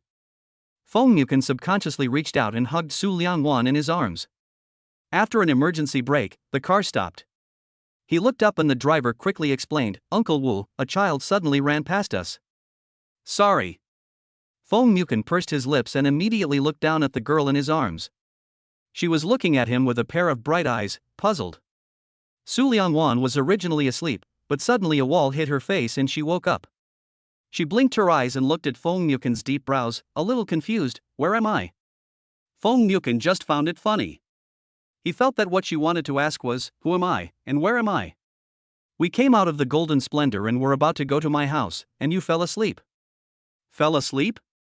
Su Liangwan uttered "oh" in a daze, and her eyelids drooped, only to find that her hands were tightly hugging the man's waist. She was startled, and when she lowered her head, she found that her entire upper body was sleeping on the man's legs. The soft warmth was like fire, which almost burned her to the point of jumping up. She quickly sat down in the chair and used her hands to tidy up the hair around her ears. It's so embarrassing, so embarrassing. How could she put her whole body on his legs? He even hugged the other person's waist with his hands in a naughty way? If you don't know, you might think she was taking advantage on purpose. Ahem, she coughed twice awkwardly, not daring to look to the side. Isn't it here yet? It's almost done. Feng Mukin was so calm, his fingers slowly straightening his wrinkled trouser legs. Suddenly, he tilted his head and looked at her. Wan, do you like to hold something when you sleep? Su Liangwan's whole face was wrinkled. This question was so obvious that it made her embarrassed from head to toe. Why did he ask it? He. She touched her nose awkwardly, her voice as soft as a mosquito. Yeah, right. Feng Mukin nodded, placed his hands elegantly on his legs, and the corners of his lips curled up slightly. 5 minutes later, the car stopped steadily at the gate of a manor, and the driver's respectful voice rang out, Master Wu, we're here. Feng Mukin opened the car door and got out first. He then propped his slender fingers under the door and said in a low and gentle voice, Wan, come down. Su Liangwan glanced at his hand under the car door rail. She knew that he was afraid that she would hit her head when getting out of the car, so he deliberately put it there to protect her. A warm current flowed into her heart, and the embarrassment just now disappeared. The uncle is such a gentleman and such a well-mannered man, he would definitely not care about her inappropriate behavior towards him when she was sick and asleep. She smiled happily and bent down to get out of the car. The guard opened the gate, and Feng Mukin led Su Lianwan into the manor. You can drive in by car, but since this is your first time here, I'll take you to enjoy the night view of the garden. Although it is night now, the garden is brightly lit, and classical lanterns are hung on the trees on both sides of the road, leading to the end of the road. This design does not require street lights. The light of the lanterns is set against the lush green trees, which is quite elegant. You can tell at a glance that the owner is a person who really knows how to enjoy life. Feng Mukin glanced at Su Lianwan and saw that she always had a smile on her face. He knew that she liked it very much. There's a lotus pond over there with a nice night view, would you like to go take a look? I have seen the lotus pond many times, but only during the day. I have never seen it at night because it is pitch black. It is good enough to see a few lotus leaves floating on the water. She followed Feng Mukin and asked curiously as they walked, I've never seen the lotus pond at night, but if it's just moonlight, or if there are a few lights by the lake, it probably won't look that clear, right? That's true. Feng Mukin laughed softly, however, my lotus pond is a little different from others. Su Lianwan pouted in confusion. They were both lotus ponds, so what could be the difference? She was puzzled. After following Feng Mukin along the path for a few minutes, she suddenly saw a large lake in front of her. Lotus leaves of all sizes were floating on the surface of the lake. On the leaves, blooming and budding lotus flowers were competing for beauty. Originally, these scenes could not be seen at night, but Su Lianwan's eyes saw them clearly. She opened her eyes wide in surprise, suddenly took a step, and ran towards the lake happily. Wow! It's so beautiful. Uncle, how did you do it? Feng Mukin quickened his pace and followed. Wan, slow down, don't fall. Su Lianwan was so happy that she didn't care if she would fall. She ran to the lake, bent over and looked into the water. Only then did she realize that every lotus leaf and every lotus flower had neon lights on its edge. The neon lights on the lotus leaves were green, while the neon lights on the lotus flowers were designed according to the color of each lotus flower. Chapter 31 is too tempting. Not to mention the huge project that requires the lotus leaves and lotus flowers in this pool of water to change every day. Just making the neon lights bloom in the water is a very difficult project.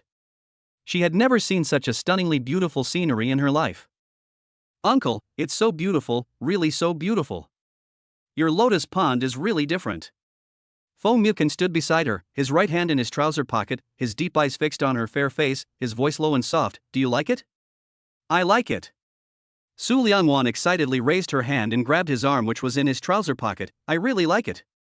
The man's left hand, which was hanging by his side, suddenly rose up and gently placed it on Su Lianwan's hair. Su Lianwan subconsciously turned her head to look at him. The light in his eyes was brighter than the neon lights in the lotus pond. She heard him say, if you like it, then stay here. His voice was very soft, as if it was a breeze blowing from a faraway place, lingering in Su Lianwan's ears. Her white earlobes turned red silently. He touched his hand on the top of her head and rubbed it gently, like the loving caress of a boyfriend in love. Su Lianwan didn't know if it was because of the fever or something else, but her cheeks were red and hot. Suddenly, the tip of her nose felt itchy and she sneezed. She immediately took a step back, creating a 50-centimeter distance between herself and Feng Mukin. Uncle, I have a cold. I have to stay away from you, or I'll infect you. Feng Mukin lowered his eyelids and curled the corners of his lips helplessly. The little girl always says something that spoils the mood when he is in a good mood. It doesn't matter, there is a long time to come, and the best thing he has in his life is patience. I was negligent. Let's go. Su Lianwan raised her hand and rubbed her nose, then followed him slowly. After they had walked for a long distance, her heartbeat slowly calmed down. The uncle's words were too provocative. He had just teased her so much that she blushed and her heart beat fast, and she almost thought he liked her. Stay here. Oh. If it were any other woman, she would definitely think he was proposing to her. Fortunately, it was her, so she didn't misunderstand his meaning. In front of the pavilion stood a middle-aged man in his 50s. When he saw Feng Mukin followed by a girl, he was stunned for a moment, then quickly ran up to him and said, Fifth Master, the guard just said that you got off the car at the gate. I thought you went to visit the garden by yourself, but I didn't expect you brought a friend with you. And a beautiful, young female friend. Feng Mukin nodded. Luckin, this is Su Lianwan. She will stay in the manor for 2 days. Go to the kitchen and bring a bowl of ginger soup to my room. Su Lianwan saw Feng Ruishing looking at her with a kind smile, so she hurriedly greeted him, "Hello, uncle." "Uncle?" Feng Ruishing suddenly laughed when he heard this title. "Miss Su, please don't call me that. I can't stand it." Su Lianwan was a little embarrassed. "At your age, you can be my father. I can call you uncle, hee, it's not too much." Feng Ruishing waved his hands repeatedly. "No, no. You are Wu Yi's friend, so you are naturally of the same generation as Wu Yi, and in terms of seniority, I really have to call him Wu Yi, so Miss Su should just call me Old Feng, or Ruishing." "What?" Su Lianwan was shocked. Before, Lin Xiuyan called Feng Yukan great-grandfather. She thought it was just because of the low generation of the Lin family. She didn't expect that after entering the garden, people of such an old age would call Feng Yukan fifth grandpa. Ahem. In comparison, it seems really impolite for her to call him uncle. She bit her lower lip hard, tilted her head to look at Feng Yukan. Her red lips trembled for a long time before she squeezed out 3 words from the corner of her mouth: great-grandpa. Feng Yukan slapped her on the smooth forehead with a slap. "Why are you yelling?" Su Lianwan covered her forehead in pain, very unconvinced. "Lin Xiuyan and I are of the same generation." Feng Yukan glanced at her and said, "That's not what you said last time." I. Su Lianwan pursed her lips in grievance. Seeing him walk into the house, she immediately followed him. "I didn't know at the time, but now Director Li calls you fifth master, the producer calls you fifth master, and even Uncle Lao Feng calls you fifth grandpa. I feel like I was really disrespectful to you before." The house is decorated in a classical style, and the furniture is all made of solid wood, in the same style as the magnificent house. Antiques from different eras are placed on the antique-style shelves, paintings by famous artists hang on the walls, and even the tea sets on the table are antique porcelain sets. Feng Yukan walked past all of this and stepped onto the majestic wooden stairs. Su Lianwan walked behind him. The more he thought about it, the more he felt that something was wrong with what he had done before. "Even Daodu calls you great-grandfather. She's so polite, but I call you uncle. I'm obviously older than her, and I thought she was just joking." Suddenly, Feng Yukan stopped, turned around on the 3rd step, and stretched out his right hand to Su Lianwan. Su Lianwan's little mouth closed suddenly, looking at his slender fingers, with distinct joints and as white as snow. She was stunned for a moment, slowly raised her little hand, and then gently placed it in his palm. Feng Yukan clenched his fists and exerted a little force, and Su Lianwan stepped up 3 steps in succession and stood side by side with him. He turned around, his tall body facing her, his deep eyes lowered, her small figure reflected in his dark pupils, and he held her fingers tightly with his palms. He said, "Wan, I have never treated you as a junior." Su Lianwan stared at him in a daze, her heartbeat suddenly speeding up, as if she was riding in a F1 car, whooshing and almost flying. A man of such a high generation, with this handsome face that could bring disaster to the country and the people, has to say such seductive words that make people's bones numb. She is a normal woman, okay? She would also blush and her heart would beat fast. The little mouth that had been chattering just now suddenly shut up. Feng Yukan chuckled softly and walked upstairs holding her hand. "You should call me uncle. It sounds better to me." Su Lianwan stared at the hand he was holding all the way, her mind was blank and she didn't react at all. It was not until she walked into a large bedroom and saw the only antique wooden bed inside that her mind finally came to life. She pulled her hand back as if she had been electrocuted. "Uncle." Feng Yukan turned around and looked at her. Su Lianwan crossed her fingers, clenched her own, and moved her feet towards the door awkwardly. Is this your bedroom? I'll just stay in the guest room, you don't have to give me your room." Chapter 32. I sleep here, you sleep on the bed. On the way here, she did feel that Feng Yukan was a gentleman and would not have any intentions towards her, but from the garden to here, what he said made her feel very confused. For a moment, she could not tell whether he treated her as a child or a woman. After all, only elders and boyfriends would talk about living here, and what he just said, he never treated her as a junior. Putting the two together, she felt that he might be, targeting her. Suddenly, there was a knock on the door 3 times. Su Lianwan turned around subconsciously and saw Feng Ruishing walking in with a bowl. He said with a smile, "Miss Su, I'm sorry, Master Wu never brings guests home to stay. You are the first one, and Master Wu didn't inform you in advance, so there are no guest rooms available." "No guest rooms?" Su Lianwan's face twisted instantly. "That's okay. I can sleep in the living room or anywhere else. It won't disturb his rest." Feng Ruishing didn't say anything, he just put the bowl in his hand on the table, then half bowed respectfully to Feng Yuken, turned around and walked out. When he walked out, he was kind enough to help them close the door. After standing at the door and listening for a while, he laughed quietly and then took out his cell phone. "Hello, old lady." His voice was very soft, and he whispered as he tiptoed down the stairs. "I have good news for you. Master Wu just brought home a very beautiful girl. The two of them are in his room now." The old woman's scream came from the receiver. "Ah. Ruishing, what did you say? Say it again." Feng Ruishing pursed her lips and smiled secretly, then turned her head and glanced over there, her eyes full of excitement. "I say, Master Wu finally got it and brought the girl home. I guess it won't be long before you can hold your grandson." Although the Feng family has a strict family tradition, Feng Yuken is already an adult, which has become a thorn in the old lady's side.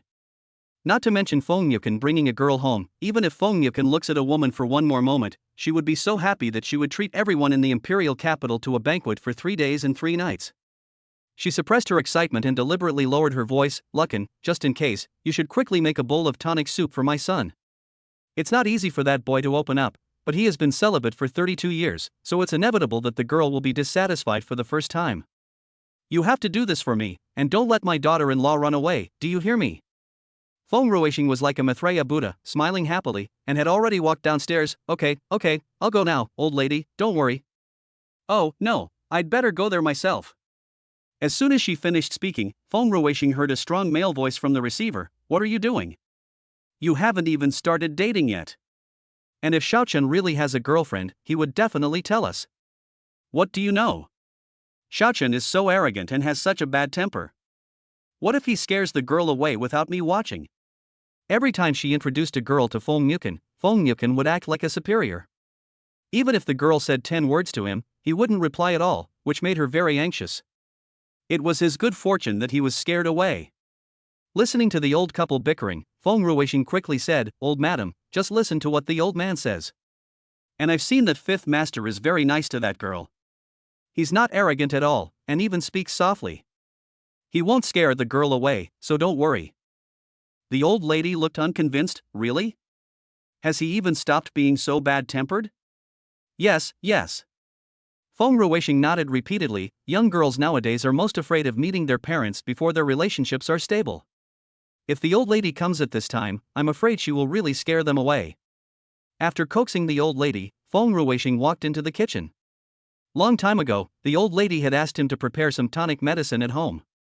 Feng Yuken had never brought the girl home, so he had never used it. Not knowing exactly how much the amount was, he poured a packet into the pot, stirred it with a spoon, and felt that the material was not enough, so he poured another packet in.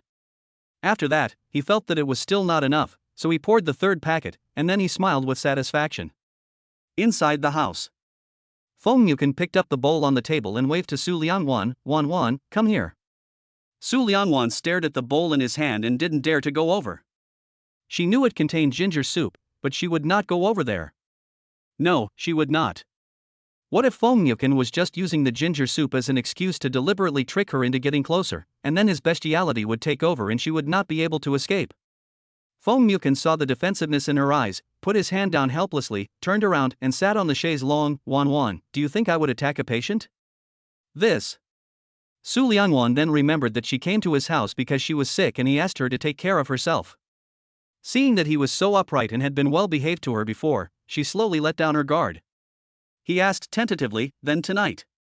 Feng Yuken raised his hand and patted the chaise longue beneath him. "I'll sleep here, you sleep on the bed." That chaise longue can indeed accommodate one person, but Feng Yuken is a little tall and has long legs, so it might not be very comfortable for him to sleep on it. Su Liangwan completely let down his guard and walked over. She took the bowl from Feng Yuken's hand. Knowing that the ginger soup was bitter, she frowned, then pinched her nose, tilted her head back, and forced herself to drink the whole bowl of ginger soup. The spicy taste of the ginger soup instantly filled her entire mouth, and she quickly stuck out her tongue. "Ah, so spicy, so spicy." Ginger soup and the like are the hardest to drink, just like Chinese medicine. Every time she finishes drinking it, she feels uncomfortable for a while. Suddenly, something was stuffed into her mouth. Su Liangwan tasted it carefully. So sweet. It's her favorite fruit candy. She put the bowl on the table with candy in her mouth, and squatted down with a smile. "Uncle, how about I sleep here tonight, and I'll give you the bed?" Fong Mukin threw the candy wrapper into the trash can next to him. When he raised his eyes, he saw her little face puffed up by the candy.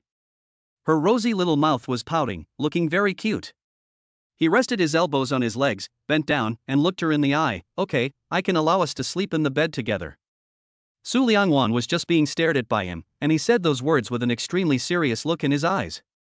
She couldn't hold back her breath and let out a cry, "Ouch," and sat down on the ground. It turns out that his gentlemanly manners are all fake. He is just trying to hit on her. He. Fong Mukin laughed softly, grabbed her arm with his big hand and pulled her up from the ground with force. Looking at her embarrassed and depressed face, he smiled and said, "Just kidding." Su Liangwan rubbed her butt and glared at him several times. This man is so bad, so bad. Chapter 33, Bathroom Entrance. Fong Mukin stood up, walked into the cloakroom, took out one of his t-shirts, and threw it to Su Liangwan. "Go take a hot bath, then lie on the bed and have a good sleep." Afraid that she would be worried, he added, "Don't worry, I won't do anything you don't like." Su Liangwan looked at him several more times, and saw him take a book from the bookshelf, then lie on the chaise longue and read attentively. Then she felt relieved and took her clothes into the bathroom. There was no modern bathtub in the bathroom, but a super large wooden barrel. The barrel was about 1.3 meters high, which was higher than Su Liangwan's waist. After she put the water in place, she held onto the edge of the barrel and climbed in. After she sat in, the water directly reached her neck and almost drowned her. She was just wondering, what was the fun of Fong Mukin making such a wooden barrel? "But you know what, there's hot water under my chin, and it's quite comfortable to soak in it." Fong Mukin had read a dozen pages when someone knocked on the door. He put down the book, walked to the door and opened it. Fong Ruishing kindly handed the bowl in his hand to him. "Fifth master, this is today's tonic soup." Since Fong Mukin was a child, the old lady would feed him soup every night, one bowl every night. It almost became the old lady's way of spoiling him. Even though he moved to Anqing, thousands of miles away, the old lady didn't let him go and asked Fong Ruishing to make soup for him every night. Fong Mukin was already used to it. He took the bowl, tilted his head back and drank the soup in it. Taking the bowl away from his mouth, he pursed his lips and looked at Fong Ruishing in confusion. "Why does the soup taste different tonight?" "Of course that's different. Tonight's soup is a nourishing soup that will make you feel full of energy."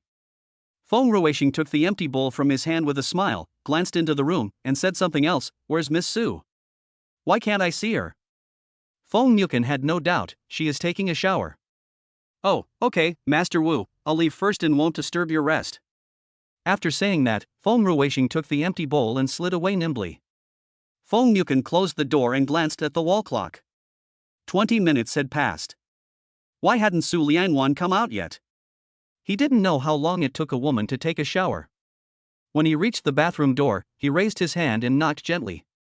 "Wan, are you done?" The bathroom was quiet, without any sound. He frowned and knocked 3 times vigorously. "Wan, answer me." Even though he knocked on the door loudly, there was still no sound from inside.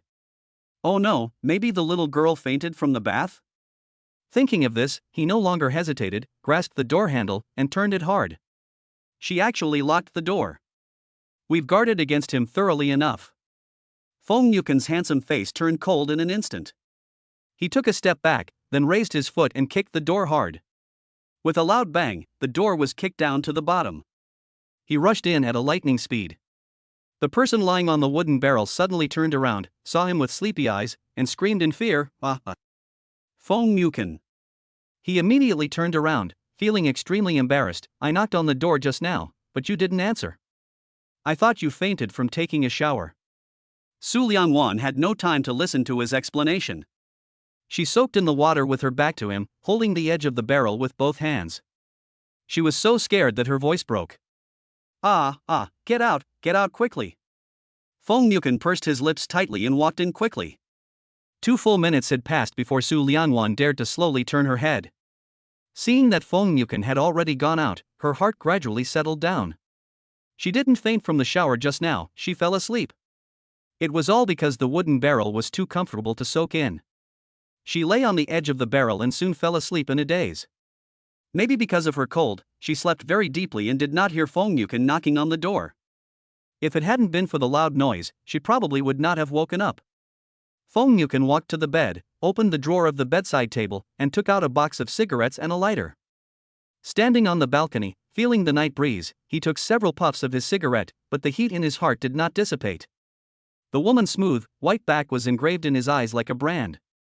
No matter how cool the night breeze was or how hard he smoked, that image still appeared before his eyes. It was a magnificent and pleasing sight, a scenery he had never seen before. Su Lianwan was standing at the bathroom door wearing a men's t-shirt. She peeked into the room and saw Feng Muken standing on the balcony. His tall and straight figure was bathed in the night breeze, looking aloof and cold. No matter from which angle you look at him, he is handsome and has an extraordinary temperament. Even if it is just a figure immersed in the night, it is so alluring.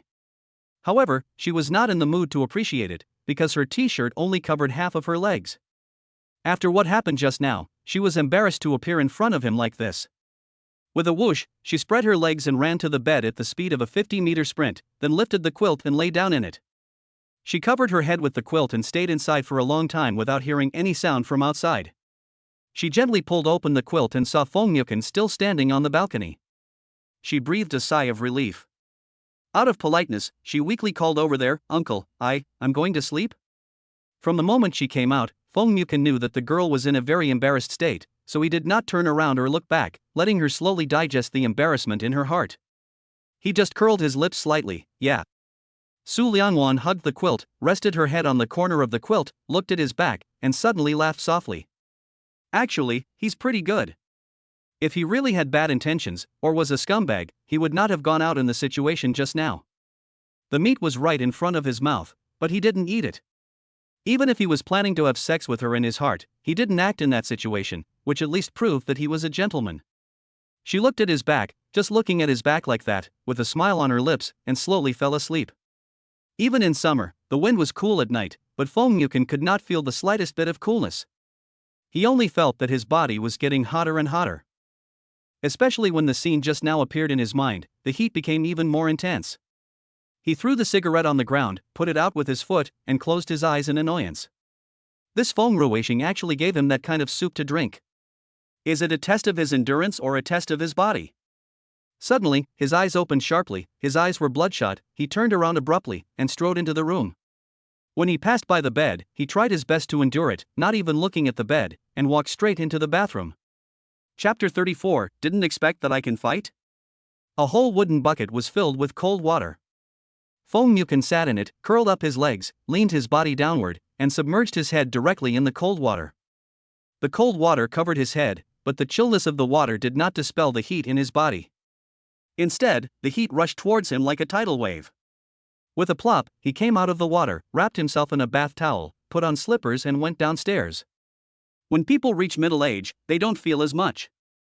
Confrontation was sitting in the living room downstairs, watching a drama on his tablet and laughing so hard that he was bent over. Suddenly, footsteps were heard in the corridor. He looked up curiously and saw Feng Muken walking down with a dark face, wrapped only in a bath towel. That look of unfulfilled desire startled him. "Fifth Master, you are." Feng Muken glanced at him and Confrontation immediately shut up. Oh my god. That look was so scary, as if it wanted to kill him. He didn't dare to say another word and shrank back on the sofa, not daring to look at Feng Muken again. After a series of ping-pong sounds, he felt Feng Muken coming over. He raised his head cautiously and looked over quietly, and saw Feng Muken holding an iron bucket in his hand. The sharp points on the bucket were clearly ice cubes. Ice blocks? His eyes widened and he ran away with the tablet computer. Emma, he killed his fifth master. Su Lianwan slept particularly soundly this time. When she woke up in the morning, she raised her hand and touched her forehead. It was good. Her fever was gone and her cold was healed. She lifted the quilt and got out of bed, and saw Feng Muken wrapped in pajamas and huddled on the chaise longue. She frowned and walked towards him. "Uncle." She called him, and when he didn't respond, she reached out and gently pushed him. Uncle." The man curled up on the chaise longue just frowned. Su Lianwan then realized that his face was flushed with a sickly color, which looked abnormal. She placed the back of her hand on his forehead, and the scorching temperature frightened her so much that she retracted her hand. "Uncle, you have a fever." The man who had his eyes closed suddenly opened them, and stretched out his hands to grab Su Lianwan's arms unexpectedly. With a force, Su Lianwan was pressed down on the chaise longue. The turmoil in his eyes was like a hurricane, his lips were dry, and he tried his best to endure it. His deep eyes locked her clear eyes, and he said in a low voice, "Tell me clearly, what on earth was wrong with me?" This posture. It's as ambiguous as it can be. Su Liangwan's face turned red with embarrassment and she pushed him hard, but the man held her shoulders tightly with his arms and she couldn't push him away at all. She glared at him angrily. "I said your forehead is hot, you have a fever." Feng Mukin didn't have a fever at all, but the bowl of tonic soup he drank last night was too nutritious. The medicinal effect lasted the whole night, and even though Feng Mukin soaked in ice water, he didn't feel much better. The prey has come to him, and is now right under him. Feng Mukin's eyes become increasingly darker, like a leopard staring at its prey, wild and dangerous. The woman's cherry red lips, set against her rosy face, looked like a delicious cherry cake. Feng Mukin's throat rolled sexily, and suddenly, he pressed down on her. With a bang, just when his face was still a few centimeters away from Su Liangwan raised his palm and hit him hard on the back of the head. Feng Mukin's eyes went dark, and he fainted and fell on top of her. "Oh my god, it's so heavy." Su Liangwan kicked the man away, rubbed her wrist and sat up on the chaise longue. Looking at the man lying unconscious on the ground, she raised her red lips proudly. "Uncle, how about it, you didn't expect that I can fight?" Last night, she dislocated Xie Tingwen's arm. She could have reattached it herself, but Feng Mukin temporarily called a surgeon to do the job for her. Although the process is different, the result is the same. It's just. Feng Mukin didn't do anything to her last night in the bathroom, so why did he do that this morning? This is abnormal. Su Liangwan touched his chin, squatted down, turned Feng Mukin's wrist, and placed his fingers on his pulse. Yo-ho! The pulse was beating like a roller coaster, boom, boom, boom. This wasn't a cold or a fever, it was clearly. She rolled her eyes helplessly and ran downstairs to find Feng Ruisheng. "Seal up." She remembered that calling him uncle was not an option, but she couldn't call him Lucan either, so she could only call him Lao Feng. Feng Ruisheng looked at her kindly. "Miss Su, what do you want me to do?" "No, I just want you to bring me a piece of paper and a pen." Feng Ruisheng quickly brought the paper and pen and placed them neatly on the sandalwood table. Su Liangwan squatted beside the table, holding a pen and casually wrote down a bunch of Chinese medicine names on it. After that, she handed the paper to Feng Ruisheng. "Your fifth master was tricked by someone last night. The medicine is too strong and it hasn't worn off this morning. You can prepare the medicine for him according to this prescription, and then boil it back. I have written down the dosage and boiling method here. You can give it to him to drink, and the medicine will be completely gone in an hour. Following someone else's path." Feng Ruisheng felt a chill on his back. Wasn't this just him falling into his trap? He didn't even dare to look Su Liangwan in the eye. He took the prescription vaguely and said with a wry smile, "Okay, I understand."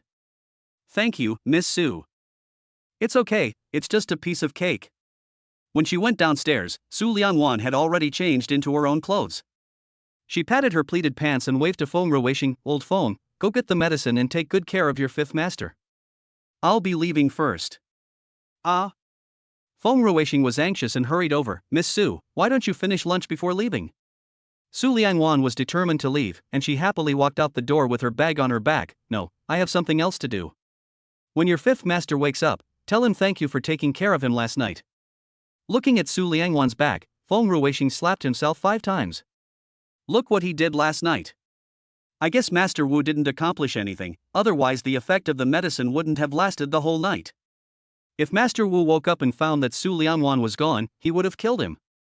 Su Liangwan's figure disappeared before he realized what was going on and hurriedly chased after her. Before Su Liangwan walked out of the garden gate, a Land Rover drove up behind her and stopped beside her. Feng Ruisheng opened the passenger door and said, "Miss Su, let me give you a ride." Fearing that she would refuse, he added, "I just happened to be going to get medicine for Master Wu, so it's on my way." It was difficult to get a taxi here, so Su Liangwan got one. Feng Ruisheng was an experienced driver and drove very steadily. Su Liangwan was sitting inside the car. Thinking of how she had knocked Feng Mukin unconscious with a single blow this morning, she couldn't help but burst out laughing. Chapter 35. What happens if you get angry?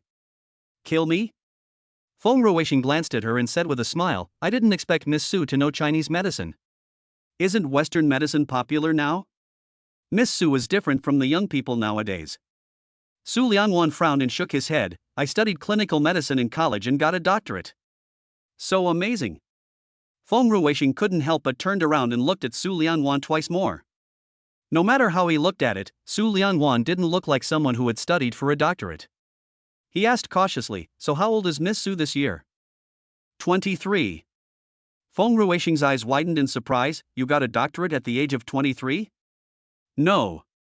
Su Liangwan explained patiently, "I was admitted to university when I was 15, and completed my bachelor's and master's degrees in 2 years. I was supposed to graduate with a doctorate at the age of 19, but for some reasons, I went abroad. However, I completed the remaining courses abroad. Although it took some time, I graduated with a doctorate at the age of 20. At this, Feng Ruisheng's eyes widened and his jaw dropped. Graduating with a PhD at the age of 20. Yeah. Su Liangwan nodded. It's a double degree. Feng Ruisheng. Wu Yi really has good vision. If he doesn't get it, then he won't get it. But once he gets it, he finds a super genius. Somehow, he suddenly felt a deep respect for Su Liangwan. This might be the power of knowledge. As they chatted, the car drove to the hotel where Su Liangwan was staying. Lao Feng, thank you for sending me here. Of course, of course. Fifth Master's friends are my honored guests. Miss Su, remember to come to the manor when you have time. There are many beautiful scenery in the garden. When Su Liangwan was about to leave, Feng Ruisheng had not forgotten to help Feng Yukan make an appointment with Su Liangwan next time. Su Liangwan waved at him, opened the car door and got out. His feet had just touched the ground and he hadn't even stood firmly when suddenly, 3 people rushed out from the side of the hotel and blocked Su Liangwan in front of the car door. Su Liangwan looked at the 3 aggressive people and his face instantly darkened. She didn't bother them, but they came to her door. Su Zixing found out Su Liangwan's residence yesterday. He blocked Su Liangwan at the hotel entrance, but waited for a whole day but he didn't show up. Zhang Yunmei and Su Linglin got up early with him this morning and waited at the door of the hotel at 6 o'clock. They waited for several hours before Su Liangwan showed up. Now the 3 people's eyes turned red when they saw Su Liangwan.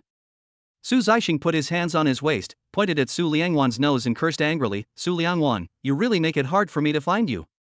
You think I can't find you just because you were listed as a member of the crew, right? This is a family matter, and also Su Liangwan's own business." Su Liangwan turned around and said to Feng Ruisheng, "Old Feng, you go first."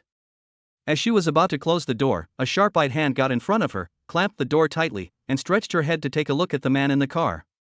Her face, which was delicately made up, was twisted with a smile. "Ha ha ha, sister, you shouldn't be so self-destructive even though Xiao Yan dumped you. How can you bear to find such an old man?" Zhang Yunmei also saw that although Lin Xiaoyan's finances were now controlled by the Lin family, he was still the eldest son of the Lin family. His status was there, and he had a good position and a bright future. In any case, he was better than the old man in his 50s in front of him. She covered her mouth and laughed. "Su Liangwan, I thought you didn't like Mr. Wang at first, so you must find a man who was 10 or 100 times better than Mr. Wang. I didn't expect you to find a man who was older than Mr. Wang. What are you trying to do? Why don't I understand?" She did not return to the hotel last night and was sent back by an old man in the morning. Anyone would think that Su Liangwan slept with this old man last night. Su Zixing's face was very sour. "Su Liangwan, I raised you to this age just to embarrass me, right?"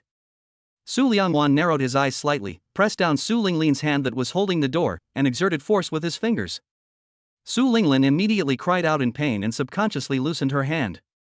She took 2 steps back, covered her wrist, and shouted at Su Liangwan, "Su Liangwan, how dare you hit me?" Su Liangwan ignored her and slammed the car door shut.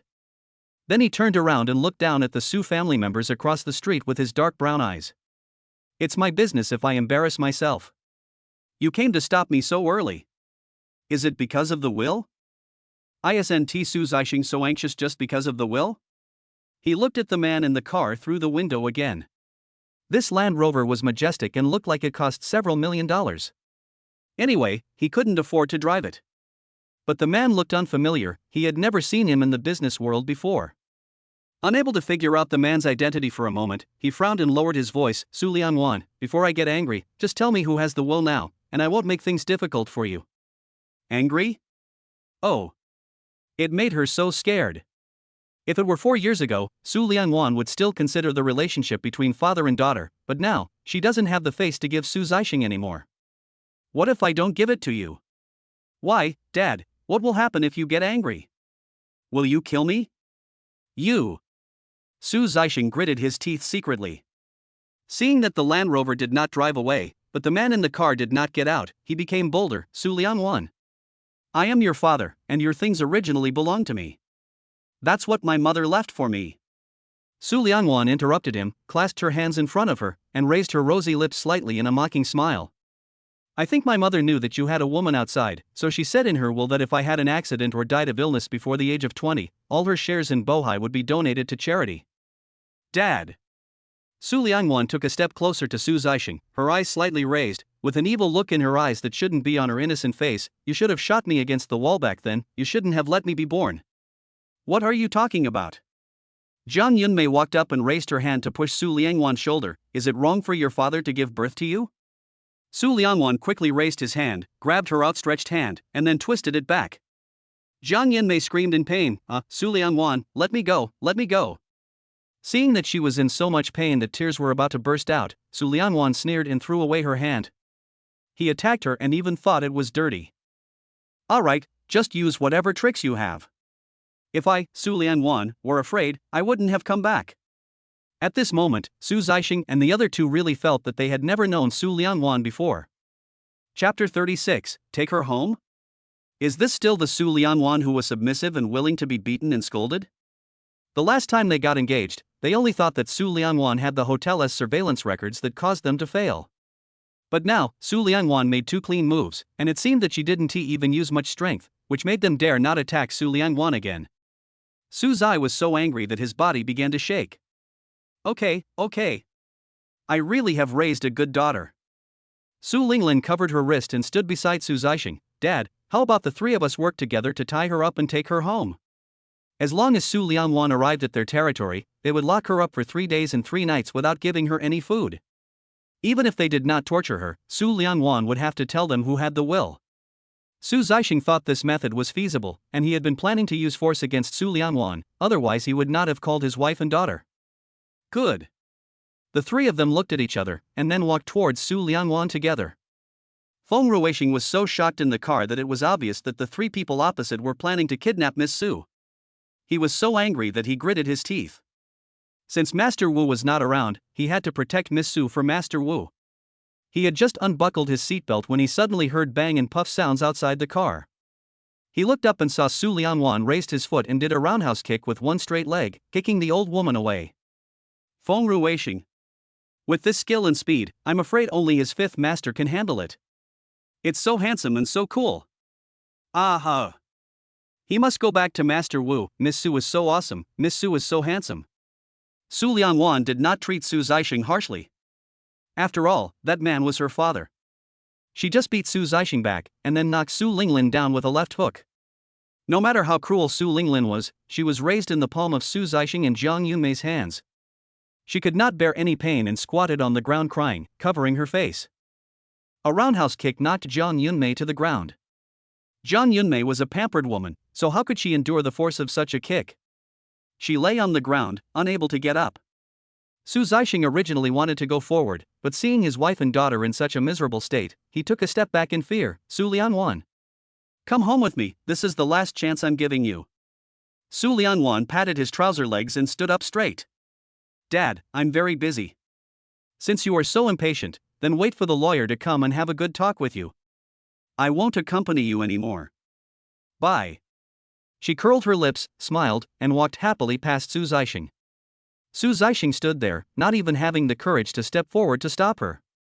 Suddenly thinking of something, Su Liangwan stopped.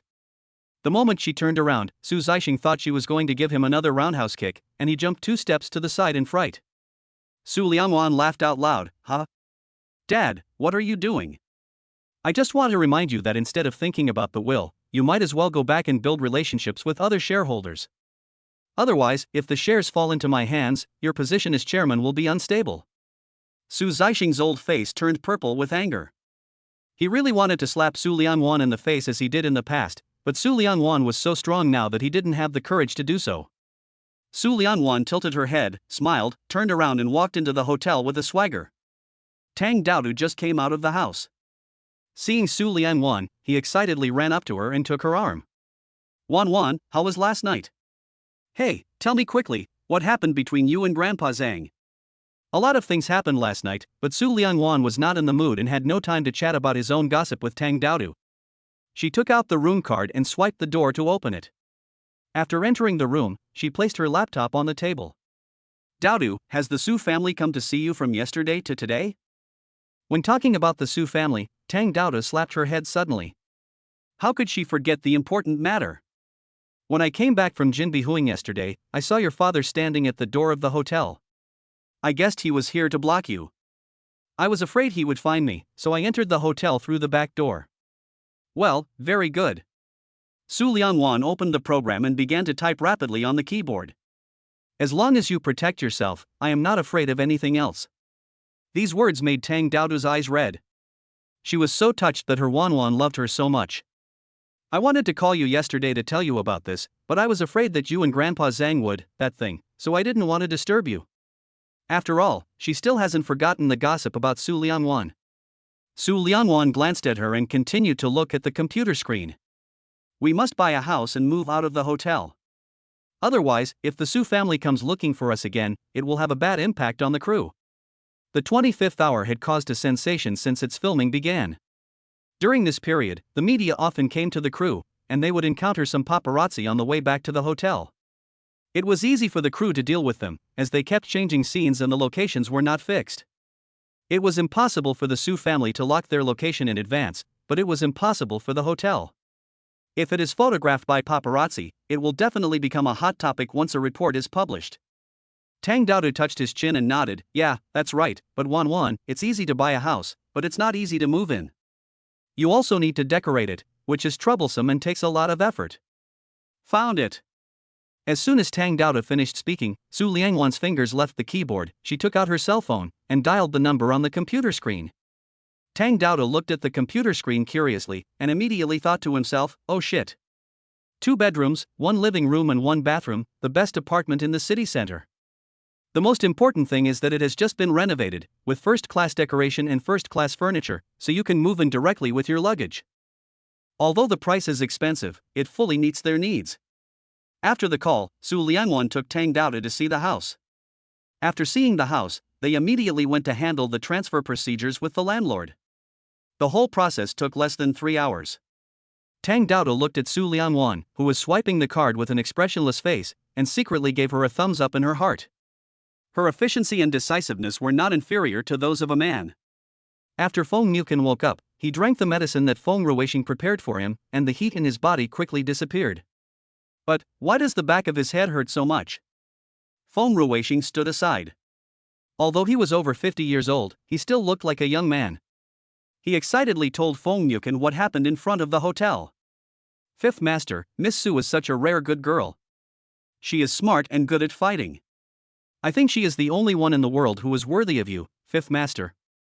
Feng Mukin raised his hand and touched the back of his head again, and suddenly he curled his lips in enlightenment. Was he afraid that the girl thought he was trying to flirt with her this morning, so she hit him? The girl is quite brave. Chapter 37. He was jealous. He was jealous.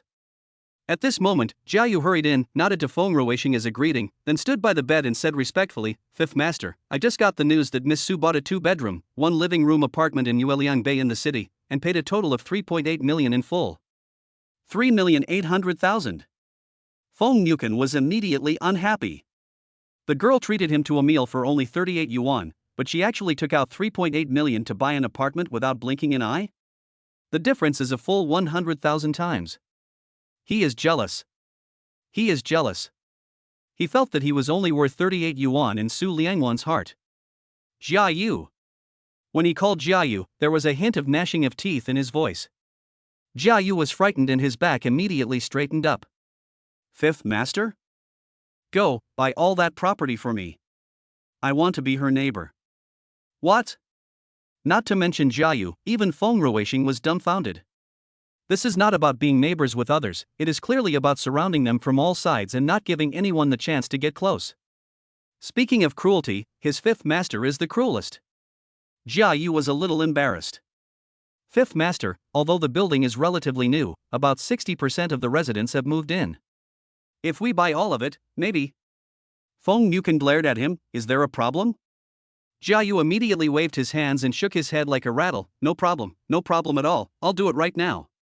As soon as Jia Yu left, Feng Yukan instructed Feng Ruishing again. Ruishing, go investigate the Su family, especially Su Liangwan's mother. Feng Ruishing blinked his eyelids fiercely. Master Wu has surrounded the man and is now investigating his ancestors for 18 generations? Why did he feel that his fifth master wanted to know every aspect of the girl clearly? TSK. Men, such a terrible possessiveness. Feng Yukan noticed the surprise in his eyes and frowned. No matter what, Feng Ruishing was much older than him.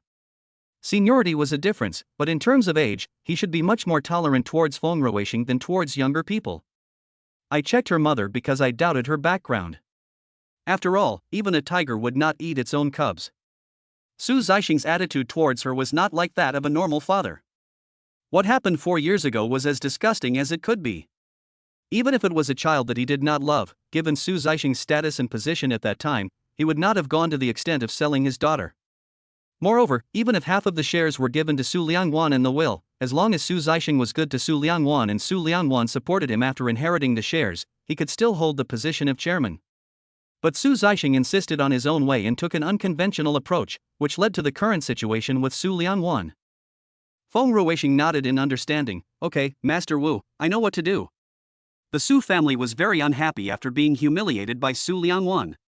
When they got home, the whole family sat there cursing and gritting their teeth. We really fed an ungrateful person. We raised her for 23 years, and this is how she repays us? Su Linglin rolled the egg on her face, her eyes bulging out in hatred. Mom. We can't let her be so rampant. Go find uncle and help us vent our anger. Jiang Yunmei has an older brother who was a gangster before he became rich. Since Jiang Yunmei got together with Su Zixing, he opened a sand and gravel factory. Relying on Su Zixing's connections, he can make some money every year and can be considered a small boss. In the past, whenever there were disputes on Su Zixing's projects, he was asked to settle them. It can be said that while Su Zixing took the honest path, he took the unethical path, and used force to help Su Zixing solve many problems. Jiang Yunmei had exactly this in mind. She and Su Linglin couldn't be beaten by Su Liangwan in vain. But she looked at Su Zixing meaningfully and asked in a soft tone, what do you think, Sheng? Su Zixing's face had already turned blue with anger. After listening to what the mother and daughter said, the more he thought about it, the more he felt that this was the only way. Su Zixing slammed his hand on the table, gritted his teeth, and said fiercely, Mimi, tell Big Brother that as long as he survives, no matter what method he uses, he must bring Su Liangwan back to me. He still didn't believe that he couldn't cure the childish girl Su Liangwan. That day, Su Liangwan and Tang Daodu moved into their small apartment. Of course, your own home is much more comfortable than staying in a hotel. In the evening, Director Li called and said, Teacher Yu, I have already contacted the candidate for the leading female role, it is He Pia Piao. Her injury has almost healed, and she can join the crew tomorrow. It's only been 1 day's rest, and Director Li is really efficient. After hanging up the phone, Su Liangwan put his hands on the computer keyboard. Originally, she wanted to wait until the work on this drama was finished before taking action against Su Zixing, but it was obvious that Su Zixing could not wait for a month. She typed a few words on the keyboard, Pig Hunt begins. Fortunately, Su Liangwan has her own car, so it is convenient for her and Tang Daodu to go to the crew. They arrived at the time when the crew started work, and when they saw them, the crew members were extremely enthusiastic. Teacher Yu, you are here. This is the coffee I bought for you. Teacher Yu, this is the snack I bought for you. I ran 5 blocks to buy this milk tea. Tang Daodu looked at them trying to show their affection, and laughed while covering his mouth. Ha ha ha ha, what are you doing? If someone doesn't know, they would think you are all pursuing my Wan. Pursue? Everyone was embarrassed and waved their hands, we dare not. Are you kidding? Who dares to snatch a woman from Master Feng Wu? That's like lighting a light in the toilet and looking for shit. Su Liangwan rolled her eyelids speechlessly, and Tang Daodu's mischievous nature came up again. She took them one by one, then said to Tang Daodu, Daodu, go find a better hotel and order lunch for the entire crew. Tang Daodu's eyes widened in surprise. A better hotel? The entire crew? When did Wan become so generous? Just when she was shocked, Su Liangwan added, it's just a higher-end box lunch. Tang Daodu. As expected, Wan Wan is still Wan Wan, she hasn't changed at all. Not long after Tang Daodo left, someone came to find Su Liang Wan. Teacher you, there's a handsome guy at the door looking for you. Handsome guy? When Su Liang Wan came back this time, no one knew about her return except her family. And if her family wanted to find her, they would call her in advance and would not come to the crew so rashly. She put down the snacks in her hand and walked out. When the crew was shooting interior scenes, outsiders were not allowed to come in, so the man could only wait outside the door. As Su Liangwan just walked out of the door, she saw Lin Jinyan standing under the street light outside, dressed appropriately. After not seeing him for a few days, he seemed to have lost weight and looked much more haggard, but he still had the demeanor of the eldest son of the Lin family. He stood there straight with his hands behind his back, as if he was the boss of this world. Chapter 38 Your mental illness is not mild. When he saw Su Liangwan, he didn't even blink, his eyes seemed to grow on top of his head, and he said arrogantly, Su Liangwan, what do you want in exchange for returning my family's shares to me? He was so straightforward, it seemed that he wanted to end the battle quickly, but Su Liangwan was very free today and didn't want to fulfill his wish. How did you find this place? Lin Jinyan puffed out his chest proudly, this land is our Lin family's property. I see. No wonder Su Zixin was able to find the hotel where she was staying. Before renting a venue, the crew would communicate with the person in charge in advance. She had been on the hot search list as Yu Chunfeng before, thanks to her senior sister, which was equivalent to making the news of her being in the crew public. In this way, it is not surprising that Lin Jinyan knew her whereabouts. She also put her hands behind her back, taking full advantage of Lin Jinyan's arrogant attitude. When will you and Su Linglin hold your engagement party? I'll prepare a big gift for you then. Big gift? The last big gift made the Su family lose face in Anshan, and she actually wanted to give them another big gift. Lin Jinyan almost choked, feeling that Su Liangwan had become sharp-tongued and difficult to deal with. Su Liangwan, don't change the subject. Let me ask you, how can you return the shares to me? Are you sick? Su Liangwan looked at him with amusement. I finally got the Lin family's shares, why should I give them back to you? Lin Xiaoyan gritted his teeth in anger, you were clearly robbing. Ha! Su Liangwan was so angry that she laughed. This Lin Jinyan, is he here just to make people laugh today? You mean, your great-grandfather is my accomplice? Are we working together to rob your family of their shares? You! This damn Su Liangwan, knowing clearly that he was afraid of Feng Yukan, still used Feng Yukan to pressure him. His right hand hanging by his side suddenly clenched. Su Liangwan, I'm talking to you nicely, don't push your luck. Su Liangwan was no longer in the mood and was too lazy to pay attention to him. She rolled her eyes at him and turned away. Lin Jinyan took 2 steps forward and rudely grabbed Su Liangwan's arm. Su Liangwan, you say you don't want to marry me, but in fact you still want to marry me. Otherwise, you wouldn't have gotten involved with me in this way. If you keep pestering me like this, I will never like you. I just think you're disgusting. Su Liangwan blinked quickly, finding Lin Jinyan both funny and infuriating. She didn't know whether to laugh or cry. Lin Jinyan, you should go to the hospital right away. You are seriously mentally ill. You have even developed delusional disorder. Lin Jinyan glared at her fiercely, and refused to give in. Su Liangwan, do you dare to say that you are not playing hard to get? Su Liangwan was speechless.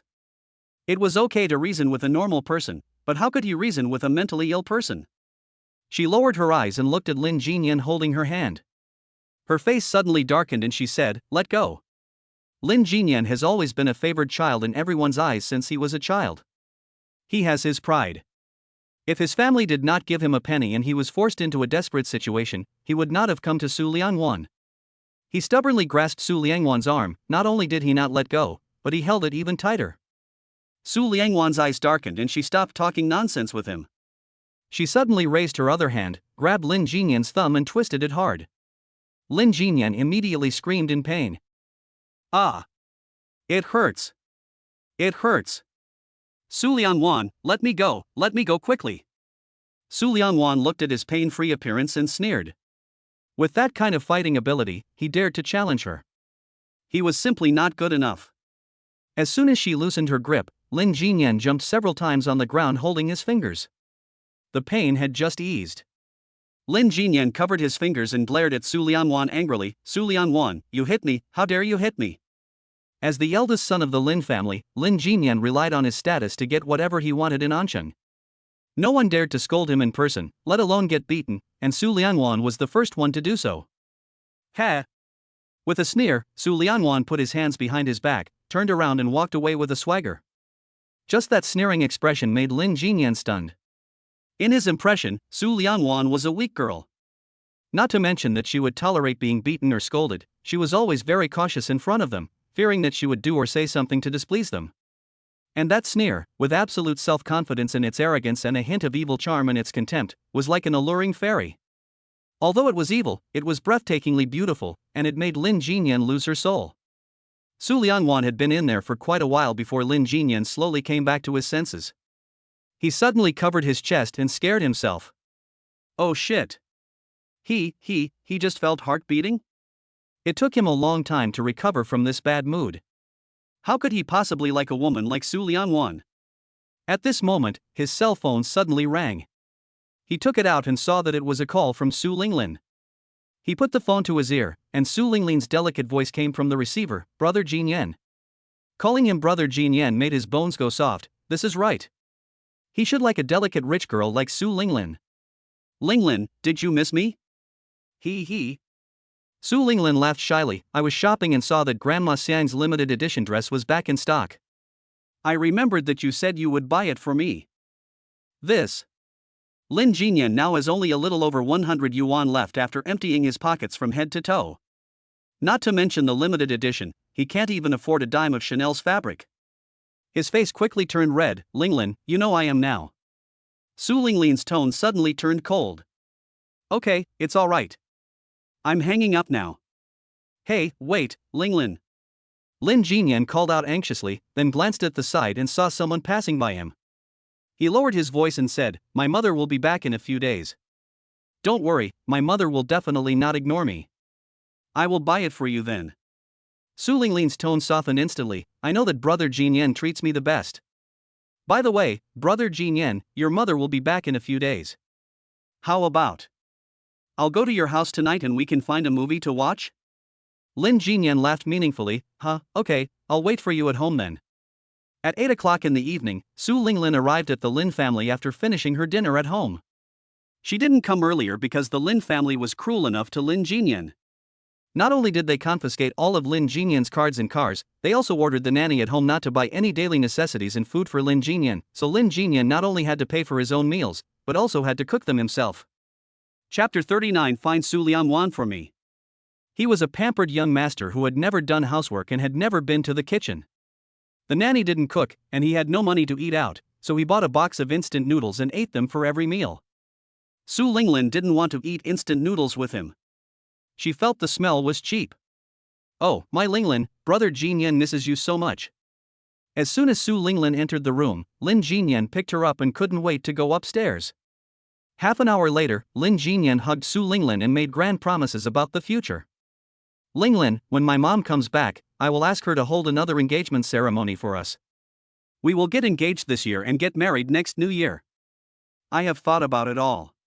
The wedding will be held on an island in country A. I will pay for round-trip tickets for all your relatives and friends there. I guarantee that you will marry into the Lin family with honor. Every woman has vanity, and Su Linglin's vanity is stronger than that of ordinary women.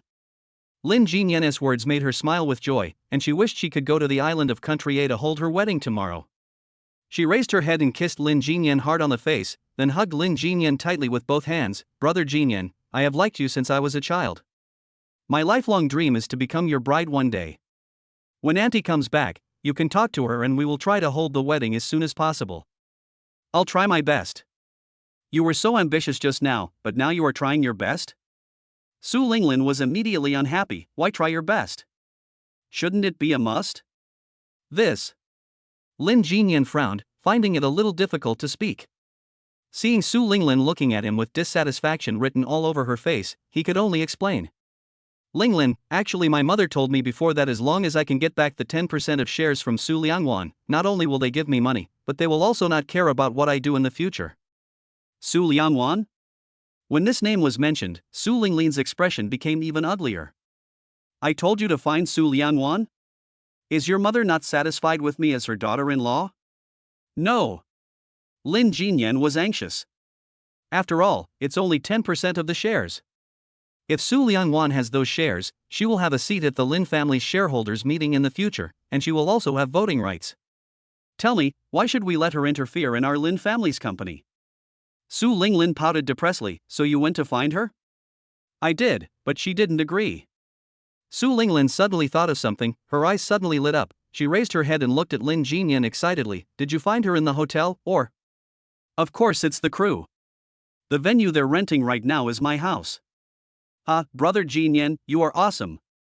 Su Linglin excitedly climbed out of Lin Jinyan's arms, gave Lin Jinyan a passionate kiss, then got out of bed and started to put on her clothes. Brother Jinyan, give me the address of her crew, I want it now. The filming of the crew had been delayed for several days. In order to catch up with the progress, on Ipiapiao's first day on the set, Director Lee asked everyone to stay up all night. I rest at 4 in the morning and start working again at 8 in the morning. In order to get more sleep, the crew members did not return to the hotel, but stayed in sleeping bags for a few hours. The next day was the same. I stayed up all night and started working early in the morning. Su Liangwan slept for 4 whole days on the crew. On the 5th day, Director Lee finally saw that everyone could not bear it any longer, so he showed mercy and let them go back to rest at 10 o'clock in the evening. Oh my god, I'm so tired, my bones are falling apart. As soon as Tang Daodo got in the car, he lay on the passenger seat like a puddle of mud, not wanting to move at all. Su Liangwan bent down to help her fasten her seatbelt, then fastened his own seatbelt before starting the engine. The car had just driven out a dozen meters away when Su Liangwan keenly noticed that there was a white van following her car. Her red lips curled slightly, she leaned her left arm against the car window, supported her face with her left hand, and used only her right hand to turn the steering wheel. The car suddenly accelerated, and the van behind it also accelerated. After running across a street, the car suddenly slowed down, and the van behind it also slowed down. Even if Su Liangwan only used her toes to think, she could tell that the van was following her. She tilted her head to look at Tang Daodo and saw that he had closed his eyes and fallen asleep. Her right hand holding the steering wheel suddenly began to turn the steering wheel quickly. With a whoosh, her car overtook the car in front at lightning speed like a cheetah. Even so, her car did not slow down, and she jumped back and forth on the 8-lane road like threading a needle. The people in the van behind were all stunned. Fuck! A man with dyed blonde hair sitting in the passenger seat was so shocked that his jaw dropped to his lap. Fuck, my eyes are blurry. Did you see where she went? The first, second, third, and fourth people at the back were all confused and shook their heads. No, I didn't see it clearly. Brother Jiang. The man driving the car trembled and asked the yellow-haired man in the driver's seat, are you sure that the person driving the car is a woman? With driving skills like this, there is no one like him in the whole Ansheng. It feels like she drives as if she is playing. No matter how many cars are in front of her or if there are people behind her who want to overtake her car, she drives her car as she pleases. She overtakes whenever she wants and however she wants. She even changes lanes continuously to overtake. It's really scary. Jiang Yueming is the son of Jiang Yunmei's eldest brother and Su Linglin's cousin. Jiang Yunmei originally went to his father, but his father thought that kidnapping a little girl was a trivial matter, so he gave him the opportunity to make a contribution. Who knew that he would wait outside the crew for 5 days, and finally waited until the crew dispersed. He followed Su Liangwan for only a few streets before he lost him. He raised his hand in anger and slapped the man driving on the head. You have no ability, but you are still complaining. Stop the fucking nonsense. Quickly overtake the car in front and find Su Liangwan for me. The man was so anxious that he almost cried, Brother Jiang, I can't do this. Su Liangwan easily got rid of the van behind her. She smiled disdainfully and quickly drove to the parking lot of her apartment. Daodo, we're home. Tang Daodo was so sleepy the whole time that she had no idea how thrilling the thing that had just happened was. Rubbing her eyes, she unbuckled her seatbelt, turned around, and screamed in surprise, oh my god, Wan. Look! Su Liangwan looked in the direction her finger pointed, and there was not a single car in the huge parking lot. In fact, Su Liangwan noticed it when driving into the parking lot. On the day they moved in, although not all parking spaces in the parking lot were occupied, about 60 to 70% of them were occupied. But now, the entire parking lot is empty, with only their car. Chapter 40. Except for yours, all of them have been bought by my boss. Tang Daodo suddenly turned around and grabbed Su Liangwan's arm in fear, his voice trembling. Wan, did you drive to the wrong place? Su Liangwan was very sure, no. Tang Daoda was so scared that she threw herself into Su Liangwan's arms. If it wasn't inconvenient in the car, she would have wanted to jump on Su Liangwan. That must be haunted. God, Wan, we must be trapped by ghosts, it's so scary. Su Liangwan gently patted her back and consoled her softly. No, Daodu, you've just watched too many horror movies. If you're really scared, hold on to me when you get off the car. If anything really happens, I'll stand in front of you. It's easy to block people, but how to block ghosts? Tang Daoda was so scared that his face turned pale and he shook his head like a rattle. No, I'm still scared. It's really okay. Su Liangwan pushed her away, then turned around, opened the car door, and jumped out. She walked around the car again before waving to Tang Daoda. Come down, you see I'm fine. Tang Daoda swallowed hard, opened the car door carefully, stuck her head out and looked to the side for a long time. After making sure there was no danger, she jumped down with a bang. Then she hugged Su Liangwan's arms with both hands and huddled beside Su Liangwan like a weak, pitiful, helpless little quail. Wan, let's go. Su Liangwan was really not afraid at all, but she was also very curious why there was no car in the parking lot tonight. Suddenly, a gust of cold wind blew in Tang Daoda's face, and she was so scared that she screamed like a groundhog. She threw away Su Liangwan's arm and screamed all the way to the elevator. Su Liangwan shook his head helplessly and quickly followed.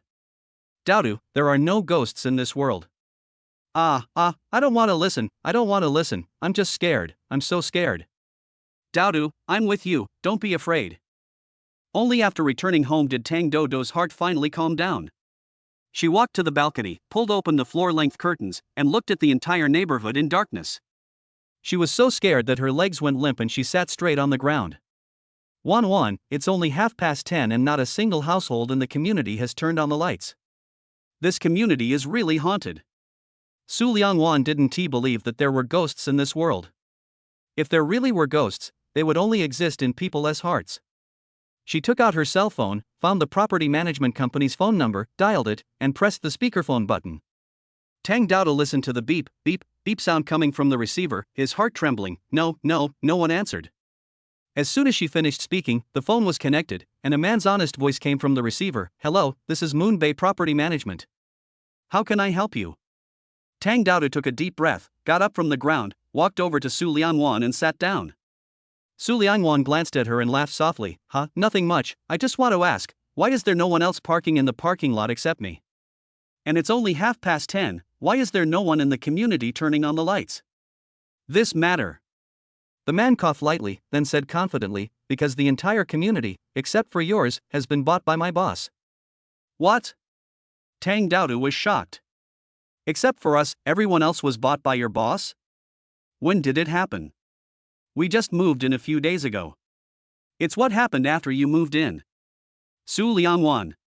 Tang Daoda. They only lived with the crew for 5 days, and in those 5 days, the entire community, except for them, changed hands. That boss is really rich. Su Liangwan was somewhat speechless. So after your boss bought it, no one moved in? The man kindly reminded them, in the entire community, only the house next to yours is being renovated. No one else lives there. Depend on. Tang Daoda was so angry that he jumped up from the sofa. Is your boss sick? He spent so much money to buy the entire community, but he doesn't allow people to live there. When we came back today, we saw that the entire community was empty, without a single person. We thought it was haunted. Can your boss afford to compensate for scaring people to death? Su Liangwan quickly covered Tang Daoda's mouth and said, I'm sorry, my friend was just scared and is still very emotional.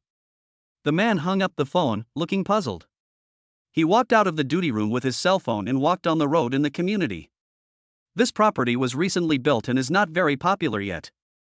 The landscaping is quite good, with tall trees and short trees growing side by side. There is a street lamp every 20 meters. Under normal circumstances, it would not seem like a big deal. The man walked alone on the empty path, his heart trembling inexplicably. Also, you know what, walking in here alone is really creepy. He was just about to turn around when suddenly, a black cat jumped out from the bushes next to him, accompanied by a cold and shrill meow. The man was startled and turned around and ran towards the duty room. Feng Yukin was just about to take a rest when the cell phone on the bedside table rang. He glanced at it and saw that it was Jiayu calling.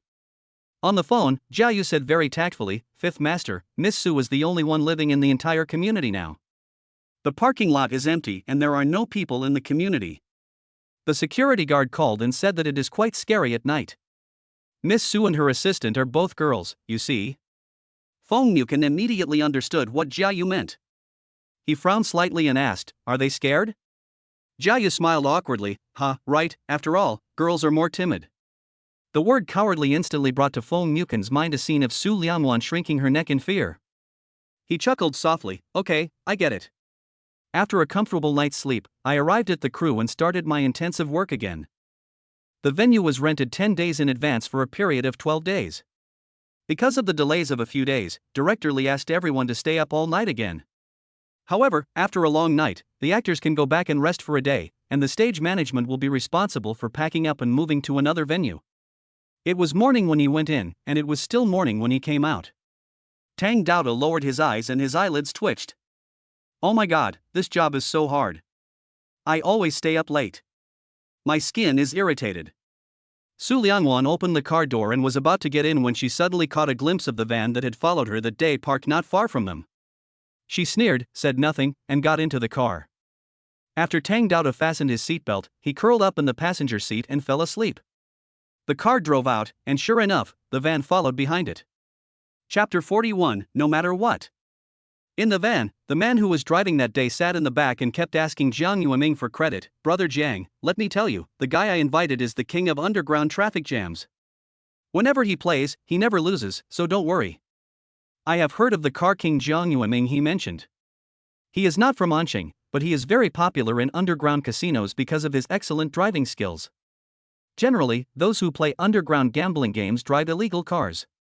Black does not mean taking bribes or using black cars, but it means being insidious and despicable, and being willing to do anything to win. Car crashes and injuries are common." Jiang Yueming quickly fastened his seatbelt and held the handlebars tightly with both hands. "Okay.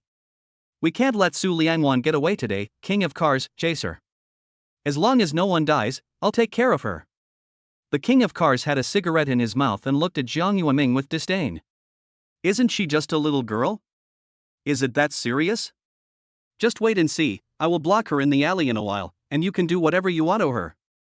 They didn't dare to take action at the door of the crew, so they could only block Su Liangwan on the road. Jiang Yueming's face turned red with excitement. When he accepted the mission, his father told him that as long as he didn't die, he could do whatever he wanted. When he was a child, he liked to tease Su Liangwan when he went to the Su family. The little girl was soft and tender, like a young cabbage. He had long wanted to taste her, but he was still young at that time. When he grew up and understood those things, Su Liangwan went to college and lived in the campus dormitory. He always felt that Su Liangwan studied so hard, was admitted to university at the age of 15, and lived in school just to avoid him. Thinking of Su Liangwan crying while singing Conquer, he was no longer afraid. He rubbed his hands vigorously and said with a lewd smile, "Okay, then stop talking nonsense and chase her. If you catch her, I promise to let you all have a taste of her." The men in the car suddenly became excited. They stretched their necks and locked their eyes on Su Liangwan's car. Su Liangwan still had her left arm on the car window, her left hand supporting her face, and she used only her right hand to turn the steering wheel. She glanced at the rear-view mirror. The van was much more sophisticated today than the day before. She raised her eyebrows. "Oh, someone changed?" Even though she knew there was an expert behind her, she still drove with only one hand. Seeing that they were driving to the same 8-lane road that day, the people in the van suddenly became excited. "King of cars, pay attention, that little girl overtook us here that day, you better follow closely." "Why are you panicking?" The car king snorted disdainfully. It was night, so there were few cars. Now it's morning, the rush hour. There are so many cars. How dare she overtake? Before he could finish his words, Su Liangwan's car suddenly accelerated, and with a whoosh it quickly overtook the car in front along the center line. The king of drivers was so shocked that his jaw dropped, and the cigarette butt fell out of his mouth with sparks and fell straight down. It was hot, and he was only wearing a pair of shorts. The cigarette butt fell right onto his white flesh. Ouch, what the hell? Jiang Yueming hissed in toothache, it hurt just looking at it. He bent over and quickly helped him swat away the cigarette butt, and said anxiously, "I told you not to underestimate her. Hurry up, king of cars, it's time to show your real skills." The king of cars said nothing, but gripped the steering wheel with both hands, and his eyes suddenly became serious. The steering wheel turned suddenly, and the van rushed forward with a whoosh and steadily overtook the car in front. Jiang Yueming pointed to the second lane and said, "She's there." The car king raised his eyebrows, turned the steering wheel, and turned directly into the second lane, forcing the cars behind him in the second lane to slow down. Su Lianwan watched them catch up, her red lips curled slightly, and she smiled with satisfaction. "This time it's quite interesting." She looked straight at the road ahead, glancing at the rearview mirror from time to time, and her right hand casually turned the steering wheel. "Shit! She's in the third lane again. Stop making such noise, I saw it." The king of Che roared impatiently. Su Lianwan completely aroused his competitive spirit. It was an 8-lane road, and looking down from above, you could see 2 cars constantly shuttling back and forth on 4 lanes, as fast as lightning. Seeing the traffic light at a crossroads ahead, Su Lianwan was in the second lane. The car in the third lane was slowing down and preparing to wait for the red light. She turned the steering wheel sharply and used this gap to overtake the only car in front of her in the second lane. With a whoosh, she drove past at high speed against the yellow light. The drivers of the car that was overtaken and the first car in the third lane that was about to stop were so scared that they yelled, "Fuck. They're still overtaking. Are you guys from the Suicide Squad?" They had just finished cursing with lingering fear when a van drove past their car like crazy. The sound of the car doors rubbing against each other was harsh and unpleasant. Just when they were so angry that their faces turned red, there was a loud bang and the van brushed past them and directly hit a car that was passing by on the left. The car was hit and flew out, and the cars behind it didn't have time to brake, so there was a chain collision. The poor van became a sandwich, firmly sandwiched between the 3 cars. Even though Jiang Yueming was wearing a seatbelt, the collision left his head covered in blood and even his leg was broken. He turned his head while panting, looking at the car king who was in the same miserable state as him, and slapped the car king in the face with a shaking hand. "You damn car king, are you blind? Didn't you see that the light was red? You don't even know the traffic rules, and you still have the nerve to call yourself the car king? Do you believe me? I'll kill you." Su Lianwan saw the van crash through the rearview mirror. She blinked her eyes innocently and said, "Are you chasing me so hard? If a man pursued me like this, I would definitely agree. After all, Liehua is afraid of clinging to men." Ha ha ha ha. Tang Daoda suddenly opened his eyes and sat down in the passenger seat. "Wan, who is chasing you? Is it Grandpa Zhang?" Su Lianwan rolled her eyes speechlessly and said, "No, you heard it wrong. I just woke up. Don't sleep anymore. We're almost home." "Oh." Tang Daoda yawned and stretched lazily. "Speaking of which, Wan, why didn't Grandpa come to see you these days?" Su Lianwan turned the steering wheel and drove the car into the parking lot. "It's okay. What does he want from me? Don't pretend, Wan. Anyone with eyes can see that Grandpa Zhang likes you, okay?" Su Lianwan shook her head helplessly. In fact, she also felt it, but with Feng Mukin's identity, he was afraid that he would not accept her true situation after knowing it. Love is the most unreliable thing. Money is more real. Chapter 42. Come as you please, leave as you please. "Wow!" Tang Daoda suddenly screamed, pointing outside the car window and said to Su Lianwan, "Wan, look, there are so many cars parked today." Su Lianwan also noticed it, and she nodded. "Well, it looks like someone has moved in." His Tang Daoda squinted his eyes and sucked his teeth, dragging his chin with his fingers, pretending to think, "Why am I a little confused? No one moved in a few days ago, but today so many people suddenly moved in. It feels like a market, people moved out in a flash, and then moved back in a flash." As if she had figured it out, she raised her head and looked at Su Lianwan in shock. "So they treat this place as a hotel, coming and going as they please?" She talked about some nonsense and Su Lianwan didn't want to pay attention to her. They took the elevator to their floor. The door next to them was open and the sound of furniture being moved came from inside.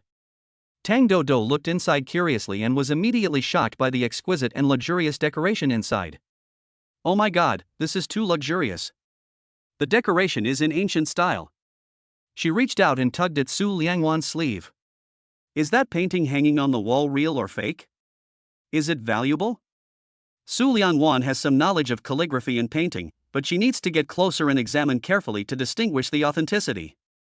She shook her head and dragged Tang Daoda towards her. "I don't understand it either. Let's go home and stop looking." After taking just 2 steps, she stopped, turned around and walked back. Standing at the door, she looked carefully at the decoration of the house. Suddenly, she frowned. Why does the decoration of this house look so familiar? It seems to be the same style as the uncle's house. At this moment, a tall and straight figure walked out from the screen at the door. He was wearing a pair of white gloves and holding a white glazed lip-mouth jar from the Tang dynasty. When he saw Su Lianwan, his eyebrows softened and he smiled softly. What a coincidence! Jia Yu was standing behind the screen, and when he heard Feng Yuken say, "What a coincidence," he almost spit out his mouth. His fifth master is really thick-skinned. He dares to say such words and is not afraid of being slapped in the face by Miss Su. Su Lianwan saw through it but didn't say anything. She pursed her lips and smiled, then nodded. Yeah, it's indeed a coincidence. Jia Yu. Ah, Miss Su is so kind. Wow. Great-grandpa. Tang Daodu was just wondering why Su Lianwan suddenly turned back. When she turned around, she saw Feng Yuken's handsome face. She jumped over excitedly, put her hands on Su Lianwan's shoulders, and looked into the house with her little head. So it was you who moved here? Feng Yuken gently wiped the white glazed lip-mouth jar in his hand with his gloved hand and smiled gracefully. Well, we will be neighbors from now on. TSK, TSK, TSK. Tang Daodu smacked his lips. Grandpa Zhang, did you know that Wanwan bought an apartment here, so you bought the entire community just to be Wanwan's neighbor? Daodu. Su Lianwan gently tugged at the corner of Tang Daodu's clothes. Regardless of whether Feng Yuken bought the entire building because of her, it would be embarrassing to ask such a question in front of others. Tang Daodu didn't feel embarrassed at all and asked again, Grandpa Zhang, isn't that right?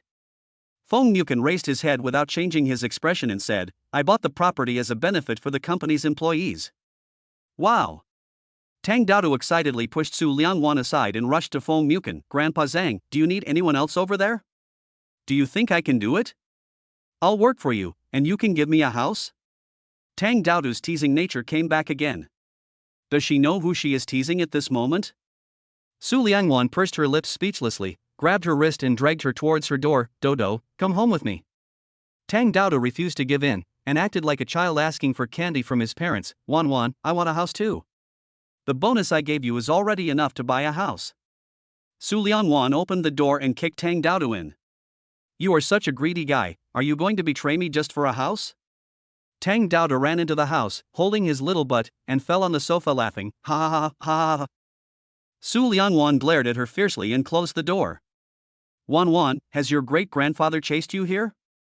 Just now in the car, I seem to hear someone say that if a man pursues her closely enough, she will agree.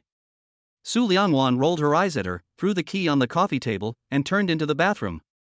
Tang Daodu pricked up her ears and heard the sound of water coming from the bathroom.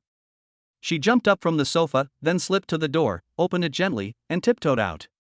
Grandpa Zhang, here I come again. Feng Yuken knew who it was as soon as he heard the voice. He put down the white glazed lip-mouth jar in his hand and walked to the door. What do you want to talk to me about? Tang Daodu laughed and winked at Feng Yuken with an ambiguous look in his eyes. Grandpa Zhang, do you like my Wanwan? Is there any need to say this? Anyone with a discerning eye can see it. Feng Yuken took off his gloves slowly. He was 1.86 meters tall, and even with his eyelids lowered, Tang Daodu could still see the emotions in his eyes. Ha, I know even without you telling me that you just like my Wanwan.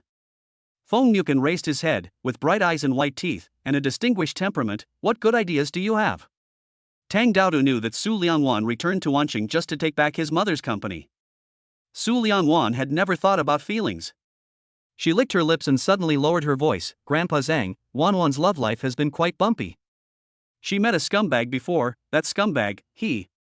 She really found it difficult to say it. No matter how she made up a story, it didn't seem right. It was really difficult to make up a lie nowadays. Feng Yuken's eyes suddenly darkened, and that sharp look scared Tang Daodu so much that he dared not to say anything more. Grandpa, please don't look at me like that. I'm a little scared. She huddled against the door like a frightened little rabbit. Feng Yuken put his right hand in his trouser pocket and looked down at her. What do you want to say? Under his extremely oppressive gaze, Tang Daodu secretly swallowed his saliva. I just want to say that a strong woman is afraid of a clinging man. Wanwan said it herself. Tang Daodu ran away after he finished speaking. Feng Yuken turned around and went back into the house. He glanced at Jia Yu, who was eavesdropping behind the screen, said nothing, and walked towards the inner room. Jia Yu felt a strong murderous intent from his eyes. I'm afraid that Master Wu will ask him to investigate that scumbag soon, and then fly over to kill him, right? As Feng Muken's confidant and insider, Jia Yu didn't need Feng Muken to ask for anything this time and went to investigate on his own. Feng Muken's apartment is different from Su Liangwan's. It has 4 bedrooms, 2 living rooms and 2 bathrooms. One of the rooms is used as a bedroom, another is used as a guest room, and the remaining 2 are a study and a gym respectively. Chapter 43. A child appeared out of nowhere. In fact, this house has not been much renovated. When it was bought, the original owner had already decorated it finely. However, Feng Muken did not like the modern decoration style, so he asked workers to tinker with it again. All the furniture was replaced, and he asked Jia Yu to drag it directly from the manor. There is no smell of formaldehyde in the room, but instead a faint minty scent. Feng Muken sat on the rattan chair in the study, thinking about Tang Daodu's words. The coldness in his eyes grew deeper and deeper. Su Liangwan actually had a man before? Or a scumbag? When did she meet that scumbag? Was it before that night or after that night? He thought about it and felt that it shouldn't have been before that night, because Su Liangwan was engaged to Lin Jinyan, and Su Liangwan was not that kind of casual woman. So that was after you met him? Feng Muken sat in the study room all morning. Feng Ruishing prepared lunch and came to knock on the study door. He knocked several times in a row, but there was no sound from inside. Feng Ruishing didn't dare to knock again and could only wait anxiously outside the door. Another afternoon passed, and Feng Muken still didn't leave the study. Feng Ruishing couldn't hold it in any longer and went to knock on the door again. He had just raised his hand when the door of the study suddenly opened and Feng Muken's stern face appeared before him. Master Wu, you finally came out. You haven't eaten for the whole day. Eat something. Feng Muken glanced at the grandfather clock. It was already 6:10. Lucken, please go back to the manor. I can take care of myself. Fifth master, this house is so big, someone has to clean it up, and there are also your meals. Feng Muken walked straight past him, went to the kitchen, opened the refrigerator, took out a box of fresh milk and poured it into the cup. He tilted his head back, his sexy Adam's apple rolling up and down, and he drank the whole cup of milk. Feng Ruishing could see that he was in a bad mood, but didn't know how to persuade him. He could only sigh and go out reluctantly. After sitting in the living room for 20 minutes, Feng Muken suddenly stood up, opened the door, and walked straight towards Su Liangwan's door with his long legs. Ding dong. After the doorbell rang, Su Liangwan stood at the door in casual home clothes. She was not surprised to see him. Uncle, would you like to have a meal? His deep eyes passed over Su Liangwan's shoulder and glanced into the room. Tang Daodu was sitting cross-legged on the chair. She was eating happily, but when she saw him looking at her, she quickly lowered her head guiltily. His voice was light. Didn't you finish eating? Aren't you just trying to freeload? Su Liangwan was a little confused about why he came to see her. She leaned against the door and looked at him lazily. Uncle, do you have something to talk to me about? Feng Muken pursed his lips tightly and said, if you've finished eating, will you accompany me for a walk? Su Liangwan had indeed almost finished her meal. She looked down at her clothes. It was fine for her to walk around the neighborhood in casual clothes. She turned around and took out a pair of white sneakers from the shoe cabinet and put them on. Then she turned back to Tang Daodu and said, Daodu, wash the dishes after you finish eating. Tang Daodu didn't even dare to look at the door, and nodded vaguely, yeah, I understand. Su Liangwan then smiled and patted Feng Muken's arm, let's go. In the narrow space of the elevator, Feng Muken didn't say a word. Su Liangwan tilted her head and glanced at him secretly. Looking at his neat black handmade suit with a white shirt inside, his usual dressing style, she couldn't help but smack her lips. Even though he's back home, he's still dressed so elegantly. He's really a serious man. Coming out of the elevator and walking on the tree-lined path in the community, night gradually fell and the first morning star appeared in the sky. The scenery was really beautiful, but the man next to her didn't say a word, which made Su Liangwan feel very pressured. She awkwardly tried to find a topic. Uncle. Wan. Feng Muken suddenly stopped and turned to face Su Liangwan. Su Liangwan was stunned for a moment, feeling that he had something important to say to her, so she quickly turned around and stood face to face with him. She raised her head and looked at him without blinking. Feng Muken lowered his head, hiding all the sharpness in his eyes. His deep eyes were filled with a soft light. Behind him was a tall tree, and above his head was the morning star that had just risen in the sky. Everything was just right. Su Liangwan held her breath and listened to him say, Wan, I like you. Mr. Feng Wu was indeed Mr. Feng Wu. Even his confession is so simple and straightforward. The atmosphere was so tense earlier that Su Lianwan thought he was going to say something big, but unexpectedly it was just the simplest confession. Her eyelashes fluttered gently twice, and Su Lianwan looked at him, her fair little face turning red at a speed visible to the naked eye. She knew how good Feng Yukin was to her, but she didn't dare to say anything before Feng Yukin spoke. If she said it, Feng Yukin would say you're overthinking it, and she would be embarrassed. She took a deep breath, trying to calm herself down, and then continued, actually. Before she finished speaking, she heard footsteps behind her. Just as Su Lianwan was about to turn around, a soft little body hugged her from behind, calling softly and happily, "Mommy, Mommy, I caught Mommy." This sound. Next to him, a little boy put one hand in his trouser pocket and turned his face away with disdain. "I'll let you go." Su Lianwan turned around in surprise and saw the two little guys. She was surprised and happy. "Nuabao, Yenbao, why are you here?" As she spoke, she had already squatted down, and Yenbao happily crawled into her arms, rubbing her pink little face against hers. "Yenbao missed Mommy, so I came here." Nobo snorted, "If I hadn't located Mommy, would you have been able to find her?" The family of three were talking happily, completely ignoring the tall, handsome man next to them. Feng Yukin felt a headache when he saw the two little people appearing out of nowhere. Su Lianwan has a child? Still two. Is it that scumbags? At this time, a man came out from the corner, laughing as he walked. "Hey, I really have no choice. These two little guys keep crying for their mommy. I didn't tell them where you are. They found it on their own. If I don't bring them here, they will find a way to come." Feng Yukin heard the voice of the male creature with his sharp ears, and his eyes instantly turned cold.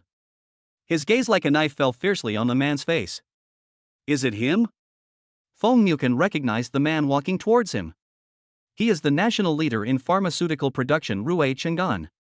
Rui Chengan clearly felt the danger approaching, but as a man of status he could not be cowardly, let alone embarrass his boss. Ahem. He coughed softly and met Feng Yukin's gaze. Who is this? Chapter 44, Lianwan named her child too casually. Su Lianwan then remembered that Feng Yukin was confessing his love to her.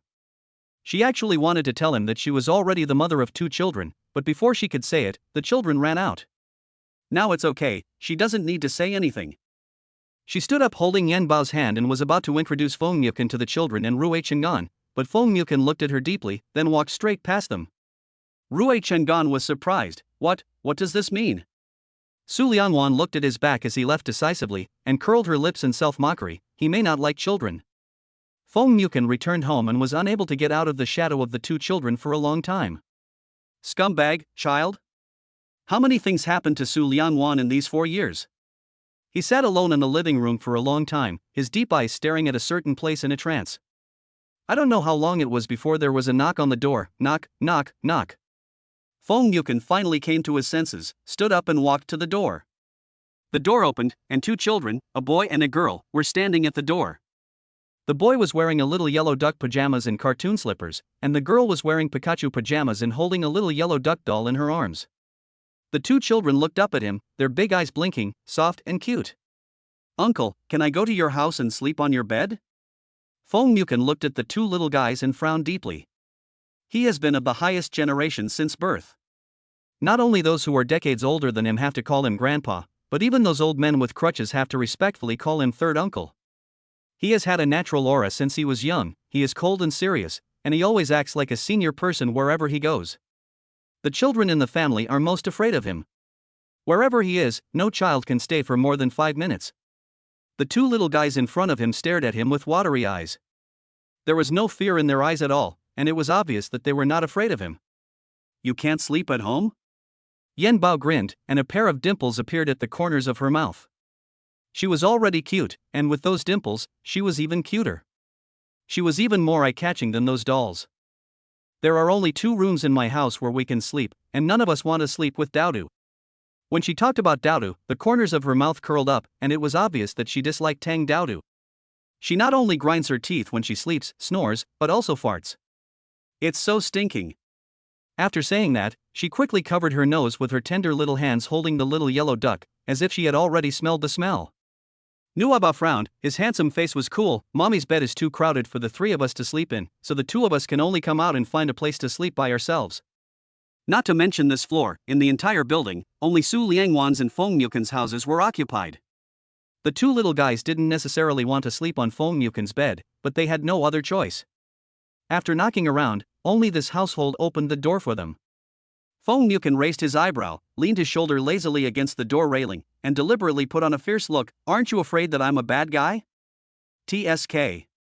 Nua Bao snorted in disgust. "Don't think I didn't notice. Just now downstairs, you liked my mommy." Feng Mukin looked at Nua Bao in surprise. Such a tiny kid actually knew how to like something? Nua Bao didn't give him face. "Okay, uncle, don't be so pretentious. We come to use your bed to give you a chance to get close to my mommy. If you don't want to, then Yen Bao and I will go back to sleep on the sofa." After saying that, Nua Bao took Yen Bao and was about to leave. Feng Mukin looked at the two little guys with a headache. He always felt that Nua Bao acted like a little adult, and was as arrogant as he was when he was a child. He was like, "If you are willing, then yes, but if you are not willing, I will leave immediately." It seemed as if he was begging them to stay. I don't know whether he looks like Su Liangwan or like his scumbag father. He felt a little sad, but they were Su Liangwan's children after all, and he couldn't bear to let them go back to sleep on the sofa. "Come in." He took a step back to make way for the two little guys. Yen Bao laughed happily, and ran in happily holding the little yellow duck. "Thank you, uncle." Nua Bao raised his eyelids, put his hands into the pockets of his little yellow duck pajamas, and walked in with a swagger. He was so arrogant that Feng Mukin's eyelids jumped.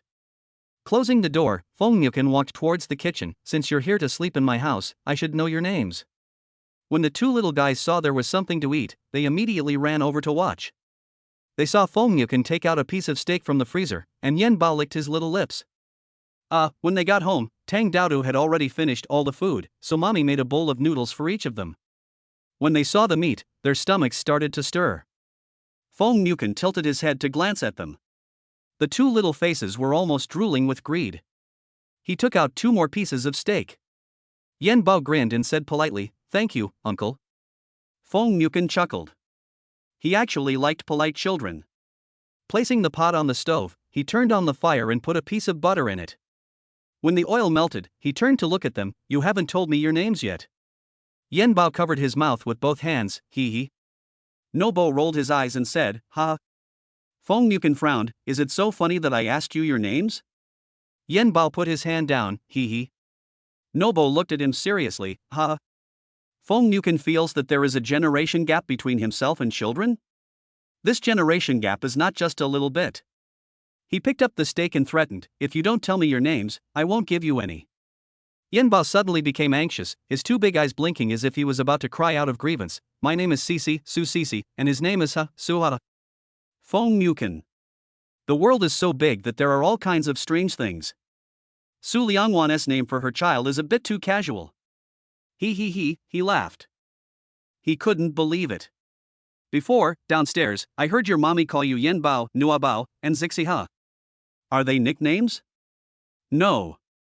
Yen Bao stared at the steak in his hand and explained patiently, "Yen Bao and Nua Bao are nicknames. My real name is Zixihaha." Feng Mukin. "All right. The full name is so casual, but the nickname is very sophisticated. At least Nua and Yen together equal Nguyen, which is quite elegant to give a pair of twins, but it's a pity that they are nicknames. It's a good thing that Su Liangwan is such a big name for online novels. He is at least a cultured person and even a screenwriter, but he named his child like this." Chapter 45. The child is lost. After the steak was fried, it was served on a delicate plate and placed on Limu Zuebasian's table in the dining room, with a knife and fork placed next to the plate. Feng Mukin just raised his knife and fork when he suddenly thought of something and looked at the 2 little guys opposite him. "Do you need me to help you cut it?" "Thank you, uncle." "No thanks." Yen Bao picked up the knife and fork, and did not complain even though it was very hard to cut. Nua Bao's 2 chubby little hands held the knife and fork, and he did not cut as awkwardly as Yen Bao, but it was not very smooth either. Feng Mukin was quite impressed with them. They did everything by themselves and did things without bothering others. Su Liangwan was a good tutor. After eating steak, Feng Mukin supervised them to wash their faces and brush their teeth. Looking at the 2 little guys with water gurgling in their mouths while brushing their teeth, he thought of Su Liangwan. That woman has not lost her girlish innocence until now. Does she want to be friends with the child forever? After Nua Bao finished brushing his teeth, he turned around and saw Feng Yuken staring at him and Yin Bao in a daze. He crossed his arms in front of his chest and asked with great momentum, "Uncle, are you thinking about my mommy?" Feng Yuken came back to his senses instantly. At this moment, he didn't even dare to face the gaze of a child. "No, come with me into the house and go to bed." Nua Bao curled his lips and followed Feng Yuken with Yin Bao. Fortunately, this time Feng Yuken asked Jia Yu to prepare a guest room for him. There was a 2-meter wide bed, which was enough for the two little guys to sleep on. After covering them with the quilt, Feng Yuken asked patiently, "Do you want me to tell you a bedtime story?" Nobo poked his head out from under the quilt and frowned in disgust. "We are not children anymore, why listen to bedtime stories?" Feng Yuken. It turns out he was just being too sentimental. But what's wrong with this Nobo? Why does this little kid know everything?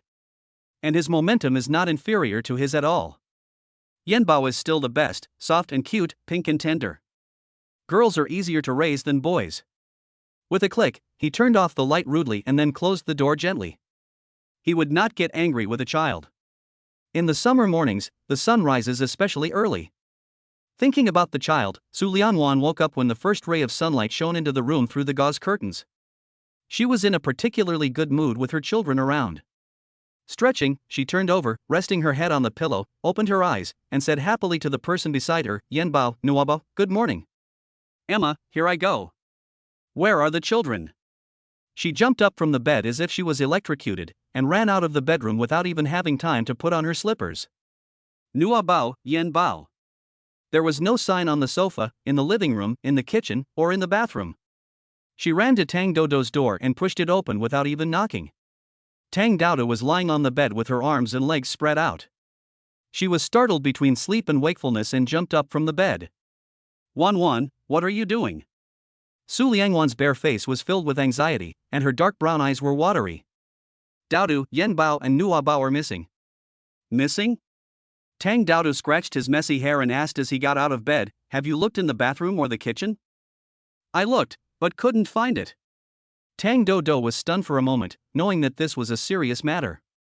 The child was not in the house, so where else could he go? It was their first time returning to China.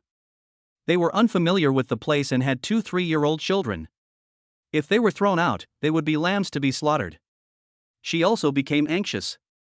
Wan, don't worry, I'll go with you to find it." The two women, with uncombed hair and unwashed faces, took the elevator downstairs in their pajamas and slippers. If Tang Dodo hadn't forced a pair of slippers on Su Lianwan before they went out, Su Lianwan would definitely be barefoot now. People say that being a woman has a hard life, but being a single mother has the hardest life. When Su Lianwan escaped, she lived with Tang Dodo. Tang Dodo was still in college at that time and rented an apartment near the school. She saw Su Lianwan vomiting during morning sickness every day and looked like she was dying. At that time, she advised Su Lianwan to abort the child. After all, children without fathers are the most pitiful. Su Lianwan held the tissue she had just used to wipe her mouth, endured the pain in her heart, but had a happy smile on her face. "I have no relatives in this world, he is my relative, how can I bear to take his life without letting him see the prosperity of this world?" Wow, not 1 baby was born, but 2. They originally thought that the most tiring time was when they were taking care of the baby and feeding the baby, but they never expected that the most tiring time was when the baby was learning to walk. Fortunately, the 2 little guys were intelligent, smart, and cute. When they were 3 years old, they could take care of themselves. Of course, when Su Liangwan left, she handed them over to Rui Chengan. Therefore, Tang Dodo could best understand Su Liangwan's mood at this time. Wan, I'll look for it in the community later. Go to the property management to check the surveillance. This building was bought by an uncle, so everyone in the community should be his own people. Su Lianwan didn't have time to think about whether she and Feng Yuken were family members. As soon as the elevator door opened, they ran out impatiently. "Excuse me, my child is missing, can you help me check the surveillance footage from last night?" There was a man on duty. Jia Yu had already greeted everyone and showed Su Lianwan's photo to everyone in the property, asking them to take care of Su Lianwan anytime and anywhere. When the man heard this, he immediately stood up and said, "Okay, follow me." Because he had locked on to his target, the man directly clicked on the surveillance video of Su Liangwan's floor. At 11:20 p.m., he saw that the door suddenly opened, and then 2 little kids, a boy and a girl, walked out in pajamas. Su Liangwan's heart instantly rose. It's them. The man breathed a sigh of relief, and he and Su Lianwan stared at the screen intently. I saw the two little guys knocking on the doors of the two houses next door, but no one opened the door. They walked to the last house, and finally opened the door, and Feng Yukin's face appeared on the screen. It turned out to be at my uncle's house. Su Lianwan wasn't happy for even 5 seconds before her heart turned cold. It's over. The uncle doesn't tea like children. Will Yen Bao and Nua Bao be abused? Su Lianwan didn't dare to stay. She thanked the man, then called Tang Daodu and took the elevator upstairs. Standing in front of Feng Yukin's door, she took a deep breath, tried her best to look calm, then raised her hand and pressed the doorbell. In just 10 seconds, the door was opened. Feng Yukin looked at the woman in cartoon pajamas, cartoon slippers, and loose hair, and the corners of his mouth curled up slightly. How come this woman looks so adorable no matter what she looks like? Su Lianwan licked his lower lip and asked politely, "Uncle, is my child with you?" Feng Yukin raised his eyebrows and turned sideways, and Su Lianwan saw the two little guys sitting on a small rattan chair eating breakfast. Chapter 46. The child is Miss Su's. The man's deep voice sounded lazily, "Come in and eat something together." In fact, Su Lianwan felt quite embarrassed. After all, the two little guys had troubled Feng Yukin for the whole night, and she came to eat for free in the morning. It was a bit unreasonable and unacceptable. Yenba took a bite of the sandwich and his eyes narrowed with a smile. Mommy, please come and have breakfast with us. The breakfast made by Uncle is delicious." Nuabao didn't want to speak up for Feng Yukin, but he was soft-hearted, so he pursed his lips and agreed, "Mommy, Uncle can't finish such a big breakfast by himself, so please be kind and help him." There was a table full of breakfast, and Su Lianwan felt that Feng Yukin probably couldn't finish it. "Thank you, Uncle." Su Lianwan walked in with gritted teeth and sat next to the two little guys. There are not only sandwiches on the table, but also crab roe buns, crystal shrimp dumplings, century egg and lean meat porridge, pumpkin porridge, vegetable porridge, toast, etc. All the flavors you could want are available. Feng Yukin personally served Su Lianwan a bowl of century egg and lean meat porridge and placed it next to her. Su Lianwan asked in surprise, "Did you do all this?"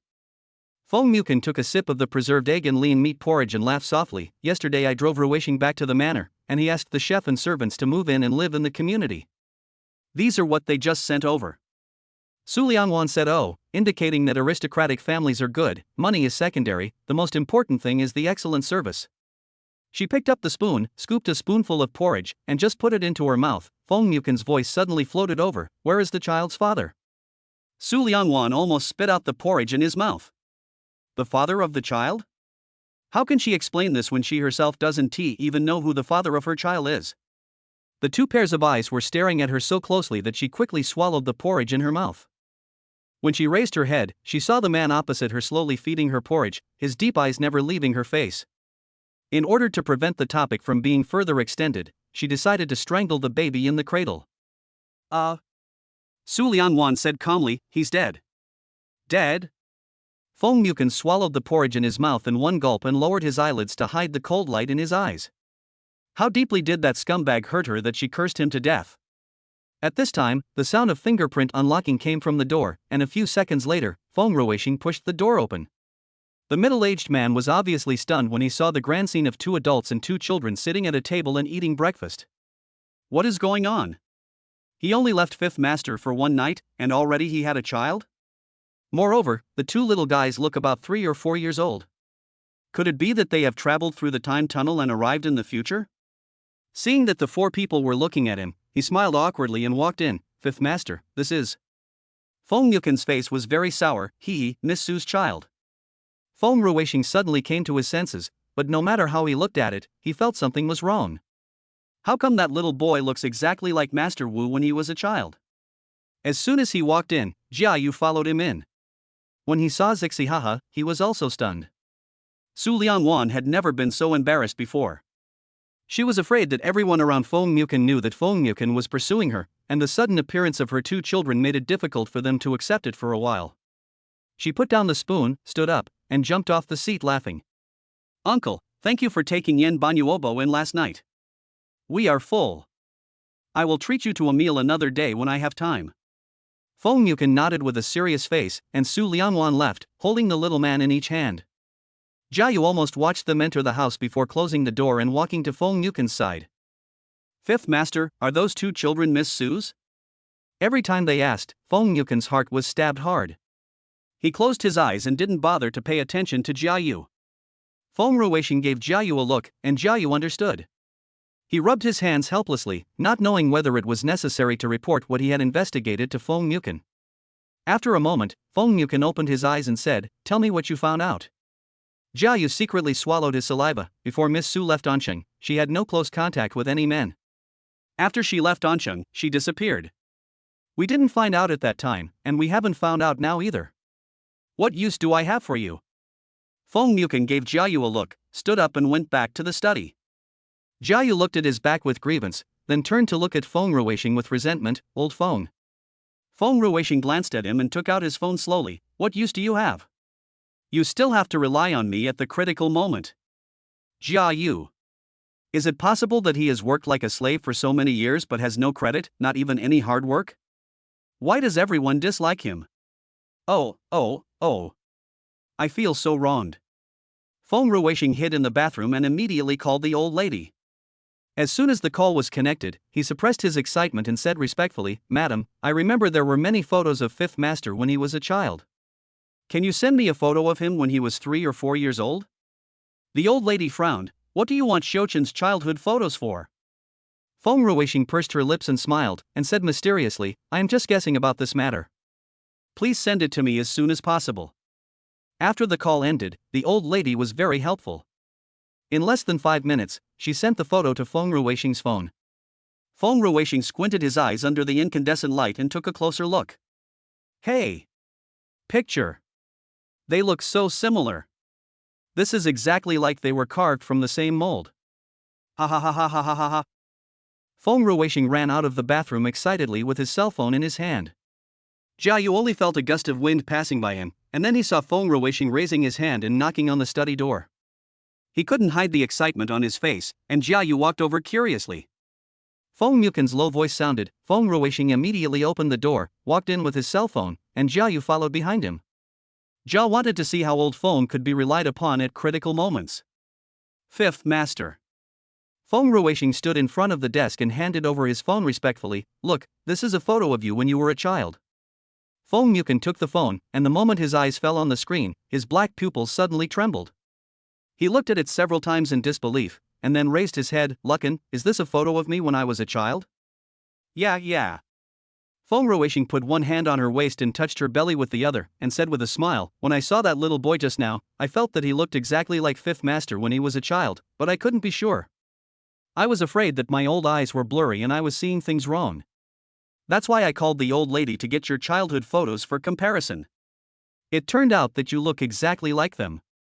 Chapter 47. That man died. Jiayu opened his eyes and immediately took small steps towards Feng Yukin. After taking a few steps, he stretched his neck to look at the phone screen. Isn't this the little boy who was sitting in the living room just now? Did Wu Yi look like this when he was a child? Feng Yukin didn't say anything. Feng Ruixing continued, "Fifth Master, didn't you have a one-night stand with Miss Su before? I guess you are the father of the twins, otherwise without your genes, the two children wouldn't be so pretty and lovable." Jiayu rolled his eyes and cursed in his heart. "What a flatterer." Just as I finished criticizing Luckin Coffee in my heart, he said, "Master Wu, your genes are really strong. That little boy has inherited your kingly temperament at such a young age, and also your beautiful double eyelids. He will grow up to be a handsome boy. How many women will be fascinated by him?" Feng Yukin couldn't tell whether he was happy or what. Just a photo couldn't really explain anything. What's more, Tang Daoda said that Su Lianwan had met a scumbag before, and Su Lianwan said that the man was dead.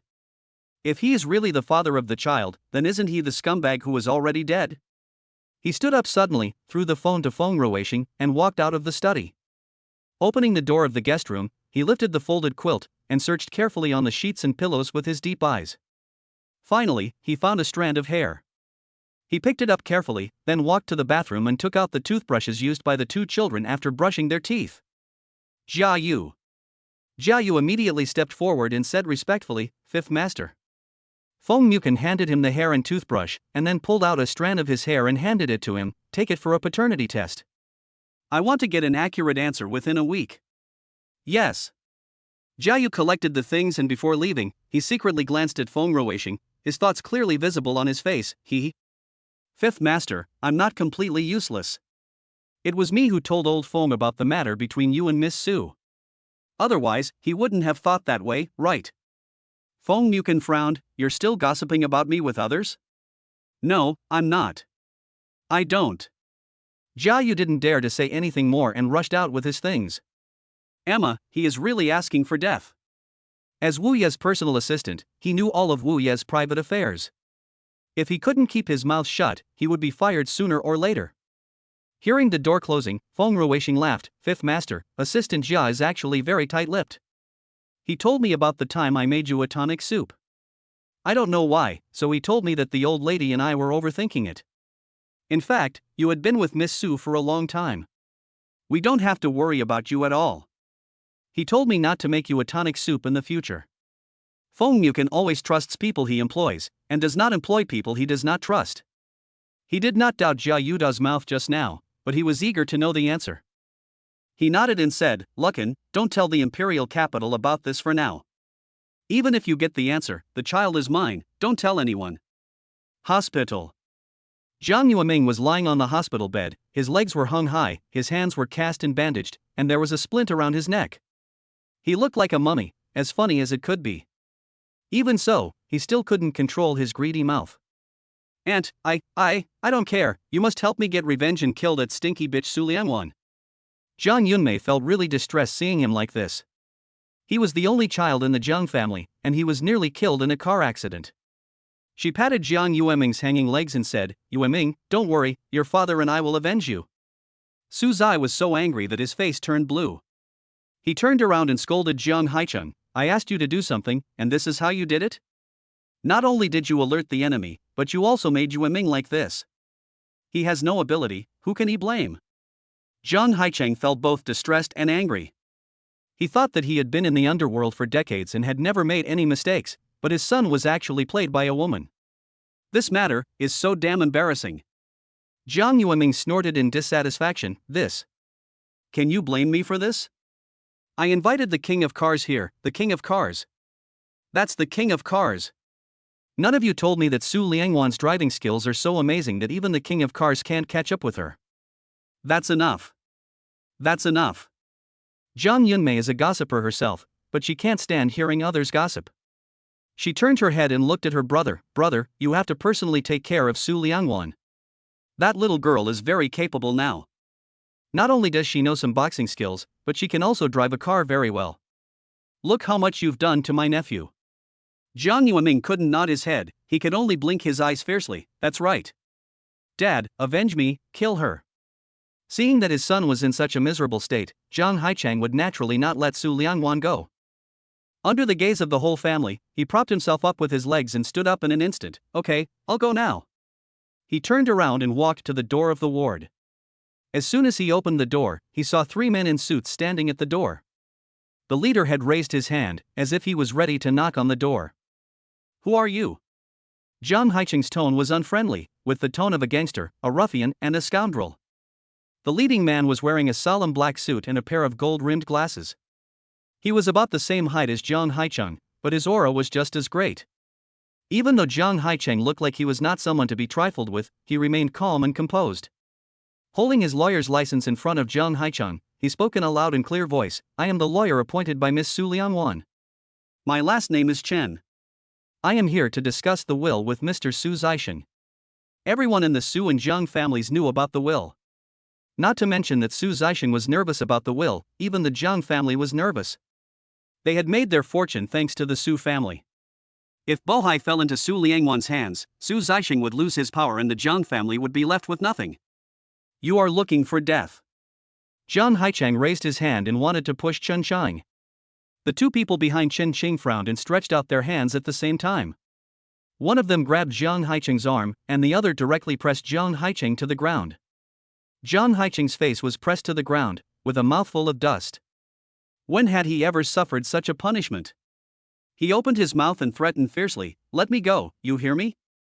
Otherwise, I will kill your whole family. Chen Xing didn't even look at him, and walked past him in his shiny black leather shoes. The people in the room had already heard what was said outside. When Su Zixing saw someone coming in, he straightened his chest and stood up. Chen Xing looked at him with no expression on his face. Mr. Su, I think you already know the contents of the will. Miss Su asked me to tell you that if you don't want the Su family to be ruined, give her her shares. Otherwise, she will not care about the relationship between father and daughter and will do whatever she wants. Chapter 48, See You in Court. Su Zixing crossed his arms over his chest and sneered, "Ha, want to get the shares back? Sure, just let her come to me and ask for it herself." Chen Xing has been a lawyer for so many years and has seen a lot of ruffians and scoundrels. Su Zixing is not the most ruthless one. He raised his hand, pushed up his gold-rimmed glasses, and said expressionlessly, "If Mr. Su has this attitude, then we will have to meet in court." After saying that, he turned and walked away, but stopped after 2 steps, and turned to face Su Zixing again. "Mr. Su, a friendly reminder, Miss Su has evidence of your abuse of her since she was a child, of course, including the surveillance video from 4 years ago. If this really goes to court, the Su family will really lose all their dignity. Also, car chases and kidnappings are considered personal attacks. If it happens again, she will make sure you can't even afford porridge." He smiled politely at Su Zixing, then turned and walked out. Jiang Haiqing just got free and he stood up straight. "If you have the guts, don't leave." "Damn it, I wasn't paying attention just now and fell into your trap. Don't let me see you again." Su Zixing was already confused, and his yelling made him even more angry. He turned around and scolded him, "The person has gone so far, why are you so arrogant? If you are so angry, just chase him and fight him. If you win, it's your ability, but if you can't win, just shut up." Jiang Haiqing opened his mouth, but in the end he stopped talking. No matter how arrogant he is, he can't do anything in front of Su Zixing, the god of wealth. Apart from flattering him, he could only worship Su Zixing. After a short break, he saw Su Zixing sitting on a chair with a worried look on his face. He walked over and said in a flattering way, "Brother-in-law, don't worry. It's just Su Lianwan. I'll just tie her up for you." Su Zixing glared at him fiercely, "How do we tie it? If we fail again, Su Lianwan will make it so that we can't even afford porridge." Jiang Yunmei was unhappy that her brother was scolded, and snorted with disdain, "She is just a little girl, how can she be so capable? My brother has been in Anqing for so many years, he is not a pushover, how can he not get her?" "Shut up!" Su Zixing yelled at Jiang Yunmei in annoyance. For some reason, he felt that Su Lianwan was different this time when he came back. On the surface, she still looked like that innocent little girl, but in fact, in all the dealings with Su Lianwan, she had never gained the upper hand. Thinking of what Su Lianwan had said, he stood up and said, "I will call the other shareholders to hold a meeting. Even if Su Lianwan gets the shares, she cannot take away Bohai's rights." As soon as he left, Jiang Yunmei's eyes revealed a vicious look. "Brother, go find some powerful ones, don't look for those low-class hooligans. I'm going to make Su Lianwan, that bitch, live a life worse than death." Jiang Haiqing stood up immediately and patted his chest to promise, "Don't worry, sister, I will take care of this matter." Bohai Company Conference Room. Su Zixing looked at the 5 directors sitting next to him, and a gentle smile appeared on his old face that he had never seen before. "Lao Zhang, Laoli, time flies by so fast. How many years have we been friends?" Lao Zhang and Laoli are both nearly 60 years old, and the other 3 shareholders next to them are also of advanced age. In front of each of them is a thermos cup filled with wolfberries and red dates. As he gets older, he really can't live without this. Lao Zhang is the most cunning shareholder, and he also owns the most shares among the other shareholders. He picked up the thermos, unscrewed the lid, blew lightly on the water surface, but did not drink it. Instead, he lowered his brows and looked at the swollen wolfberries floating on the water. "Boss Su, just say whatever you want to say. We have been friends for so many years, there is no need for an opening statement." Normally, Su Zixing relied on his position as chairman to make all decisions with one vote, and never asked for the opinions of other shareholders. But now he had to ask for help, so he had to put down his proud face and said with a smile, "I think everyone here should know about my family affairs. Su Lianwan came back and hired a lawyer to force me to take back the shares given to her in her mother's will." At this point, he paused, and the smile on his face was replaced by a solemn expression. "Hey, you know, her share accounts for 26%. Once I give it to her, she can take away the power in my hands. Are you confident that Bohai's foundation for so many years will be handed over to a little girl who is still wet behind the ears?" Having said that, everyone present is not a fool. It is obvious that Su Zixing wants to get their support and even buy their shares if necessary. Old Zhang sneered and drank a mouthful of wolfberry and red dates water slowly. After finishing the drink, he put down the thermos cup and laughed like an old fox. Boss Su, this is your family affair. We can't interfere. That's right. That's right. Several other shareholders immediately followed suit. Su Zixing gritted his teeth secretly. These fence-sitters would go with the flow. They were probably eager to see a big fight between him, father and daughter. Old Zhang. He frowned in dissatisfaction. What you said is not right. This matter is both a family matter and a public matter. If Su Liangwan takes power and she defeats Bohai, you won't get a penny. What is this talking about, Dad? Almost as soon as Su Zixing's voice fell, Su Liangwan's voice rang out. Everyone looked towards the door and saw Su Liangwan standing at the door with a raised eyebrow. There were 5 men standing behind her. One of them was someone Su Zixing had seen before. He was the lawyer Chen Cheng whom he met in the hospital. Even though so many elders' eyes were on her, Su Liangwan was not the slightest bit timid. She took the lead and walked into the meeting room with full aura. She was wearing a white women's casual suit, and the light yellow shirt underneath made her skin look as white as snow, forming a visual contrast with the men in black behind her. Her eyes were sharp, her steps were steady, and the powerful aura she exuded was completely different from her usual self. Not to mention the shareholders, even Su Zixing felt a little breathless due to her aura. When she walked to Su Zixing, the man behind her immediately moved a chair from the side and placed it next to Su Zixing. Su Liangwan looked at the shareholders, smiled, and sat down openly. Uncles, long time no see. Several shareholders looked at each other, and finally their eyes fell on Lao Zhang's face. He is the person with the most shares here besides the Su father and daughter. They all depend on him to decide which way the wind will blow. Liangwan, I haven't seen you for a few years. You have become even more graceful. Everyone would say that on the spot. Su Liangwan smiled indifferently. Thank you, Uncle Zhang, for the compliment. Chapter 49. Aren't you going to return the shares to me? Su Zixing's old face turned red with suffocation. Su Liangwan not only sat next to him, but also took the initiative as soon as he came in, and turned him, the current chairman, into air. He slammed his hand on the conference table. Su Liangwan, I am your father after all, the chairman of this company. Dad. Su Liangwan interrupted him lightly. My lawyer has already contacted you. Why don't you return the shares to me? This. In front of so many shareholders, Su Zixing really couldn't play rogue, not to mention that Su Liangwan had a lot of things in his hands that were unfavorable to him. If those things were exposed, not only would he lose his position as chairman, but he might even have to go to jail if the case went to court. He had no choice but to give in. Since your mother has a will, I will give you the shares that belong to you. Okay. Su Liangwan smiled and waved to Chen Xing, who then placed the share transfer document in front of Su Zixing. Su Zixing was almost angry to death. She didn't expect that Su Liangwan had already prepared everything. It seemed that her previous request to ask him to convene shareholders to discuss a solution was also a trap set by her. The purpose was to force him to hand over his shares in front of all shareholders. He gritted his teeth, took out a pen, and reluctantly signed his name on it. Looking at the 3 words written in a flamboyant style, Su Liangwan picked up the share transfer document and handed it to Chen Cheng. Thank you, Dad. Chen Cheng held the share transfer document and said expressionlessly, Ms. Su Liangwan now owns 26% of Bohai Company's shares and is Bohai's largest shareholder. She has the right to demand that Mr. Su Zixing resign and that she become the chairman of Bohai Company. Su Zixing has been in the business world for decades, and it's not for nothing. He had already thought of the final fatal move. Wait a moment. Several shareholders looked at him as if they were watching a show, all waiting to see the fierce fight between the father and daughter. Su Liangwan tapped the table lightly with her fingers, neither happy nor angry, as if everything was under her control. Dad, tell me, what are your conditions? Su Zixing found it so irritating to hear Su Liangwan calling him Dad. He snorted coldly, and took out his chairman's airs, saying with full energy, Su Liangwan, you are still young after all. I and all the shareholders are worried about handing Bohai Company over to you. And I am also the second largest shareholder. I have the right to test your strength to see if you have this ability. Su Liangwan raised his eyebrows without commenting. That makes sense.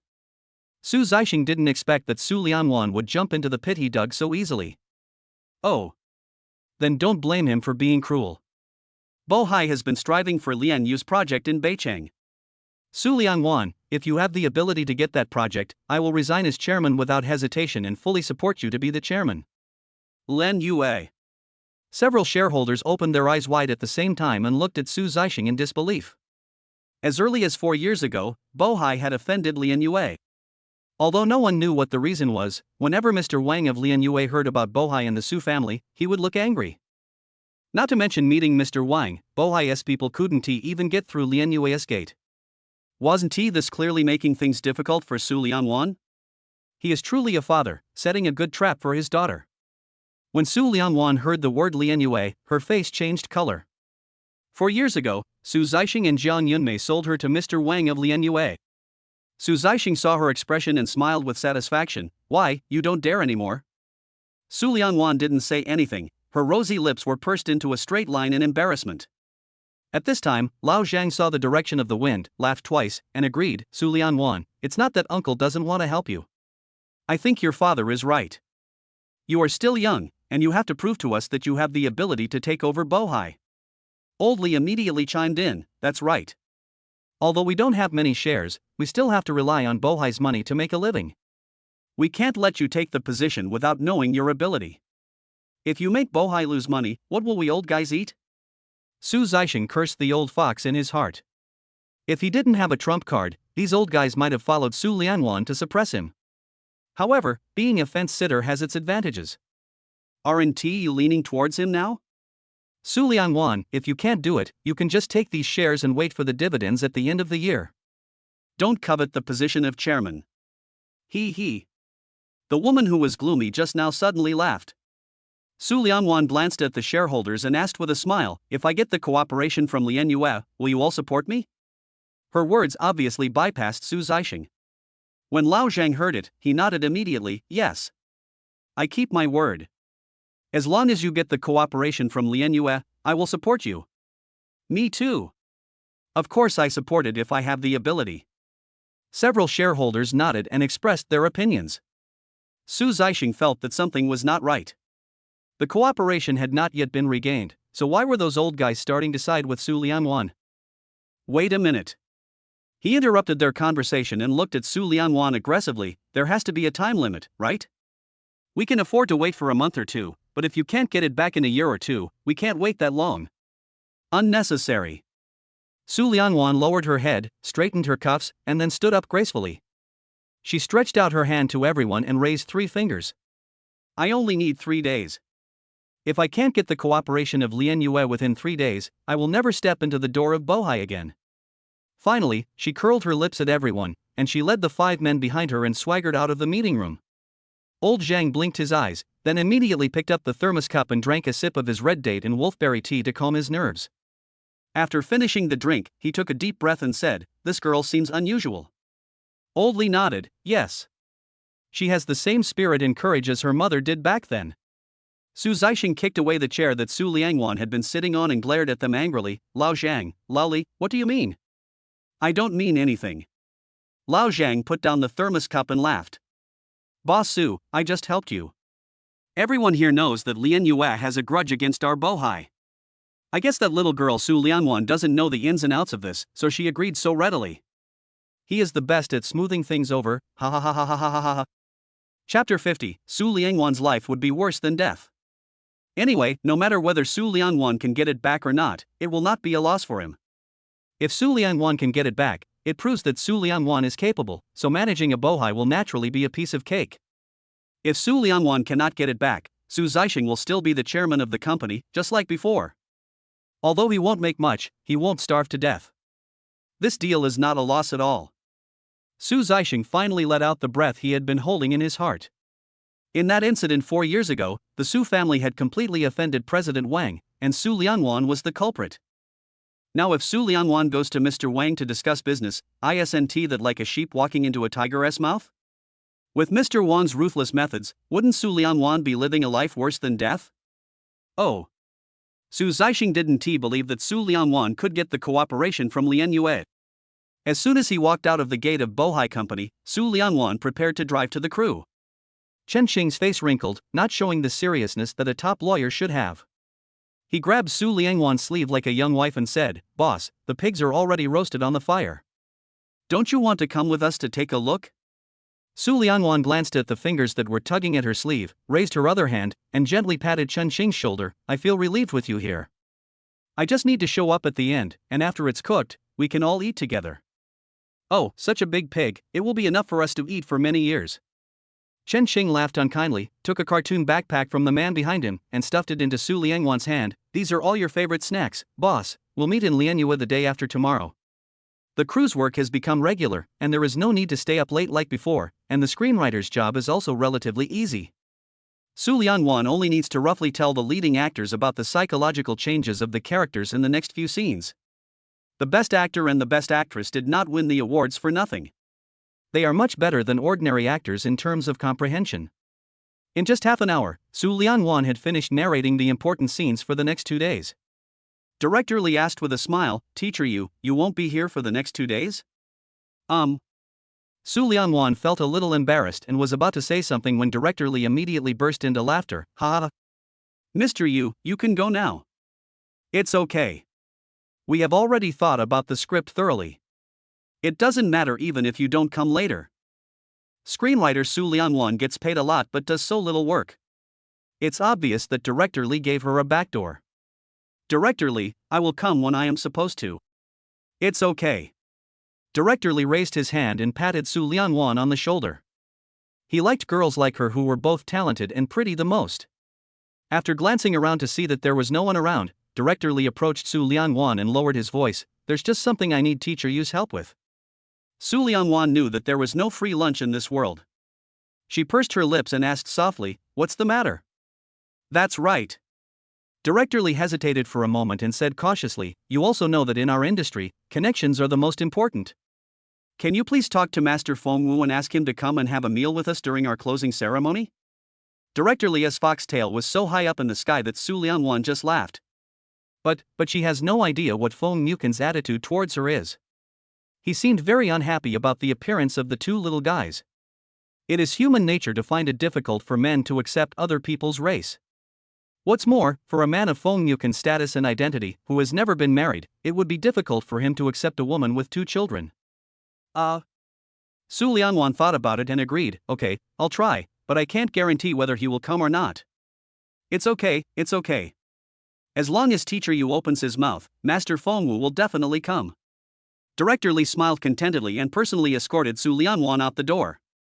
It was only 4:30 in the afternoon when Su Liangwan returned home. On the way, she went to the supermarket to buy some daily necessities, snacks, and vegetables. When Tang Dao saw her, she felt like she was about to lose the battle, but suddenly saw reinforcements coming. She breathed a sigh of relief and quickly got up from the carpet. Wanwan, my dear Wanwan, you are finally back.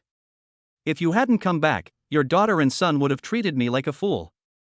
Su Liangwan put the bag on the table and while packing the things inside, she glanced at the carpet. Nua Bao and Yan Bao were both sitting on the carpet, which was filled with building block toys such as the Huarong Dao chessboard, Luban lock, Kongming lock, and 9 linked rings. Nua Bao picked up one at random, took it apart, and closed it in just over 10 seconds. Yan Bao was not willing to give up either, so he took them all apart in a flash, and then restored them all at a very fast speed without even thinking, which made Tang Dodo's scalp numb. Wanwan, you gave birth to a devil. His IQ is insane. Su Liangwan put down the things in his hand. Are those difficult? It's so difficult. Tang Dao had a sad face. She pulled Su Liangwan over and picked up the Luban lock on the ground that she had been trying to close for half an hour. She looked like she was about to cry. After I took it apart, it couldn't be closed at all. Su Liangwan smiled speechlessly, took it from her hand, and turned it quickly with his fingers. It took only a few seconds to finish it. Here you go. Tang Dao. Damn, this family is not human. Su Liangwan smiled and patted her shoulder. After putting away all the things she bought, she took out a waistband and tied it around her body. Turning back, she saw Tang Dao still standing there, looking at her with a miserable face. She patted the waistband on her body and said, How about you help me run an errand? Running errands is better than accompanying 2 little devils and having their IQs crushed.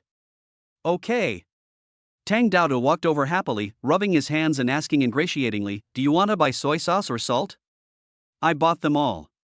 Su Liangwan raised her hand and patted her little butt. Go and help me see if the uncle is at home. If he is, tell him that in order to thank him for taking in Yen Bao and Nua Bao last night, I will cook for him tonight and treat him to dinner. Ah! Tang Dao screamed, his face turned pale. I won't go. Su Liangwan frowned. Why not go? Don't you call him great-grandpa so affectionately? Go quickly. Today is different from the past. When Tang Dao sees Feng Yukin, he is like a mouse seeing a cat. He doesn't even have time to hide, so how could he possibly get close to him? She blinked hard, her eyes immediately moistened, and she bit her fingers and started to cry. Wan, you don't know, you went to take a shower that day, and I wanted to help him. I wanted to tell him that you had 2 children, but I didn't know how to explain the father of the children, so I told him that you met a scumbag before. Chapter 51, Inferior Skills. Su Liangwan. Tang Dao continued to cry, but when I was only halfway through my sentence, he looked at me with a strange look in his eyes. His face instantly turned dark, as if he wanted to eat me. I have been avoiding him for the past 2 days and I dare not even look at him. Su Liangwan said, how come Tang Dao, who usually liked to call him great-grandpa and always got close to Feng Yukin, became so well-behaved? She even didn't come to Feng Yukin's house for breakfast when he told her to. So this was the case. It's okay. Su Liangwan pulled her arm and pushed her out the door. I told him that the child's father is dead, and he didn't eat me. Go quickly. Tang Dao was pushed out of the door and stood in the corridor, at a loss as to what to do. Go knock on the door? Oh, no, she didn't dare. Just standing at the door? People who don't know her would think she is a door god.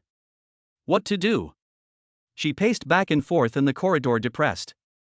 At this moment, the elevator suddenly made a ding sound. Tang Dao turned around in surprise and saw the elevator door open in front of her. The next second, Feng Yukin's stern face came into her sight. Great-grandpa. Ah! She ran towards her door with a whoosh as if she had seen a ghost. But when she reached the door, she thought of the task Su Liangwan had given her, so she had to stop. She didn't even dare to turn her head back. She just turned her back to Feng Yukin, and her legs were trembling. Grandpa Zhang, Wan said she will cook for you tonight. Without waiting for Feng Yukin to answer, she opened the door and rushed in. Feng Yukin frowned, feeling that Tang Dao was more scared of seeing him than seeing a ghost. But I cook by myself every night.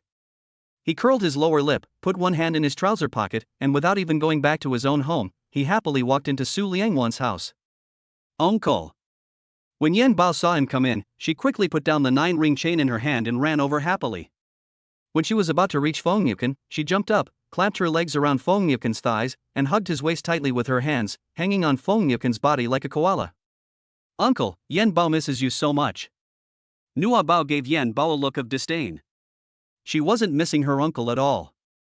It was almost nighttime and she missed her bed at home. Feng Yukin lowered his head and looked at the little girl's upturned face. The pair of lovely dimples were like 2 cherry blossoms embedded in the corners of her mouth, so cute and adorable. His heart melted instantly. He grabbed Yen Bao's waist with his big hands and picked her up easily. His deep eyes were so gentle that they could drip water.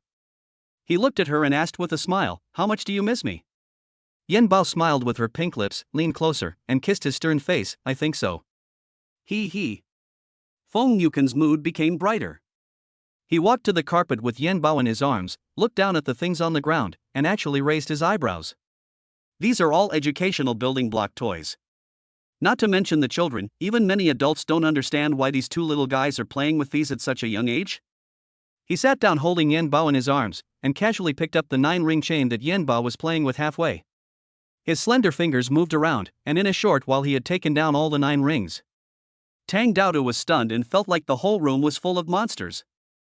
What's so great about this?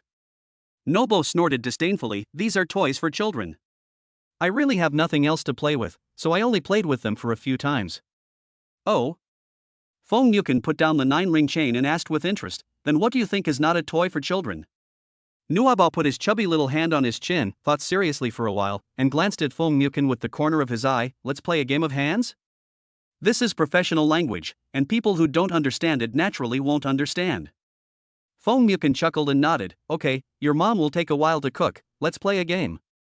Nuabao stood up happily, took out the chessboard from Su Liangwan's bedroom, and also took out 2 boxes of standard black and white pieces.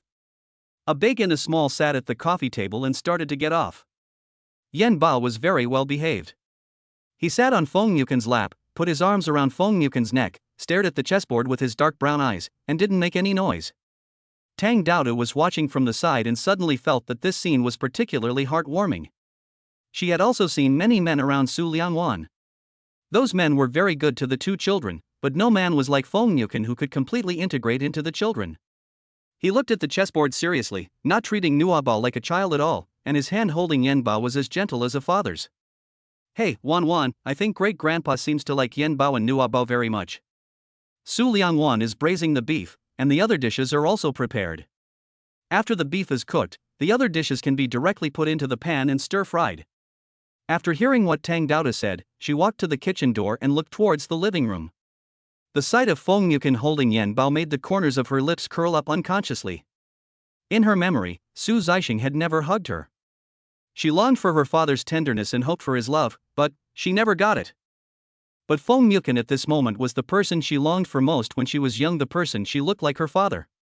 Her eyes became wet uncontrollably, and she quickly turned around, walked to the stove, and tried hard to open her eyes wide to force back the tears that had no time to fall. Tang Daodu stood behind her. Although she couldn't empathize with her, she knew that no matter how good Feng Yuken was to Su Liangwan, she could not be more moved than he was by his kindness to his two children. An hour later, 5 dishes and a soup were served. Nuabao looked at the chess game that had forced him into a dead end, his brows knitted tightly. Although he was unwilling, he still touched a few chess pieces and placed them on the chessboard. I lost.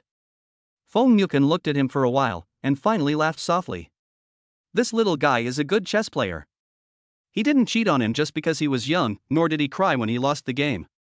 His mind and behavior were already like a master. You are already very good. You are so young, but you have been able to last so long under my command. The people around me are not as good as you. Humph. Nuabao crossed his arms and stood up angrily. You don't need to comfort me. I'm not as skilled as you. But don't be happy, I will definitely beat you next time. Stop bickering and come here quickly. It's time to eat. Hearing Su Liangwan's voice, the adult and 2 children immediately stood up and walked towards the bathroom. After washing their hands, they sat down. Su Liangwan was afraid that Feng Yuken would feel embarrassed, so she picked up a piece of beef with a serving chopstick and put it in his bowl. Uncle, don't be shy here, just act like you're at home. Feng Yuken was really not polite at all. After he finished the piece of beef that Su Liangwan picked up for him, he used his chopsticks to pick up another piece. After he finished eating, he picked up another piece. Yen Bao and Nuabao saw that the plate of braised beef was almost gone, so they hurriedly picked up their chopsticks to pick up more. Chapter 52, Guarding Against Thieves. There were 1 big one and 2 small ones, and they seemed to be competing to see who could eat faster. In a short while, the plate of beef was gone in no time. Su Liangwan coughed awkwardly, ahem. Since you all like it so much, I'll buy more next time.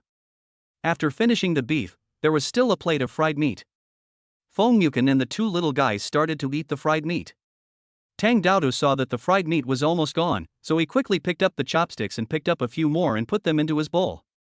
Eating a meal was like fighting a war, with people scrambling for it. Finally, there was only 1 meatball left in the meatball soup. Nuabao and Yen Bao stretched out their chopsticks at the same time. After a few bangs, Yen Bao picked up the last meatball and put it into Su Liangwan's bowl with a smile. Thank you for your hard work, Mommy. I'll have the last piece of meat. The 2 children loved eating meat since they were born. Su Liangwan was afraid that they would have unbalanced nutrition, so she usually cooked with less meat and more vegetables. However, she forgot that Feng Yuken was a man and could eat as much as the 2 of them. This meal was obviously not well catered for. Uncle. Su Liangwan pursed her lips tightly and said shyly, how about I treat you to a meal when I have time? The kind with plenty of meat. No need to be so troublesome. Feng Yuken wiped his mouth elegantly with a tissue. From now on, you have to pay for my dinner. This is in exchange for me letting the 2 little ones sleep in the guest room. Su Liangwan. If she had known earlier, she would have bought a big villa. Mr. Wang from Lianyue has been looking for his lover and son everywhere like crazy these days. He bought a big villa in the suburbs and kept them like a beautiful woman. He had been doing this for 3 years, and suddenly they were gone? This made him very anxious. Search. Go and search for me. He stretched out his fat fingers and roared at his men in anger. The one standing in the front wiped the cold sweat from his forehead with his hand and said tremblingly, "Boss Wang, this matter should not be publicized. If the old man finds out." He didn't say anything else, but Mr. Wang calmed down. Yes, he secretly had a lover outside and even had a child with her. If his father-in-law knew about this, wouldn't he be skinned alive? He calmed down and even lowered his voice, "You have to find it for me," quietly. After finishing the meal, Su Lianwan looked at the mess on the table and let out a depressed sigh. In the past, it was fine when it was just her and Tang Daodu. There were 2 of them and a few bowls, so they could finish washing the dishes quickly. But now there are 5 of them, and the table is full of empty bowls and plates. She really doesn't like washing dishes. Suddenly, her cell phone started beeping happily on the coffee table. She stood up and walked over, looked at the caller ID on the phone screen, and walked to the balcony with the phone. "Hey, what's going on?" She deliberately lowered her voice, but Feng Mukin still turned around, staring at her with his deep eyes. After just a few seconds of looking, his cell phone started vibrating. He took it out and saw that it was a call from Jia Yu. He curled his lips, walked to the balcony with his cell phone, and stood next to Su Lianwan. Su Lianwan was stunned for a moment, then quickly moved a few steps to the side and spoke even softer. Jia Yu's respectful voice came from the receiver, "Fifth Master, there are several groups of people looking for someone now. They got the news that the lover and son of Mr. Wang of Lian Yue who were kept outside suddenly disappeared. What's more interesting is that Su Zixing embarrassed Miss Su at the shareholders' meeting today and asked her to get the cooperation of Lian Yue within 3 days. Don't you think this is a coincidence? Isn't Mr. Wang from Lian Yue the middle-aged man who wanted to buy Su Lianwan from Su Zixing 4 years ago?" Feng Yukin curled his lips sarcastically and glanced towards Su Lianwan calmly. The little girl making a phone call was like guarding against a thief. If she said it wasn't her who did it, he really wouldn't believe it. "Jia Yu, send 50 people to Moon Bay. Guard the inner 3 layers and the outer 3 layers. Don't let even a fly in." Jia Yu was stunned. "Moon Bay? Fifth Master, don't we already have a team of 20 guards protecting it?" If this had happened in the past, Feng Yukin would have either hung up the phone directly or scolded Jia Yu before hanging up, but now, he actually said patiently, "The little guy is naughty and likes to play everywhere. Don't let anyone keep an eye on him." Jia Yu understood immediately, said yes, hung up the phone and went to do it. After Su Lianwan finished the call, she turned around and bumped into a solid wall of flesh. She panicked for a moment and lost her balance. She staggered and retreated straight backwards. His slender fingers quickly grasped her delicate wrist, and with a slight force, he pulled her back. His sturdy arms were wrapped around her slender waist. The man was very gentlemanly and did not let her bump into him and take the opportunity to take advantage of him. Instead, he leaned down and stared at her dark brown eyes with his deep eyes. The warm breath sprinkled on her face, which was a little itchy, but Su Lianwan felt it was particularly hot. Her fair cheeks turned red, and her heart was beating like a drum in her stomach, boom boom boom boom boom, beating faster and faster. "Uncle." She turned her face away and gently pushed him, "Don't be so close to me." A small clump of her hair stuck up near her ear, which Feng Mukin found very annoying, so he blew on it, and the hair blew onto her earlobe. Su Lianwan shuddered all over and turned her head reflexively. "Uncle, you." Looking at the woman's embarrassed eyes, Feng Mukin blinked innocently, "Your hair has fallen down, I'll help you fix it." What kind of lame excuse is this? How dare he say that she wasn't taking the opportunity to tease her? Su Lianwan's face was very sour. "Can't I use my hands to tidy up?" "Yeah." Feng Mukin said seriously, then raised his other hand, and carefully lifted up the tuft of hair with his slender fingers. His fingertips touched Su Lianwan's earlobe, drew a perfect arc, and gently pinned the tuft of hair behind her ear. His fingers were warm and dry, touching Su Lianwan's most sensitive skin, just like a spark falling into dry firewood. With a bang, the firewood was ignited, and Su Lianwan's face turned red all the way to her ears. Looking at her flushed cheeks and the tips of her ears that were red enough to bleed, Feng Mukin chuckled and said, "Okay." Su Lianwan, however, felt terrible. His seemingly careless actions made her blood boil. He was well dressed, but she looked disheveled. This feeling is really terrible. "Now that you're done, I'll go wash the dishes." "Wait a moment." Not only did Feng Mukin not let her go, but his hands held her slender waist even tighter. Su Lianwan let out a frustrated sigh. What else? Feng Mukin's expression suddenly turned serious, a serious expression he had never shown towards Su Lianwan before. "You haven't answered me yet." Su Lianwan blinked. a little confused for a moment. It was just fixing her hair, so why did she need to respond to this? Chapter 53, Unless the Sky is Falling, Don't Bother Me? She was also helpless. Okay, just think of it as me wronging you. Uncle, you are a gentleman and you would never do anything to tease a decent woman. That's not the case. Feng Mukin said bluntly, it still depends on who the decent woman is. If it's you, I will do it. Su Lianwan gritted her teeth in anger, so you were just teasing me? No. Feng Mukin said seriously, I'm just helping you with your hair. Su Lianwan. Why on earth was she here, discussing over and over with a man who was several generations older than her whether he would flirt with her? Okay, you win. She was a little angry and raised her hand to push him. I'm going to wash the dishes. Feeling that several pairs of eyes were staring at this side intently, Feng Yukin put his arms around Su Liangwan's waist and lifted her up, then walked a few steps towards the wall. The vertical gauze completely obscured his and Su Liangwan's figures. Oh, I can't see it. Tang Daodu pursed his lips in disappointment. Yen Bao supported his chin with both hands and stared at the veil without giving up. Dodo, do you think Uncle will bite Mommy? Bite? Tang Daodu was surprised. Why did he bite your mommy? Yen Bao blinked his eyes and suddenly sighed heavily. Hey, isn't that how it's played on TV? First they say a few gentle words, then they bite you on the mouth aggressively, and finally they drag you into the room and give you a beating. Tang Daodu. These words really left her speechless. After thinking about it, it seems to be true. Nobo rolled his eyes speechlessly, stood on a small stool, and stacked the bowls together. Daodu, it's time for you to perform. Tang Daodu glanced at the bowls on the table. She was a grown-up, so she wouldn't let two little ones wash them, right? Okay, I'll go wash the dishes. Yen Bao, you keep an eye on them for me. If you see anything later, you must tell me everything in detail. Don't worry. Yen Bao waved at her. I will definitely not let Uncle beat my mommy, you can rest assured about that. It would be better if we really fought. Tang Daodu picked up the bowl and walked into the kitchen happily. If Feng Yukin really beat Wan, then she could live in this house alone from now on. Behind the gauze curtain, Su Lianwan was blocked in the corner by Feng Yukin. The mint scent on the man enveloped her whole body. She was like a trapped beast, without any chance to struggle. Uncle. Su Lianwan was extremely embarrassed, the children are still outside. Feng Yukin propped himself up against the wall with both hands, trapping her between himself and the wall. He lowered his proud head and rested it on Su Liangwan's forehead, saying softly, Wan, I like you, but you haven't given me an answer yet. That's it. Is this all we've been dealing with? Su Lianwan suddenly wasn't so depressed or angry anymore, she even laughed out loud, but when you saw Yen Bao and Nuo Bao yesterday, you didn't want my answer. That's because Tang Daodu said you met a scumbag before, and then two children suddenly appeared, and Rui Chengan appeared again. I think Rui Chengan is that scumbag. Feng Yukin frowned, then chuckled in self-mockery. After I left, I was thinking about how to kill that scumbag Rui Chengan, but I was afraid that you would feel bad, so I hesitated until Yen Bao and Nuo Bao knocked on my door at night.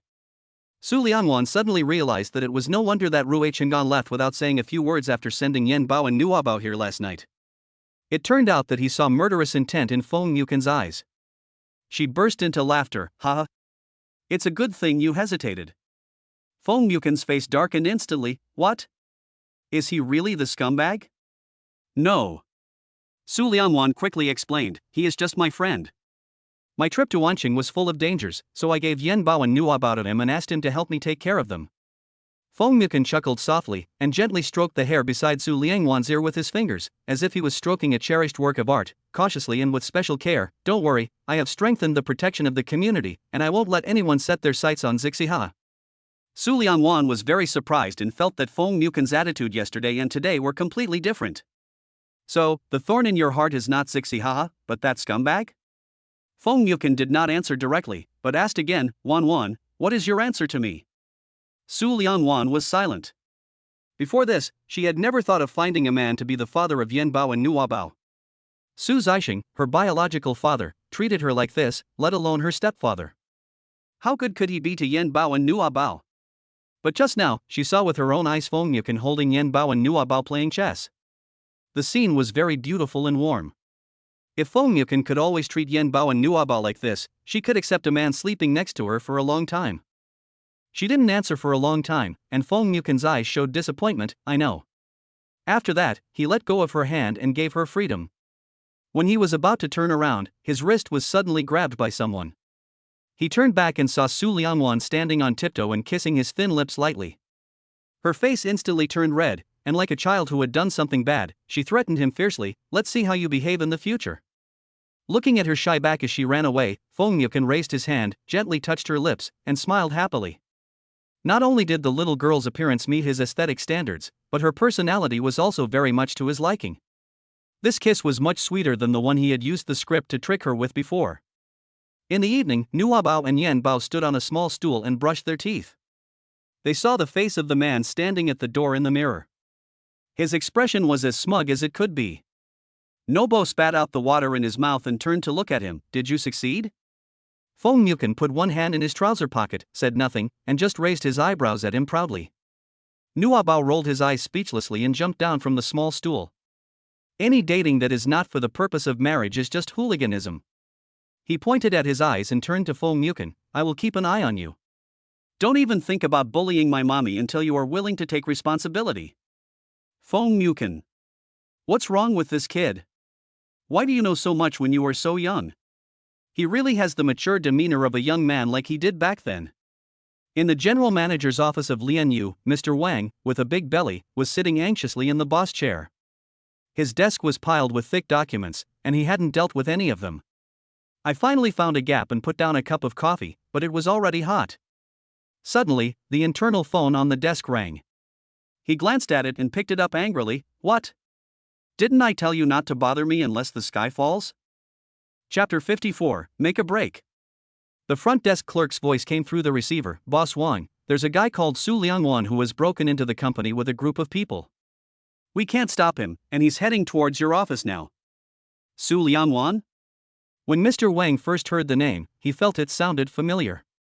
Thinking about it more carefully, isn't Su Liangwan the woman that Su Zixing originally planned to sell to him to bear his child? He slammed the phone on the table and laughed angrily. "Well, I didn't look for her, but she came to me on her own." Just as I thought of this, the office door was pushed open from the outside, and a woman in a casual suit walked in proudly. Oh, it seems that Su Zixing did not lie to him. She is really a beauty. Looking at her curvy figure, she should be able to give birth to children. The obscene eyes fell on her. Su Liangwan just sneered and threw a folder on the desk. She sat opposite Mr. Wang leisurely and said, "This is the cooperation contract between Lian Yue and Bohai North City Project. Mr. Wang just needs to sign it." Sign? Mr. Wang finally turned his eyes away from Su Liangwan and glanced at the contract in front of him with disdain. He crossed his arms and laughed coldly. "Su Liangwan, is this your attitude when asking for help?" Su Liangwan sat in the chair and smiled lazily. "What else? Ha, are you really stupid or just pretending to be stupid?" Mr. Wang picked up the contract, threw it lightly, and threw it on the ground. His squinting eyes fell on Su Liangwan again, with a disgusting smile on his face. "Su Liangwan, if you really don't understand, then I will teach you. You should have the attitude of asking for help when asking for help.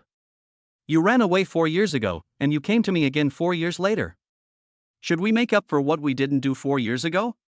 The eyes of the men standing behind Su Liangwan turned cold, and they stared at President Wang eagerly, waiting for Su Liangwan to give orders. As long as Su Liangwan said a word, they would rush up and beat that fat and big-eared Mr. Wang so hard that his mother wouldn't be able to recognize him. Su Liangwan just lowered her head, a cold light flashing in her eyes. What happened 4 years ago must be resolved. On his own territory, President Wang was obviously not afraid of the men Su Liangwan brought with him. He leaned his fat body towards the boss chair and posed. "Come on, show me your skills and serve me well. I will sign the contract immediately without saying anything." Su Liangwan bent down, propped up her elbows on the desk, rested her chin on her palms, and smiled at him leisurely. "Boss Wang, is this how you force those small bosses to help you find virgin girls? This matter is extremely secretive and he has kept it very secret." How did Su Liangwan know about it? Just when he was wondering, there was a sound of footsteps outside the door. Chen Sheng and others looked outside the door, moved 2 steps to the side, and took the initiative to give up the middle position. Mr. Wang, who was sitting in the boss's chair, saw his wife supporting his father-in-law, followed by other shareholders of the company, walking in slowly. He stood up immediately and asked in surprise, "Dad, Xiaoman, why are you here at the company?" The old man has gray hair and wrinkles all over his face. His back is slightly hunched and he holds a cane in his hand. He looks like he will fall down if the wind blows. He is in his 70s and is plagued by illness. Jiang Man ignored him, but supported his father and said softly, "Dad, don't be angry. Let's finish the announcement and then we'll leave." Jiang Chengjian coughed violently a few times. Jiang Man quickly raised her hand and patted his back distressfully. Her father, already at this age, still had to seek justice for her. She felt sad, and her hatred for Mr. Wang deepened. Mr. Wang was a little confused. Ever since his father-in-law fell ill, he handed the company over to him to manage. In the past few years, let alone managing the company, he had never even entered the company's door. And his wife, Jiang Man, was a mediocre woman, otherwise his father-in-law would not have handed the company directly to him. Today, Su Liangwan, who had disappeared for 4 years, not only came to the company to find him, but his wife and father-in-law also came. He had a bad feeling. "Dad." He walked to Jiang Chengjian, stretched out his hand with a shameless face, and wanted to help Jiang Chengjian sit in the boss chair. Jiang Chengjian waved his hand away and didn't even let him touch it. "I came here today to announce something." As soon as the old man finished speaking, he started coughing again. Jiang Man patted his back gently. After feeling a little better, Jiang Chengjian took a breath and continued, "From now on, Wang Dahai will be removed from his position as general manager of Lianyue, ahem." Chen Sheng frowned and shook his head gently. It was really cruel for an old man to have to endure such a blow at his age. He picked up the chair behind him and moved it behind Jiang Chengjian. Jiang Man quickly helped his father sit down. President Wang was stunned. He stood there as if struck by lightning. He asked stupidly, "Dad, what do you mean? If I don't become the general manager, who are you going to hand over Lianyue to? Xiaoman? She is not suitable at all." Her father was in poor health and could not stand his anger. Jiang Man could not bear to hide behind her father any longer. She had to solve her own problems by herself. "Wang Dahai, Lianyue's affairs have nothing to do with you from now on. This is the divorce agreement." When she said this, Chen Qing immediately handed a folder to her. She took the folder and threw it directly on Wang Dahai's face. "Sign it." Wang Dahai was hit in the face and it hurt so much, but he still didn't understand. "Xiaoman, why is this happening? Why do you want to get a divorce? Why?" Jiang Man sneered, folded his hands in front of him, and glanced at Wang Dahai with the corner of his eyes. "I want to ask you, why do I feed you, clothe you, and give you power, but you keep a lover outside behind my back and even have a child? Didn't you say at the beginning that you don't like children, and it doesn't matter if I can't give birth?" At this moment, Wang Dahai understood. It turns out that his lover and child were missing and were discovered by Jiang Man. In this critical moment, which concerned his lifetime wealth, Wang Dahai lost all his dignity. In front of so many people, he knelt down with a plop, hugged Jiang Man's legs and burst into tears. "Xiaoman, it was that bitch who seduced me first. I don't like children, I really don't like children at all. Which man doesn't make a mistake once? I beg you, please forgive me this time, okay? I won't dare to do it again." Jiang Man kicked him away angrily. "Don't touch me with your hands that have touched other women before.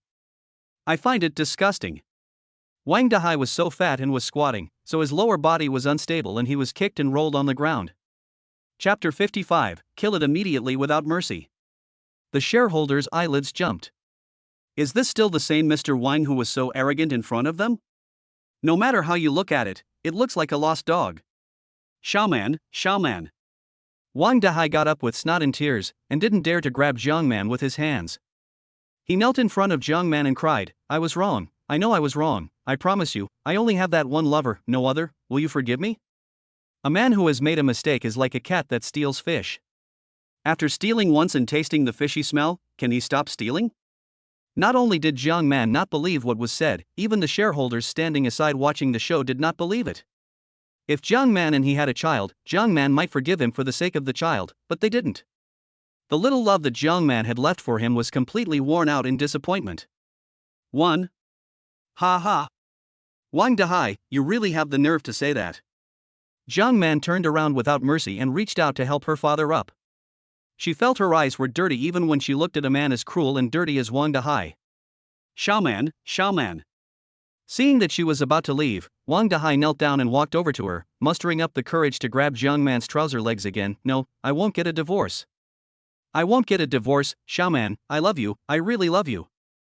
Jiang Man tugged at her trouser legs but didn't take them off. She looked at Su Liangwan angrily and said, "Ms. Su, please ask your lawyer to help me file a divorce lawsuit. You have all the evidence of his cheating and persecuting those girls. I want him to leave the house with nothing." "Is that a problem?" Su Liangwan did not speak, but looked at the professional to make a statement. Chen Xing immediately stepped forward and said politely, "Based on the evidence we have, there is no problem. And based on what he did, it is enough to put him in jail for a few years." "Okay." Jiang Man nodded and tugged at her trouser legs again, but still couldn't shake off Wang Dahai. She was really annoyed. "Someone, take this dogskin plaster off for me."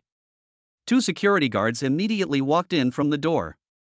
They were as brutal to Wang Dahai as they were respectful to him normally. Two people went up and grabbed Wang Dahai's arm and pulled him outside without thinking twice. In a few seconds, they pulled Wang Dahai away from Jiang Man. Wang Dahai saw that the situation was hopeless and started crying like a pig. "Su Liangwan! Su Liangwan, you bitch, it's you! It's you! You destroyed my family and my future, just wait for me." Su Liangwan looked at him without a trace of sympathy in his eyes. When the pig hunting operation was being planned, Su Liangwan sent people to investigate Wang Dahai. During these 4 years, Wang Dahai was simply a scumbag. There were countless small bosses who wanted to make money from Lian Yue, and they all knew that Wang Dahai's long-cherished wish was to have a son, so they tried their best to help him find a virgin. When Wang Dahai met someone, he would go straight up to her without saying anything. The next day, he would pull up his pants and deny her. He would either say that the girl was not pretty and the baby she would give birth to would not be good-looking, or that the girl had small breasts and a small butt and would not be able to give birth to a son. He took a few $1,000s to send others away, and then asked others to look for someone for him. Over the years, there must be dozens of girls ruined by his hands, if not 100. If he liked some of them, he would keep them, and when they got pregnant, he would use his connections to do color ultrasound for them at 4 months. If the baby was a girl, he would abort it immediately without mercy. Su Liangwan really has no sympathy for someone like this who ends up like this. Just think of it as helping society get rid of harm. Wang Dahai's voice finally disappeared in the corridor. It would be a lie for Jiang Man to say that she was not sad, but she could only hide her sadness in the deepest part of her heart. As proud as she was, she would not let anyone see it. Jiang Man took a deep breath, turned to look at her father, and when she saw Jiang Chengjin nodded to her, she looked at Su Liangwan. "Ms. Su, thank you for telling me these things.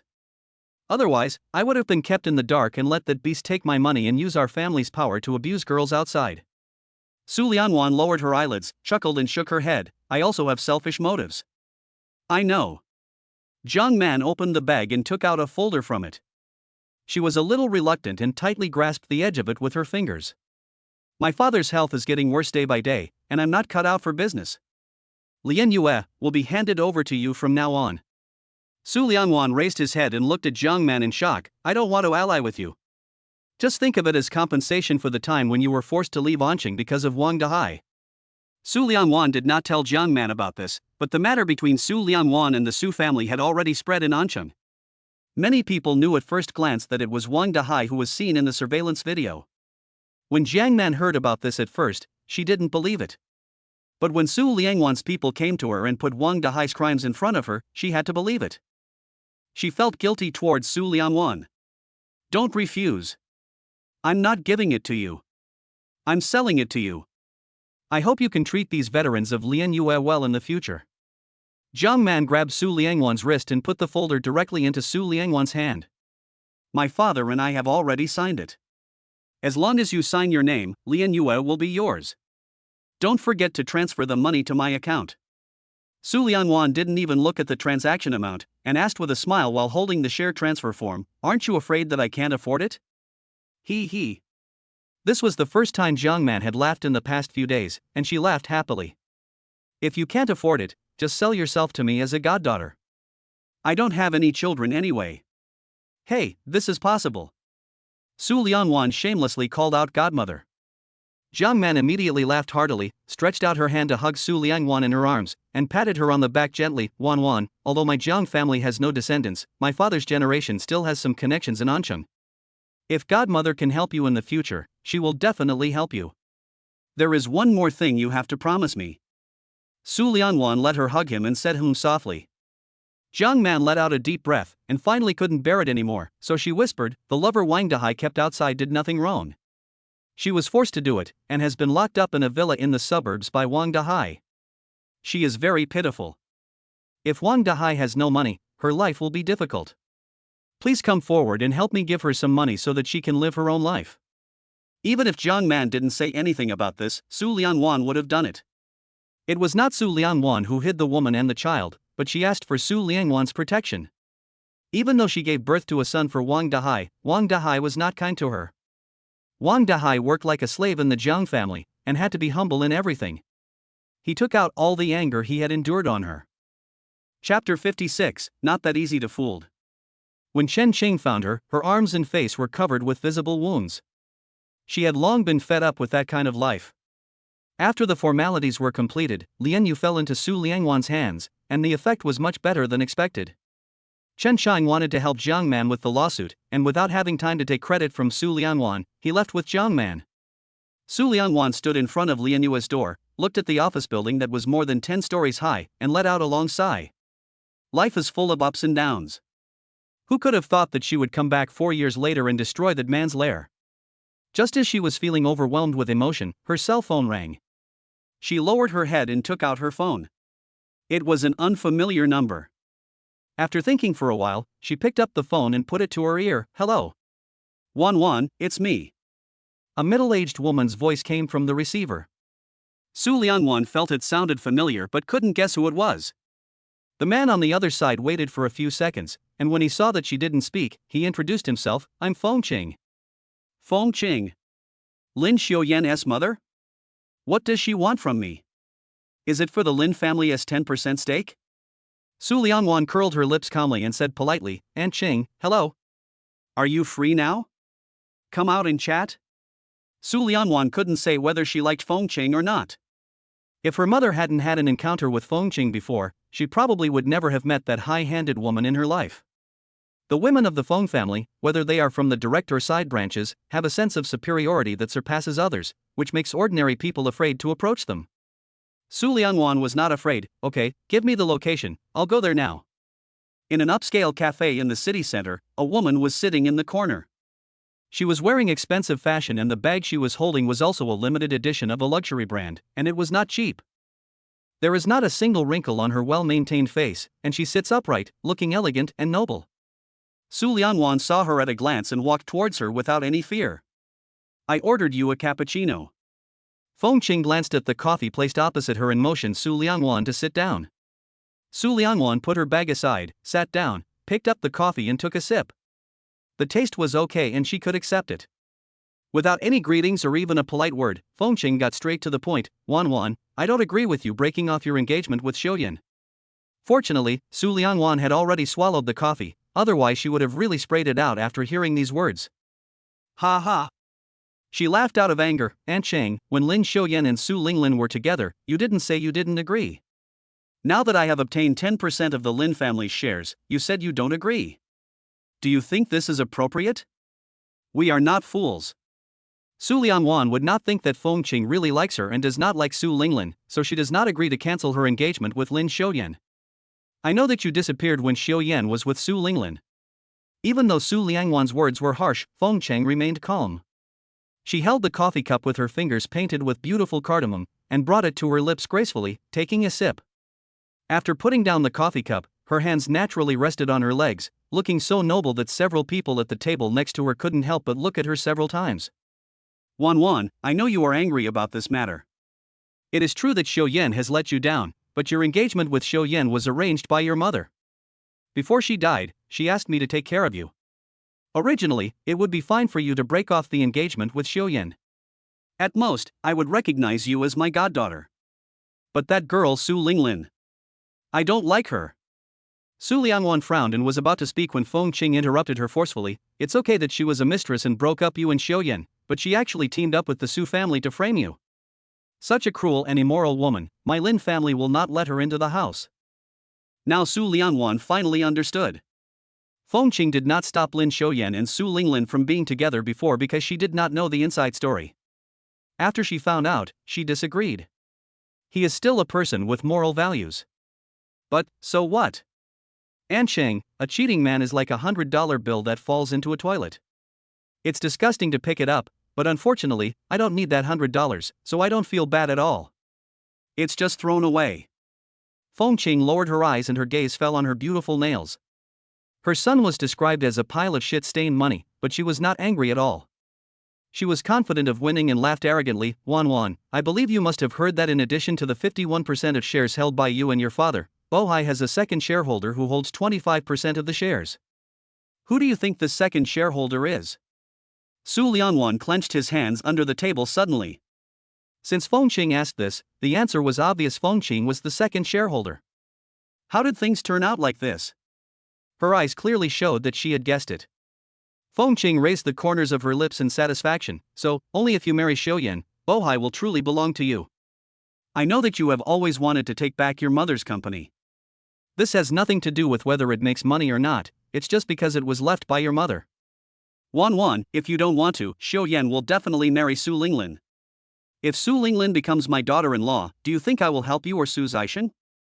The answer is self-evident. Su Lianwan certainly knows it. If things develop to this point, she will really not be able to get Bohai back. The 25% of shares held by Su Zixin, plus the 25% held by Fengqing, account for a full half, and those small shareholders are most likely to change their attitudes according to the situation, and it is impossible for them to offend Fengqing and the entire Lin family to help her. Her knuckles turned pale as she clenched her fingers, as if she was trying very hard to endure it. Her dark brown eyes stared at Fengqing. Aunt Qing, apart from the 10% of the Lin family's shares, I don't think I have done anything to offend the Lin family. Why are you pushing me like this? Ha! Fengqing Yun laughed calmly. Because I'm not Xiaoyan, I see your strengths and bright spots. Su Lianwan, your intelligence and methods are better than 100 Su Linglins. If you marry Xiaoyan, Xiaoyan can secure his position as the heir to the Lin group. For my son, I will do anything, no matter how despicable it is. Su Lianwan had never felt Fengqing as terrifying as he did now. Facing the old fox who was several decades older than her, she smiled instead of getting angry. Okay, I am willing to exchange 10% of Lin's group's shares for 10% of Bohai's shares. Aunt Qing, you won't lose in this deal. The Lin family is so wealthy and powerful, how can a small Bohai compare to them? 10 for 10, not only do you not lose money, you actually make a big profit. If it were someone else, they would have agreed long ago. Fengqing shook her head and said with a smile, now that you have become the daughter-in-law of the Lin family, can you still get away with the 10% of the Lin family's shares? Ha ha! Su Lianwan, I'm not Xiaoyan, I'm not that easy to fool. Chapter 57 True Love. This Fengqing really has a good plan. With such calculations, if Su Lianwan really married into the Lin family, there would be a battle between the mother-in-law and the daughter-in-law. Fortunately, Lin Xiaoyan cheated on Su Linglin, otherwise she might have really accepted the marriage proposal and married him. Fortunately. Fengqing was very surprised. She actually saw relief in Su Lianwan's eyes. She had said everything she needed to say. It was time to go home and deal with Lin Xiaoyan and that little vixen. Wan, I'll give you 3 days to think about it carefully. I'll call you again after 3 days. After saying that, Fengqing stood up with her bag, smiled kindly at Su Lianwan before leaving. At the Lin family's house, Su Linglin and Lin Xiaoyan were sitting on the sofa in the living room watching a TV series. When they saw the grand scene of the hero and heroine getting married on TV, Su Linglin pursed her lips in frustration. Xiaoyan, why hasn't your mother come back yet? It's been several days. Lin Xiaoyan held her hand in his palm, brought it to his lips and kissed it gently, and said soothingly, it will be soon, either tomorrow or the day after tomorrow. Su Linglin frowned and looked at him. Don't you know when your mother will be back? You know my mother, it's good enough if she can tell me her schedule. Lin Xiaoyan didn't want to discuss this matter any further. He pointed at the wedding on TV and said with a smile, Linglin, our wedding must be more extravagant and bigger than his. I tell you, if I get married, all the Feng family in the imperial capital will come, and the betrothal money will be so much that you can't even count it. I heard that the Feng family follows the ancient system, and the elders of each family will give the bride a pair of gold bracelets at the wedding. By then, your arms will be covered with gold bracelets, which will tire you to death. Su Linglin prefers diamonds and gemstones, but the gold bracelets are all money, so she would rather give them away. Listening to Lin Xiaoyan's promise, she was so happy that her eyebrows danced. Really? Then will we hold a Chinese-style wedding or a Western-style one? I want to wear a wedding dress. Lin Xiaoyan raised his hand and gently scratched her nose. Isn't this simple? We can hold one Chinese-style wedding and one Western-style wedding, and we can get double the betrothal money.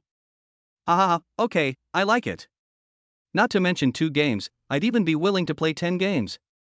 They had the TV volume turned up very loud, and both of them were so excited that they didn't notice someone walking in from outside. Su Linglin put her arms around Lin Xiuyan's neck and said coquettishly, "Brother Xiuyan, I want Summer to make my wedding dress herself. I heard that it takes half a year in advance to ask her to customize it. How about you order it for me now? Summer is a world-class fashion designer.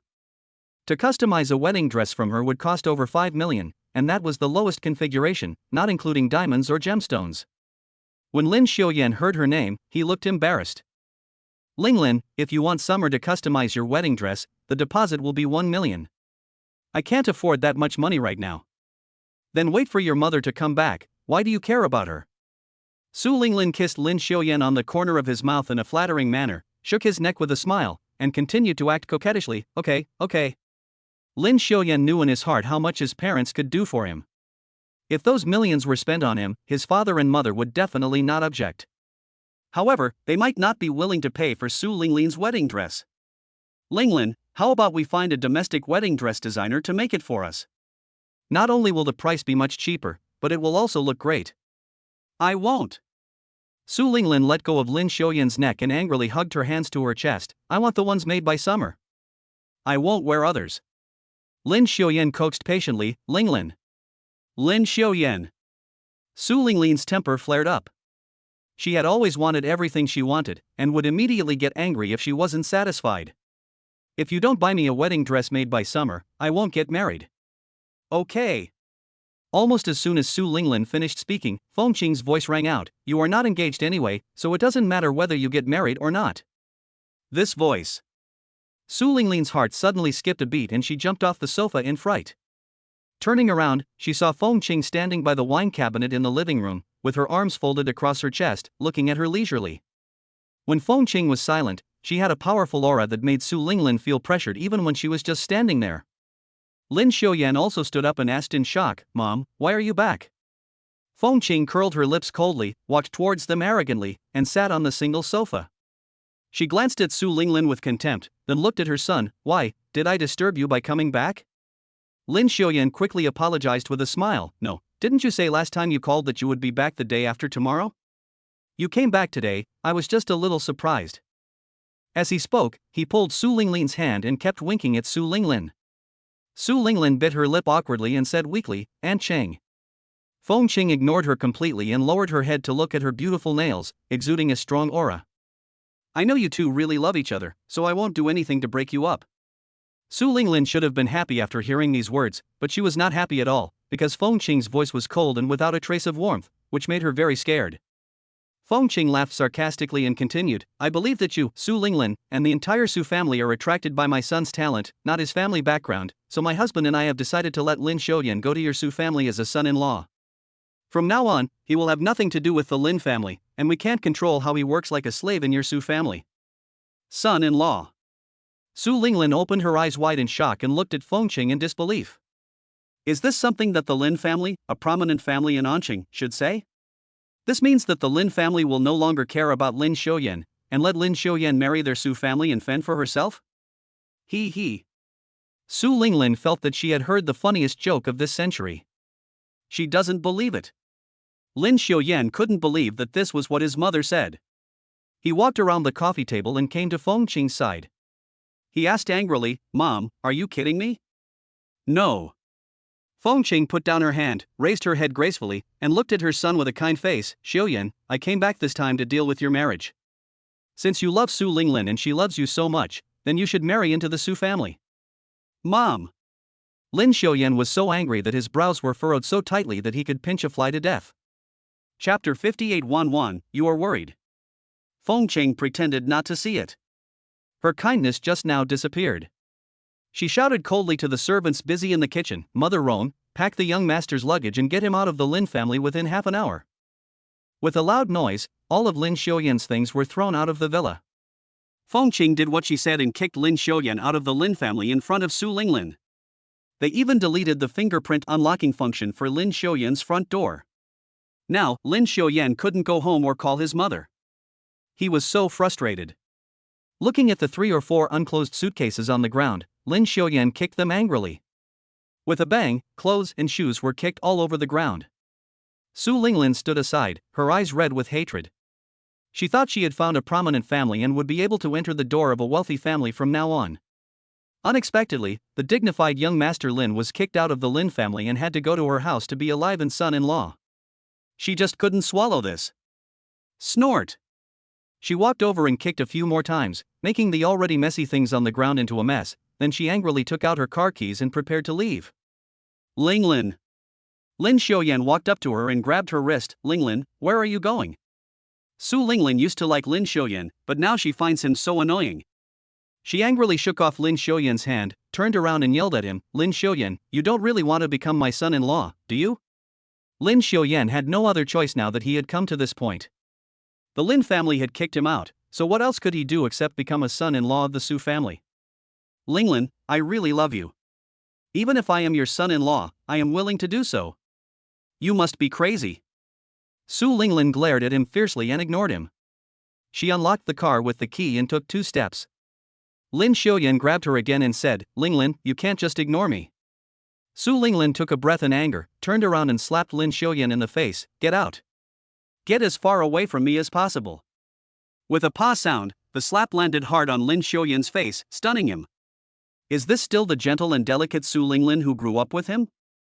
In his eyes, Su Linglin was the girl next door who shyly called him Brother Xiaoyan. How could she suddenly become the arrogant and vicious shrew in front of him? He stood there in a daze, watching Su Linglin get into the car without hesitation, then start the car neatly and drive away without even looking at him. At this moment, he seemed to suddenly understand something. The chat with Feng Qing was very unpleasant. Su Liangwan stood at the door of her house and took several deep breaths before she let out the turbid air that was in her heart. She unlocked the door with her fingerprint. The moment the door opened, all the haze on her face disappeared and she walked in with a smile. Mommy. Yan Bao ran over happily on his short legs and hugged Su Liangwan's legs. Mommy, what delicious food did you buy today? Little greedy cat. Su Liangwan bent down and gently pinched Yan Bao's upturned face with her fingers. Then she picked up Yan Bao with great effort and placed the thing in her other hand on the table next to her.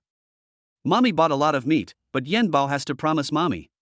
As soon as she said this, Yan Bao shook his head and continued, eat more vegetables and less meat. Yes, that's good. Su Liangwan rewarded Yan Bao with a kiss on her soft and tender face. When she looked up, she saw Feng Mukin sitting on the sofa and playing chess with Nua Bao. She walked over holding Yan Bao. Uncle, don't you have to go to the company? Feng Mukin placed a white piece on the chessboard, looking relaxed. The company employs so many people who are not here for free. They don't need me to be there all the time. As soon as Su Liangwan put Yan Bao down, Feng Mukin handed over a folder and said, this is the school I found for Zixiha. The 2 of them have already looked at it. Take a look. If there is no problem, you can go directly to school next Monday. School? Su Liangwan took the folder and opened it. Inside was a brochure of an aristocratic school in Ansheng. It had everything from kindergarten to elementary school, junior high school, and high school. It was a fully enclosed school. Children were sent there every Sunday afternoon and picked up every Friday. Su Liangwan just glanced at it and put the brochure down. I don't want them to go to a fully enclosed school. Yeah. Feng Mukin nodded, his eyes fixed on the chessboard. I know, so I will send someone to pick them up after school every day. Su Liangwan moved a small chair and sat next to the chessboard, frowning in frustration. Isn't this a fully enclosed school? Can they allow Yan Bao and Nua Bao not to live on campus? Feng Mukin raised his eyebrows and said, I am the largest shareholder of that school. If I say yes, then it works. Su Liangwan. Having money means you can do what you want. No, uncle, Yan Bao and Nua Bao are not suitable for kindergarten with their IQ. Feng Mukin picked up a white piece and placed it on the chessboard with a pop. Nua Bao's brows furrowed heavily. He was forced into a dead end again. After you finish chatting, leave now. With a push of his little hand, Nobeo shuffled the black and white pieces on the chessboard into a pile. He lost all 3 games today. It's so embarrassing. Feng Mukin chuckled softly, but did not laugh at him for not being able to accept defeat. Instead, he picked up Yan Bao, who was standing nearby watching the game, and let her sit on his lap. Then he turned and looked at Su Liangwan with a serious look on his face. Next Monday, I will personally send Zixihaha to school. Wan, don't worry, I will ask the school teachers to choose the most suitable class for Yenbao and Nuabao based on their IQs. It won't be a problem even if they go directly to elementary school. If you tell others that I started primary school at the age of 3, no one would believe it. But Su Lianwan knew her own children best. With the IQ of the two little ones, there would be no problem for them to go to elementary school. Well, since you've arranged it, let's do it. After Su Lianwan finished speaking, she stood up and took out the things she bought from the bag one by one, then went into the kitchen. Feng Yukan put Yen Bao on the sofa, and asked Nuabao to put away the chess pieces and chessboard, then he stood up and walked towards the kitchen. Is today not going well? Su Lianwan put the beef he bought into the freezer without looking back, it went smoothly. Feng Yukan stood at the kitchen door, watching her busying around, his heroic brows slightly wrinkled. Wan, you are worried about something. Su Lianwan smiled, then turned around and looked at him. Can you see that? Of course. Feng Yukan took 2 steps and came to Su Lianwan's front. He lowered his head, and gently stroked Su Lianwan's brow with his slender fingers. His voice was gentle. When you are in a good mood, this place is open. Even if you pretend that nothing is wrong now, it will still be crowded from time to time. I can see that you are not happy. Chapter 59, Flatterer. His fingertips were warm, smooth and delicate, without any calluses. Su Lianwan looked at the worry in his eyes and smiled softly. It's not a big deal. I can handle it myself. She knew the relationship between Feng Yukan and the Lin family. She didn't want to make things difficult for Feng Yukan, nor did she want to take advantage of Feng Yukan's power to bully others. At this moment, Feng Yukan's cell phone suddenly rang.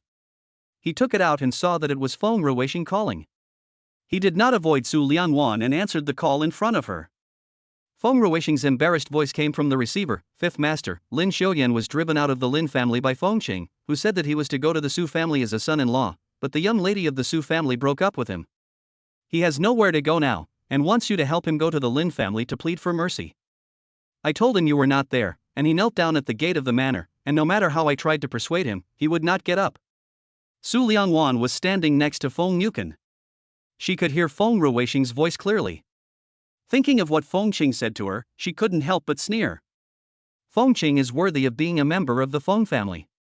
She is ruthless and cruel. On the one hand, she threatened her with Bohai's shares, and on the other hand, she drove Lin Xiuyan out of the house, forcing Su Linglin to show her true colors. She really played a good game of chess. Feng Yukan's cold voice came to my ears. If he wants to kneel, let him kneel. Seeing him hang up the phone, Su Lianwan smiled and turned around, putting the dishes she was going to cook into the sink. Why, you don't care about your great-grandson? Feng Yukan took 2 steps to stand behind her, his tall body completely blocking her petite body. He bent down and whispered in her ear, I only care about you and Zixihaha now. Others, what do they have to do with me? His breath sprayed in her ears, which was both numb and itchy. Su Lianwan's fair face turned red and she raised her hand to push him away. Don't get so close to me. The slender little hand was suddenly held tightly by a big hand. Feng Yukan grabbed her hand and held her in his arms. His deep voice gently rang in her ears. How did I perform today? Su Lianwan didn't struggle to break free, but just frowned in confusion. Huh? The man laughed softly in her ear. I helped Zixihaha find a school and took care of them. Are you satisfied with this performance? Only then did Su Lianwan remember what she had said to him last night. It seemed that he remembered everything and took her words to heart. But the warm breath fell on her ears, itching her uncomfortably. You behaved very well, but can you let me go? I still have to wash the vegetables. Feng Yukan hugged her tighter and moved his handsome face to hers. I want a reward. Award. If Su Lianwan didn't know about such an obvious action, then she would be a great writer of romance novels in vain. She pursed her lips hard, turned her head slightly, and kissed him lightly on the face. Feng Yukan laughed happily, and did what he said and let her go. As he turned around, he saw 2 small figures standing at the door, and he suddenly felt embarrassed. Flirting with their mommy in front of the 2 little ones, it feels like stealing. Yenbao covered her eyes with her hands, but her fingers were spread out so wide that her 2 watery eyes were exposed. When she saw Feng Yukan turned around, she hurriedly said, I didn't see anything. Nuabao put his 2 little hands into the pockets of his sweatshirt and glared at Feng Yukan with an unhappy look on his face. He didn't say anything, just stared at him. Hearing Yen Bao's voice, Su Liangwan turned around in surprise, and was so embarrassed that she almost dug a hole in the ground and crawled into it. "What are you doing in the kitchen?" Yen Bao put his hand down and pointed at Nua Bao. Nua Bao is curious, he wants to come and see. Nua Bao glanced at her sideways and took the blame on himself. "I just want to see what uncle is doing in the kitchen with mommy. We didn't do anything." Feng Yukin walked over with a dark face, hugged Yen Bao's waist with one hand, lifted Nua Bao's collar with the other, and forcibly took the two little guys out. Su Liangwan's face wasn't that red at first. After all, she was an adult and the mother of 2 children. But when the 2 little ones saw her kissing a man, her face turned red. Oh, how should she explain it to Yen Bao and Nua Bao? For the rest of the day, Nua Bao was like a pendant hanging on Feng Yukin, never leaving his side. Even when Feng Yukin wanted to go to the bathroom, he would follow him. Not long after finishing the meal, he and Yen Bao each took one of Feng Yukin's hands and pulled him back to his own home. As soon as the door was closed, Nua Bao sat down on the small rattan chair angrily, with his 2 chubby little hands across his chest, looking like he was not someone you want to mess with. "Uncle, did I ever tell you that I would keep an eye on you?" Feng Yukin just glanced at him, turned and walked to the rosewood cabinet. He opened the cabinet and took out a storage box from it. Nobo looked at the things in the storage box and turned his head to the side angrily. "Don't think you can bribe me with snacks." Feng Yukin ignored him, put the storage box on the mahogany table, and waved to Yen Bao. "Hee, come and see what uncle has prepared for you." There were snacks in there that he asked Jia Yu to prepare specially. Jia Yu was such a smart person. He knew that his 5th master wanted to please the 2 little guys, so he mobilized all the connections in the company and found the snacks that these children liked the most. Yen Bao looked at the colorful bags inside, swallowed his saliva greedily, jumped down from the small rattan chair, and ran over happily. "Wow! There are so many delicious foods." Feng Yukin pushed the storage box in front of her and said, "Take whatever you want to eat." Yen Bao raised her head and smiled sweetly at Feng Yukin. 2 cute dimples immediately appeared on her face. "Thank you, uncle. I won't be polite then. Do not mention it." Feng Yukin reached out and rubbed her hair, then turned on the projector, found one of the most popular cartoons at the moment and sat down leisurely on the mahogany sofa. "Wow! This is Yen Bao's favorite cartoon." Yen Bao grabbed 2 bags of snacks and held them in his arms, then jumped onto the mahogany sofa. Feng Yukin reached out and held her directly on his lap. Yen Bao opened a bag of snacks, which were potato chips of the newest flavor. She pinched out a piece and put it to Feng Yukin's mouth first. "Uncle, eat it." Feng Yukin chuckled, opened his mouth and took the potato chips that she brought to his mouth. Then there was a series of crunch sounds. The big and the small were happily eating snacks while watching cartoons. Nua Bao's face wrinkled up when he saw this, and he cursed angrily. "Flatterer. He is a man and mommy's knight. He must protect mommy and not be as useless as Yen Bao." Chapter 60 Cruel. Just as I thought of this, Yen Bao's soft and sticky voice rang out. "Nua Bao, don't you come over and watch cartoons and eat snacks with us?" Nobo rolled his eyes at her and raised his little mouth even higher. After finishing the potato chips and a bag of popping candies, Yen Bao wanted to get off Feng Yukin's legs, but Feng Yukin just laughed, held her in his arms, bent over, and took the super large storage box over. "Put it next to you, take whatever you want to eat." Yen Bao nodded happily. "Okay." She was really rude after saying that. She bent down and went to look through the storage box. Suddenly, she cried out in surprise and took out 2 large bags from it. "Wow! Nobo, this is your favorite beef jerky, spiced and spicy." Nua Bao finally couldn't help but look over at them, and sure enough, he saw Yen Bao carrying 2 large bags in his hands. His stomach growled with greed, but he couldn't be so spineless. He can't be bought off with a little food. "Humph! I don't want to eat." Yen Bao said threw away one of the bags, opened the bag of spiced beef, grabbed a piece of beef jerky and fed it into Feng Yukin's mouth first, then took out another one and bit it in his own mouth. I immediately squinted my eyes because it was so delicious. "Wow! This beef jerky is so delicious." She took out another one and put it to Feng Yukin's mouth. "Uncle, isn't this meat delicious?" Feng Yukin bit the beef jerky she brought over and nodded as he chewed. Very delicious, quite delicious, super delicious. Yes, it's the most delicious meat Yen Bao has ever eaten." Nua Bao swallowed his saliva and looked at Yen Bao several times. His mouth opened and closed, making his saliva almost flow out. He couldn't help it and asked tentatively, "How delicious is it?" Yen Bao turned his head and blinked at him, with an expression as if he was thinking about what words to use to describe the deliciousness of the beef jerky. This made Nuabao's greed come out. He licked his lips, jumped down from the small rattan chair, ran over, pushed the storage box aside, then climbed onto the mahogany sofa and sat next to Nuabao. Nuabao smiled and fed him a piece of beef jerky. Nuabao, try it, is it delicious? Nuabao took a bite of the beef jerky in his mouth. The aroma of the beef jerky instantly filled his entire mouth. His eyes lit up and he nodded desperately, it's delicious. I didn't lie to you, did I? No, it's really delicious. As soon as Nuabao finished eating, Yen Bao fed him another one, as if he was afraid that his younger brother would not eat enough. Feng Muken didn't say anything, but just glanced at Nuabao lightly, with the corners of his mouth raised in satisfaction. Little guy, I can't cure you. After watching the cartoon, it was already 9 o'clock in the evening. Feng Muken supervised the two little ones washing their faces and brushing their teeth. He stood at the door watching as usual. After eating in the evening, Nuabao took a small toothbrush and brushed his teeth inside and out. After spitting out the water in his mouth, he turned around and saw Feng Muken looking at him with a smile in his eyes. He raised his hand and scratched his furry hair, not knowing what expression he should make to him. Feng Muken chuckled, and when he saw Yen Bao had finished brushing his teeth, he waved to them, don't just stand there, it's time for you to go to bed.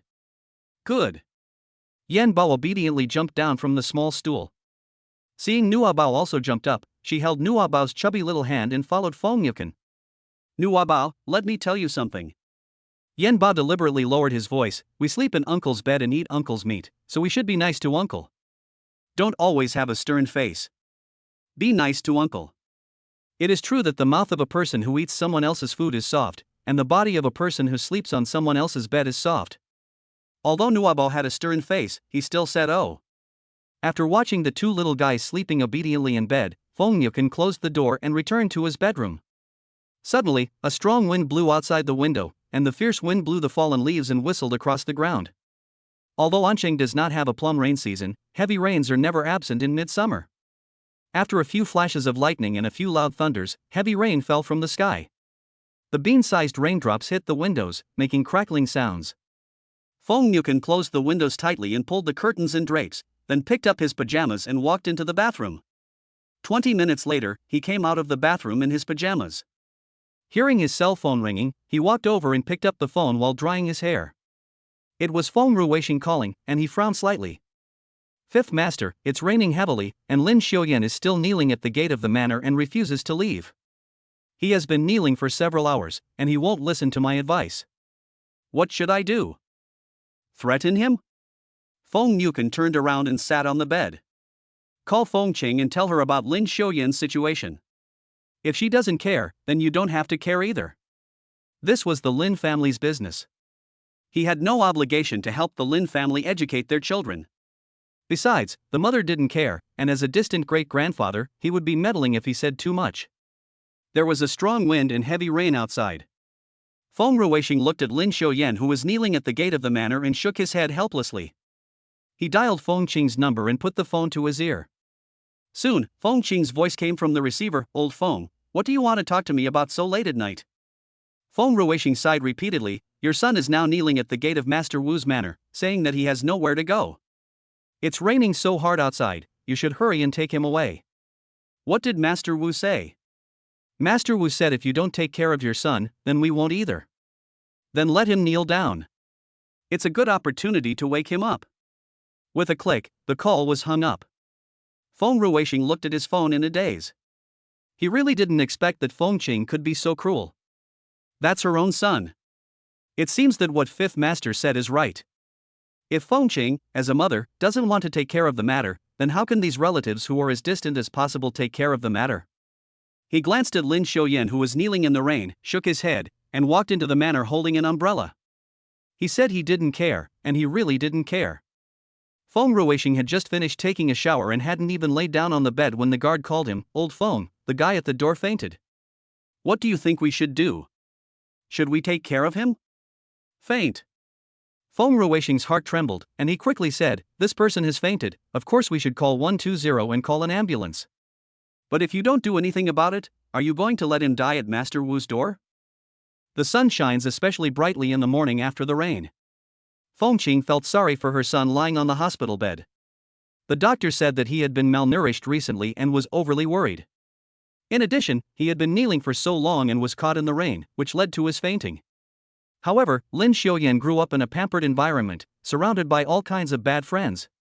His so-called drinking and eating friends all stayed away from him after knowing that the Lin family didn't care about him.